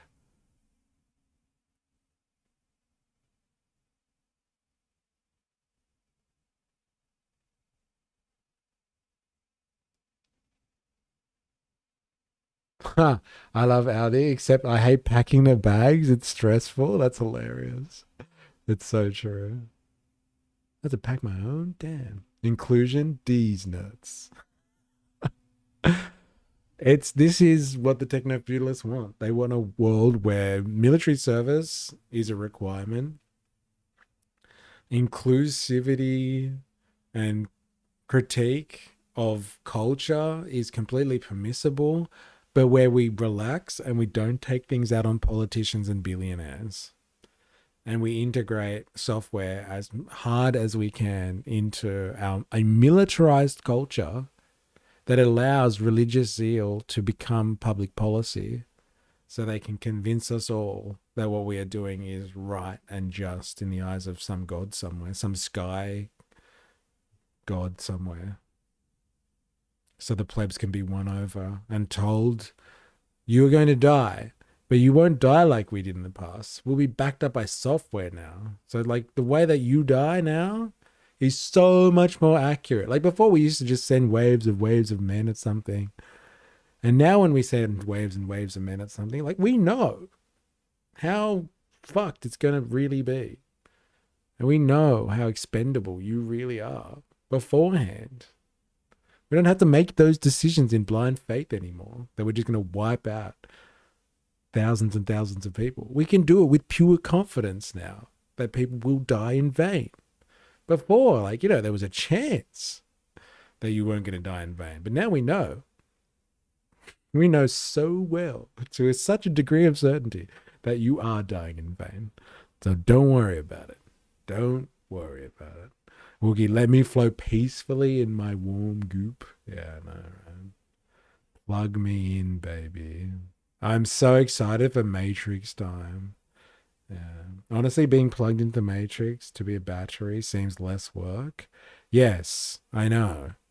Than being conscripted into military service where you die by algorithm selection.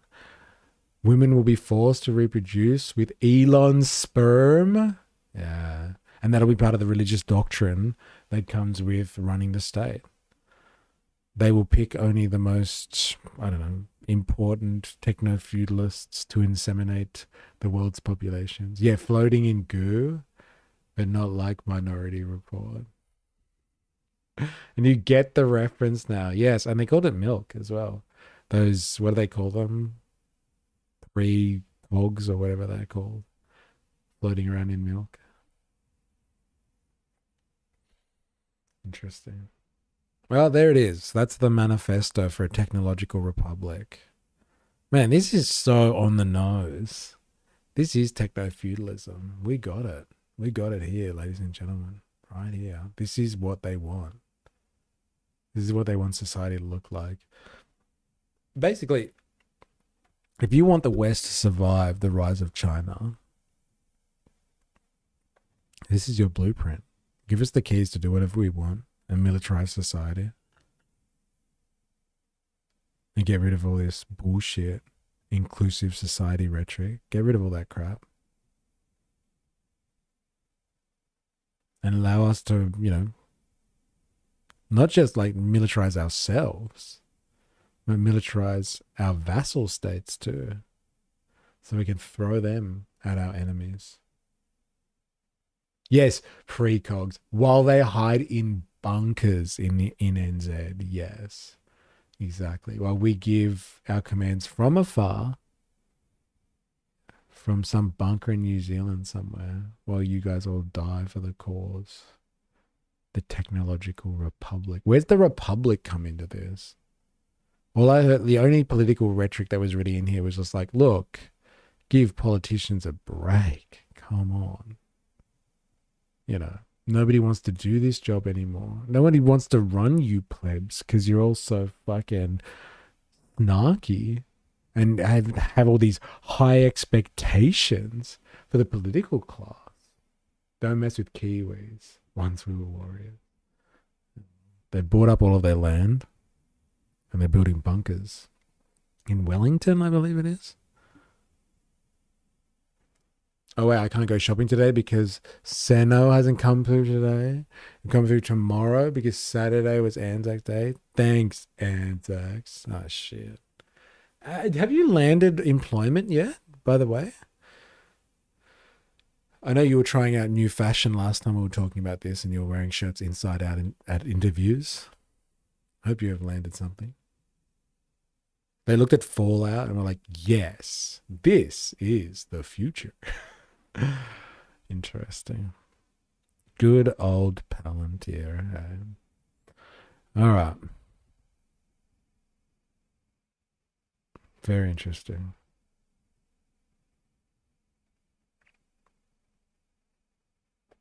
Now, I wanted to have a look at this. And, like, you know, it's not my favorite subject. But, like, come on. Yeah, I went to 2 other interviews. No success. Well.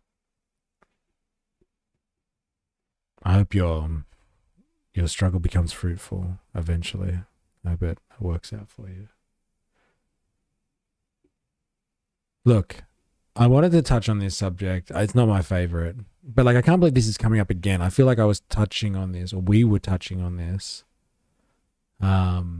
just before I left. And it's back in the media when I return. I'm sick of this subject, but I want to see if there's been any developments. I'm talking about none other than ISIS brides. Yeah. Unlike other Seno bludgers, I don't like being poor. Your favorite subject is ray gun, I assume? Damn, I'm never going to live this down. Yes, it is. It's actually not. But defending ray gun, yes, that's one of my favorite subjects. Like, no one helped at all. Like, none of you even jumped in and were like, yeah, I'll help you, mystery, and defend ray gun. Like, everyone's like, no, fuck that bitch. She's awful. Right, let's hear about the fucking ISIS brides. Your favorite subject is ray gun. Good luck, babe. Hope something comes along soon. I'll give you all of my good employment karma. Now I'm officially on DSP. All right. Ray gun is a geopolitical issue. It's too hot to touch as well. So hot. You're saying we're the hottest country right now. We're so hot. Everything's so hot. Brides to return. Like, so nothing's happened. Basically, they're going to return. They still haven't fucking returned yet. I thought they would have gotten here by now. Eh? Come on. Mystery showing his misogyny, defending women because he sees them as defenseless. Hey, look, someone's going to stand up for her. No one's standing up for her. Like, she's literally against the entire planet. Like, I don't think anyone has defended this person. I'm going to fucking defend her. For sure, if no one else is going to do it. Ray gun is a representative of capitalist class meddling where they shouldn't. Captain Bucket. What about OnlyFans? Oh, man. She didn't deserve sympathy. A bloody disgrace. See, this is what I'm talking about. She is on her own here. The entire world is standing against her. Call it misogyny. I don't care. I'm standing up for this person. I'm going to stand up for her if no one else will. A group of so-called ISIS brides and their children left a Syrian camp today hoping to return to Australia following a failed repatriation attempt earlier this year. They've been issued passports by the federal government, and of those who remain, just one is temporarily banned from entering here. A second chance at escape. 4 women and 9 children leave behind. She made her bed. Yeah, fair enough. Wally Dali's mystery. What, he defended? Oh, well, someone has. Well, I'll take back everything I've said. Somebody's defended ray gun. What's Trump going to do after his term ends? What about OnlyFans? The dire conditions at Syria's Al-Roj camp for what they hope is the final time. The camp's coordinator saying there is security procedure that takes up to 72 hours, then they will be deported. It was less than 3 months ago the entire group of 34 Australian citizens. Good on you. You're better than most. Thank you. I try to defend the little guy, even if she is appalling. But that's not what we're talking about here. At the camp tried to come home, but their escape was foiled by Syrian government forces. It appears Trump has an OnlyFans. It's called Truth Social. So good. He's got a whole platform dedicated to his ego, stroking his ego. It's called Truth Social. What's Rudd doing now he stepped down? What about OnlyFans? Only Rudds? Eh? That's pretty sexy, actually. Only Rudds. I love how all of a sudden Muslim women aren't oppressed. Eh? is that this time they've overcome that hurdle. The coordination was perfect. It was done between us and the Syrian government to be able to fly back these families to their country. The Australian government is required to issue passports to its citizens. This group is no exception, but it says assistance to bring them back stopped there. The Australian government is not repatriating those people from Syria. Only one of the women living in the Syrian camp has been temporarily banned from entering Australia. No other exclusion orders have been issued. Tony Burke himself has said, we do not want them here. You are in government. You can do something about it. When terror group Islamic State retreated in 2019, families linked to its fighters were taken to decrepit camps like this, something their children had no choice in. This group's departure leaving another 11 Australian women and children in Al-Roj. The camp says there are no plans yet for their return. Emily Saunders, 9 News. Interesting. Let's get Barnaby Joyce's take on this one. Moving. Hey, I'm sure he's going to have a great take on this one. Let them back. Look at these kids. Yeah, like this is the case that we were talking about before. Like, look, if they are fucking ISIS brides and they have done crimes and they're implicated in terrorism, then fucking try them. Put them through the court system. We have laws. We have rules. Okay, if they're Australian citizens, they have rights and they're allowed into the country because that's what happens when you're a citizen. Like, you don't get to choose. Fortunately or unfortunately, if someone has citizenship status, like that's the wonder of citizenship in the modern era. In the world where we have nation states now, if you're a citizen, you have rights. Now, if you've done the wrong thing, then fucking go for it. Charge these people and convict them. But, like, you know, should they be held at arm's length and not allowed back into the country because of it? No. Let them in and fucking prosecute them. Done. And if they are guilty, lock them up and throw the key away. Go for it. But, like, you know, it's a really scary precedent to start being like, oh, you're an Australian citizen? Tough tits. Like, I was just traveling. And, like, you can see the weight and importance that comes with being a citizen in a particular land and territory. And you have particular rights and they need to be upheld. Like, you don't want to allow governments, for whatever the reasons are, ISIS brides, whatever the fuck the reasoning is. But you don't want to give governments those powers where they're just like, no, you're not allowed back in the country. Actually, you know what? We'll kick you out too. And we'll just leave you on an island somewhere. We don't want to go down this rabbit hole. It's a bad idea. Whether you like these people or not, fucking who cares? Let them in. We have our own judiciary, our own legal system. We can sort it out. They aren't even guaranteed to be safe when they're thrown into detention once they get here. That's a fair point, actually. If they come to Australia, they're going to walk into the Australian Senate and everyone will think it's Pauline. That's pretty fucking funny. Yeah, could you imagine they all just put on burqas? And they're like, oh my God, there's 11 Pauline Hansons in the Senate today? How is she doing that?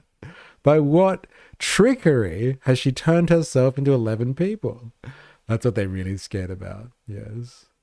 They're really scared about the fact that they won't be able to tell the difference between these 11 ISIS brides and Pauline Hanson in the Senate.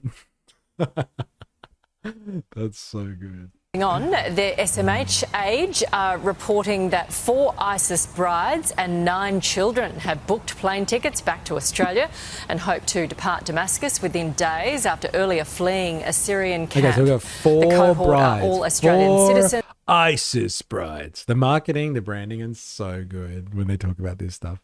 4 ISIS brides and 11 children. That's what we're talking about here, ladies and gentlemen. So potentially there will be 4 women that might put on burqas and pretend to be Pauline Hanson in the Senate. That's what's really worried. Like, if these women go anywhere near Canberra, like, we should all be really worried.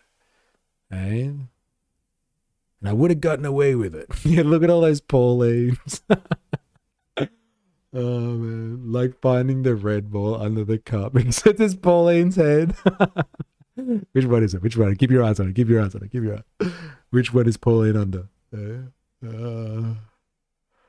don't really care, do you? Melania, get it.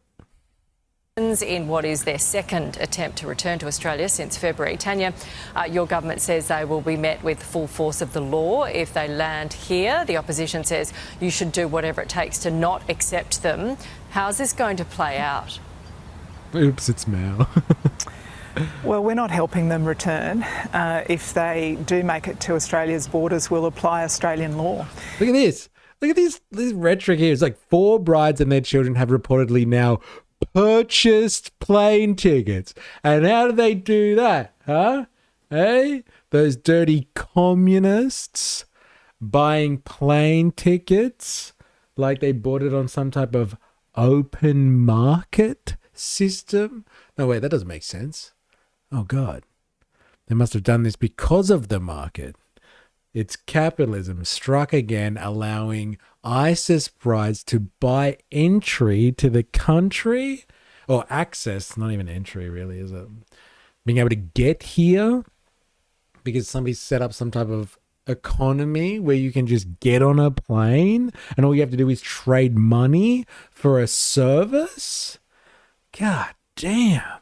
This is outrageous. Who would have thought?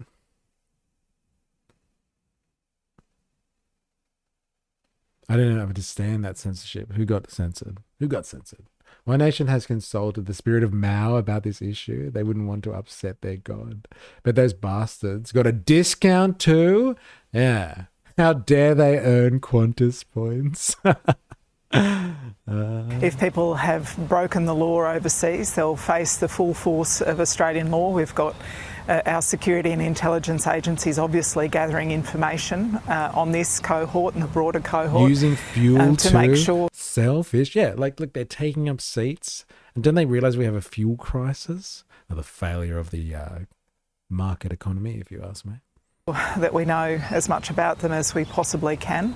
We've already issued one temporary exclusion order on the basis of advice from our security. Tanya is struggling. She has aged significantly since last time I saw her a month ago. Stressful job dealing with the ISIS brides. Breathing all the air. Yeah. Dilemmas is too angry to comment. The rage. Security agencies, and we won't hesitate to use Australian law. We've got no sympathy for people who have gone to fight with ISIS or support ISIS overseas. People who took kids there, it's just impossible to believe that anybody would take their children into that war zone at that terrible time. We've got no sympathy for them, and they'll face Australian law, and all of our information is coming from our security and intelligence agencies. We very much respect the advice that we're being given by them. A lot of questions coming in on this. People asking if the women go to jail, what happens to the children in this circumstance? Yeah, but they're little terrorists too, aren't they? Hey, the children. You remember when we first investigated this, and the statement that came out of the, what was it? It was from Marco Rubio's department, I'm pretty sure. I'm pretty sure it was the Home Department in America. Basically, they were talking about the fact that if you leave these pricks inside these little settlements or detention centers, whatever you want to call them, the kids get radicalized inside these detention centers. So you need to, Australia, whoever else, like there was multiple countries that had citizens in there. They were like, can you take your citizens and take them home? Because the longer you leave the kids in these facilities, the more radicalized they become because they're in the thick of it. You want to get them out of these situations so they have less chance of being radicalized. And this was coming from the Americans. The Americans were saying this is the reason why you need to repatriate your citizens. Can you fucking hurry up and collect your people, please? And they're like, people are scared of the kids now. Should have picked them up faster. More like the lack of care factor. Just like the other times ISIS brides come up as a topic, LOL. The new season of Desperate Housewives is popping up. Kata looks so much like a giant egg, and I'm very high, so it's absolutely hilarious. Tiny jail looks like a playground. Who the hell would sleep with that man? Yeah, I know. Someone who is also very drunk. Someone who's also an alcoholic. Right. Who are we, Australia? Poor kids. I hate this for them. Well, let's find out, eh? And like, do you imagine what's going to happen with the children? These pesky little children. Well, children in this circumstance. Well, if these women have broken the law overseas, then they will face jail. And that is a decision they've made as adults. And of course it's sad for children to be separated from mothers who are in jail. That's happening right now in Australia. If people break the law, then they have to face the consequences of breaking the law. But, you know, if they made a decision to go there and fight with an organisation that was murdering...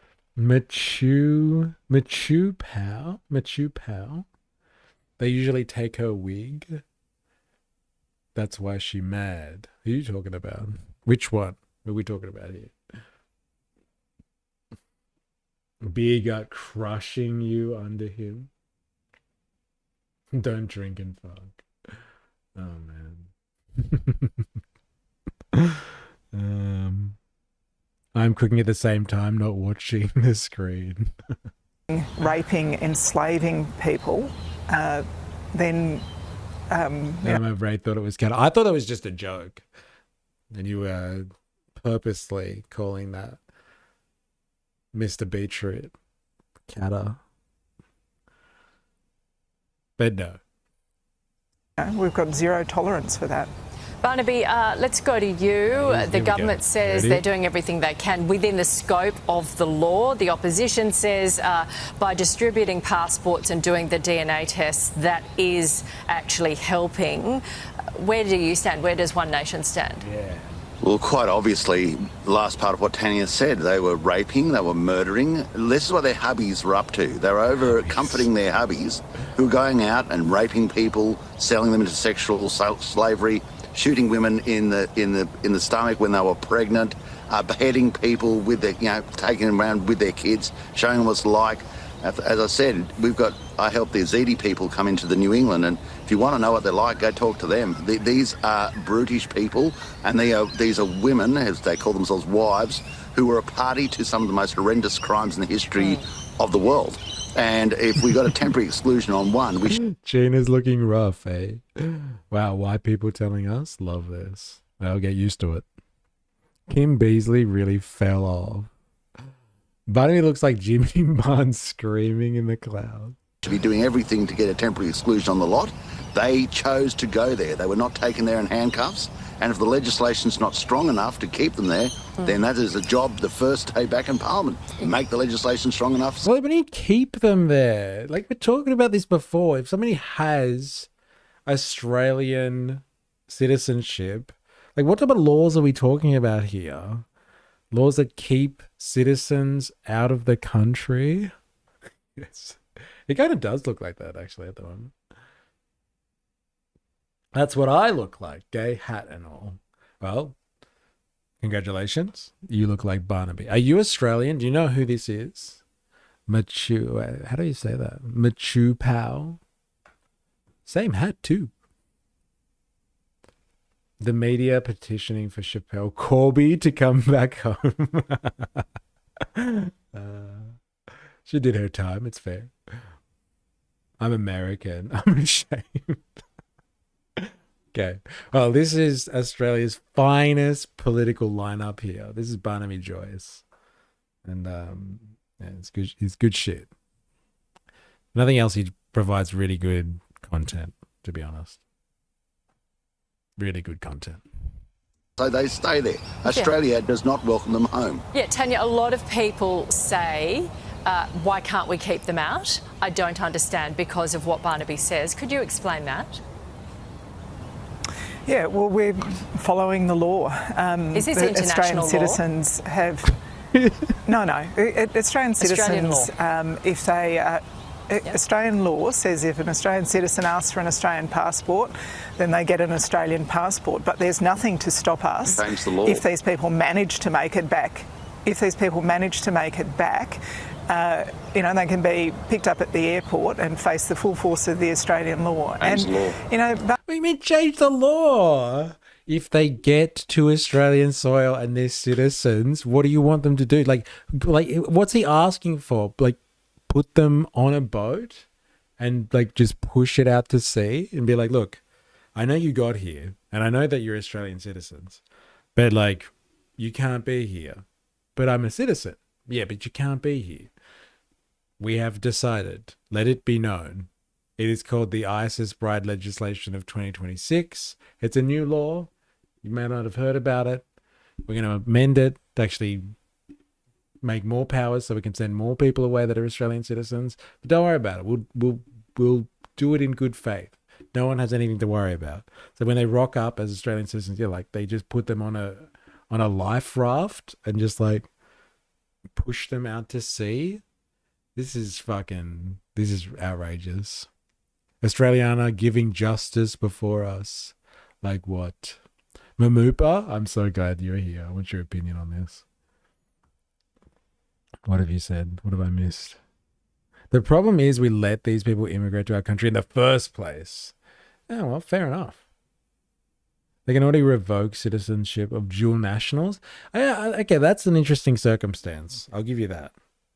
When it comes to dual citizens and you actually do have an option to go somewhere else and you don't become stateless, a stateless refugee, then they can revoke citizenship. Then yeah, that's an interesting situation. I wonder if these people are dual citizens. I wonder what the case is. It's a fair point. But if you have nowhere else to go, they got to take you somewhere. Y'all are all black in the report. Americans would shoot first. Fair enough. Which I don't agree with, by the way. Okay. Well, it's a different variable though, isn't it? Because like the true like objective or reason behind taking someone's like not letting a dual national is, and it's because, well, they actually do have somewhere else to go to. So if you're a citizen in two countries, then like, revoking your citizenship or denouncing you access, you can go somewhere else and somebody else will take you. But if we're just talking about somebody who only has citizenship one place and they're just Australian citizens and we're not letting them back in, like we have a fucking responsibility as a country, as a sovereign nation, to look after our citizens, even if they do the wrong thing. We bring them in and then we will judge them using the full weight of the law, whatever. We have systems for this. We have processes, systems in place.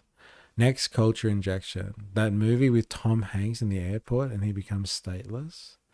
Ooh. I don't know if I've seen that one. Okay. I got some more culture to digest. These women are being punished for their husband's actions. I would say for the most part, yeah. That's not what Barnaby's saying though, is he? I don't either. How am I making fun of it? I'm aware. Tom Hanks is so what? The Terminal. Okay. I have to write that one down. Add it to my culture bank. I did write down movies that you guys have suggested that I watch as well, I'm pretty sure. Escape from LA, there it is.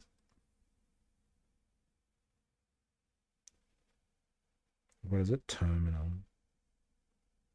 The stateless Tom Hanks. He has so much to teach us. It's discrimination and we have laws against it. Come on, do we?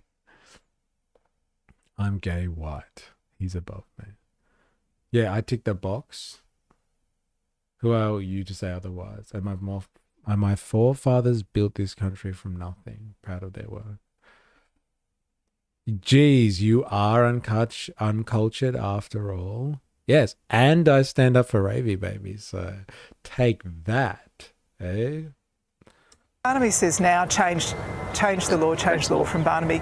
40 people came back when Barnaby was in government. Yeah, when Barnaby was the Deputy Prime Minister. Well, this is the difference between what you say and what you do, Barnaby. It's the difference between what you say and what you do. When you were That's so good. Is that true?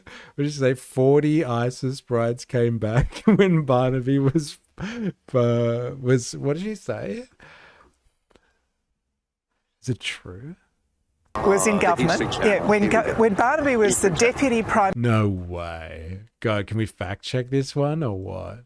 Is that true?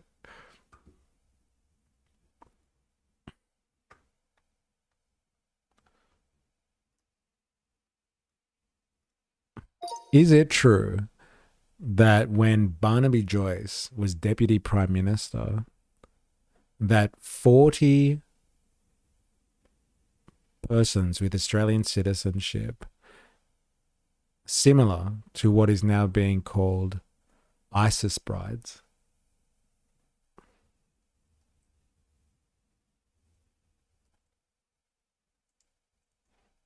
so people that are somehow associated with going overseas to help out with some terrorist organization, were let back into the country?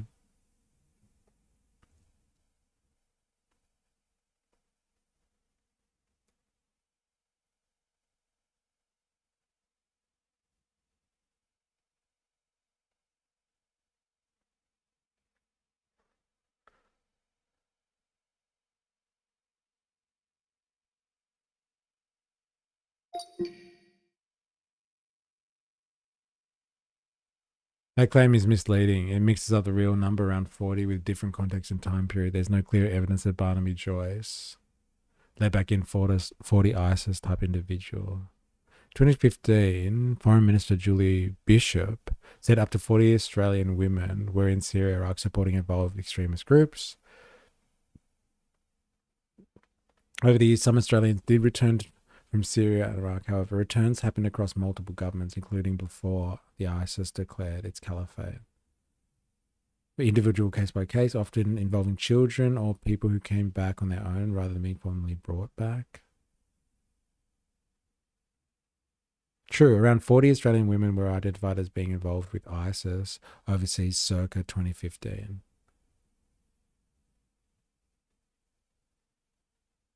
Okay, so it's not wrong, but there's been 40 people since 2015 that have been let back in. This applies whether the government was under Malcolm Turnbull, Scott Morrison, or Anthony Albanese. How many were let in under the... How many of this 40 were let in under the governments of Turnbull and Morrison? And how many were let in by the Albanese government?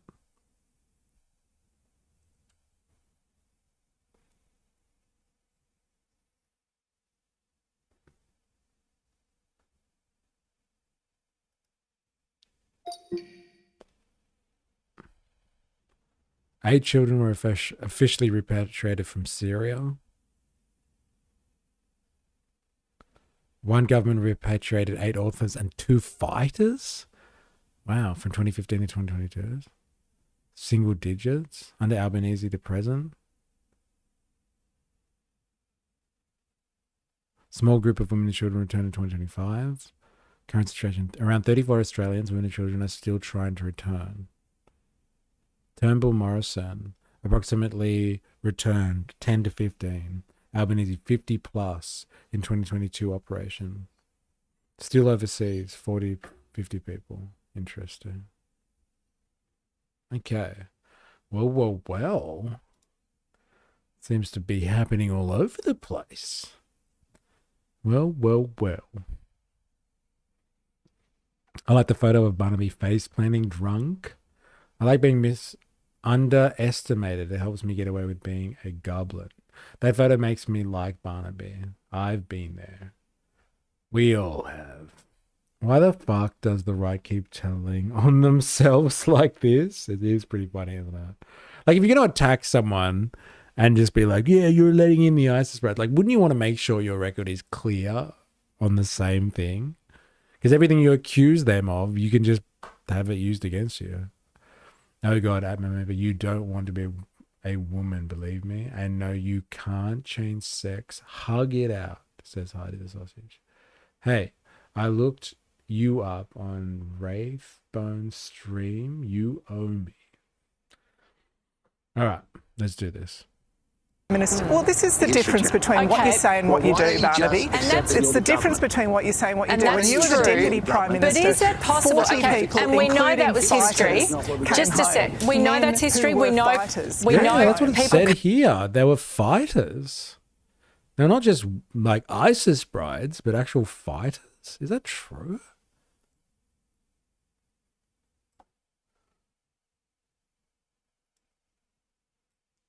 You have listed here that under the Turnbull Morrison years, 2 fighters returned to Australia.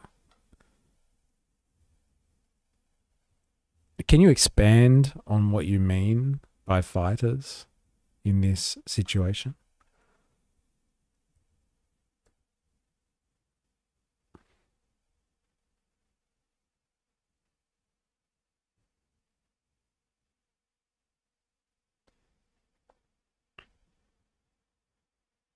Now, we're not talking about active ISIS soldiers being welcomed back into Australia as such. In intelligence, media and policy language, foreign fighters usually mean someone who has travelled overseas to join and support a terrorist group, such as the Islamic State. This can include direct combat roles, training, logistics and support. In this specific case, the 2 fighters mentioned in some analyses refer to individuals who had travelled to Syria and Iraq who were assessed as being aligned with ISIS, but later ended up back in Australia either by returning on their own or through limited government facilitated processes. Who allowed back without consequences. They are investigated by authorities. They may be charged under counter-terrorism laws and are placed under strict monitoring.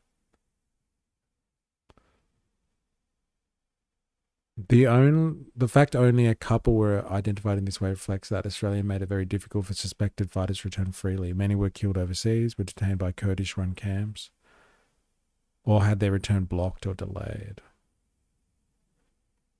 Not necessarily frontline soldiers,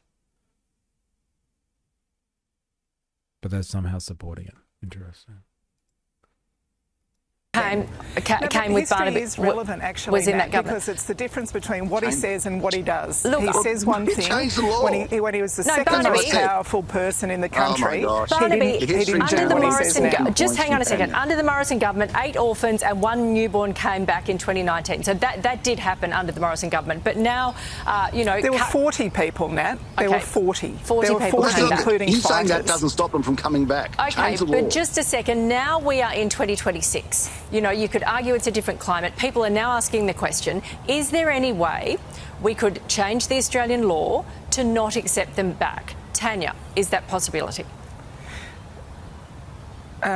Well, that's not a question for me, Nat. Okay. What we can do is pick them up at the airport if they've broken the law. We've already issued a temporary exclusion order for one of them on the basis of our security agency's advice. Hang on, Barnaby. We follow Australian law as a government. Okay. We follow the law and we follow the advice of our security agencies. Does Barnaby suggest that we shouldn't be going on the basis of the advice of our security agencies? Is that what he's saying now? Okay, Barnaby, can you answer that? The security is saying that's what we do. Do you want to go against that? I can answer that. Okay. Just like we have a law that apparently Tanya says has to let them back. Actually, our jobs, we make laws, right? That's what we do. We go down there and we go into this room and we vote and it changes laws. So we should vote to change these laws if there is a problem that says that they're going to come back. Now, we have issued a temporary exclusion order for one. They were all over there helping their hubbies murder and rape people. Okay. So You know let's what? get them all out. And as Tanya said, look, this is and not our her security patch. agencies are very aware of. Yep. Yeah, these security agencies are watching this group very closely on the basis of that advice. We've issued a temporary exclusion order already. You're going to let them back. There may be further. There may be further. One of the so-called ISIS brides has been issued with an exclusion order or something of this name. Can you explain how someone can be excluded from coming back to Australia if they have citizenship?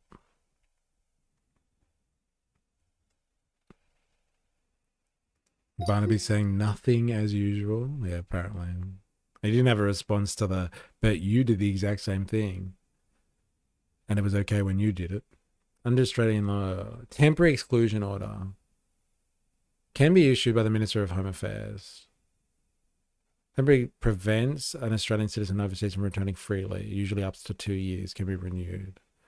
How can a citizen be excluded? Australia General cannot permanently refuse entry to its own citizens. What a temporary order does is control how and when they return, apply for a return permit, agree to conditions before coming back. These include being met by authorities on arrival, immediate questioning or arrest, delay return for security reasons, prepare investigations, gather the evidence, coordinate with foreign authorities. Like who? The US? The new ASIO laws can basically let them do anything they like. Interesting. Australia can't change immigration laws that quickly. We only do it for speech. It's the Aussie way. Actually, you know when I was explaining to the French that I was staying with, the couple of them very, very political. I was explaining our new speech laws that were kind of general, I guess, general anti-extremism, anti-Semitism laws that were rushed through in the wake of the Bondi incident. They were... Yeah, they thought it was outrageous. Outrageous. How quickly we can change laws when it comes to certain things.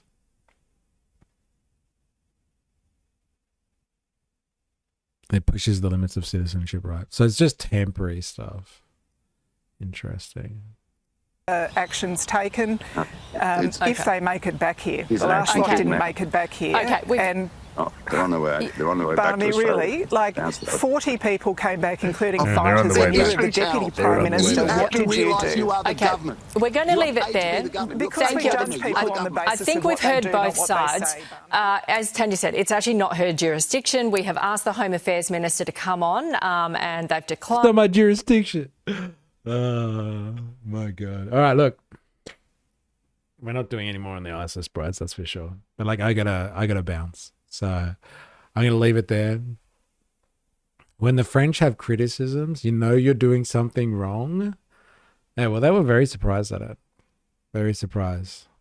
And like, because France is dealing with similar legislation that's trying to be rushed through their parliament in order to shore up anti-Semitism stuff. And everyone's like, we know what this is. It's just a crackdown on our rights, our freedoms of speech. Oh, shit, did you see that?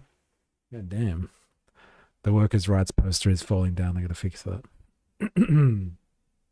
They can arrest you on suspicion of whatever they make up, basically like America's Patriot Act.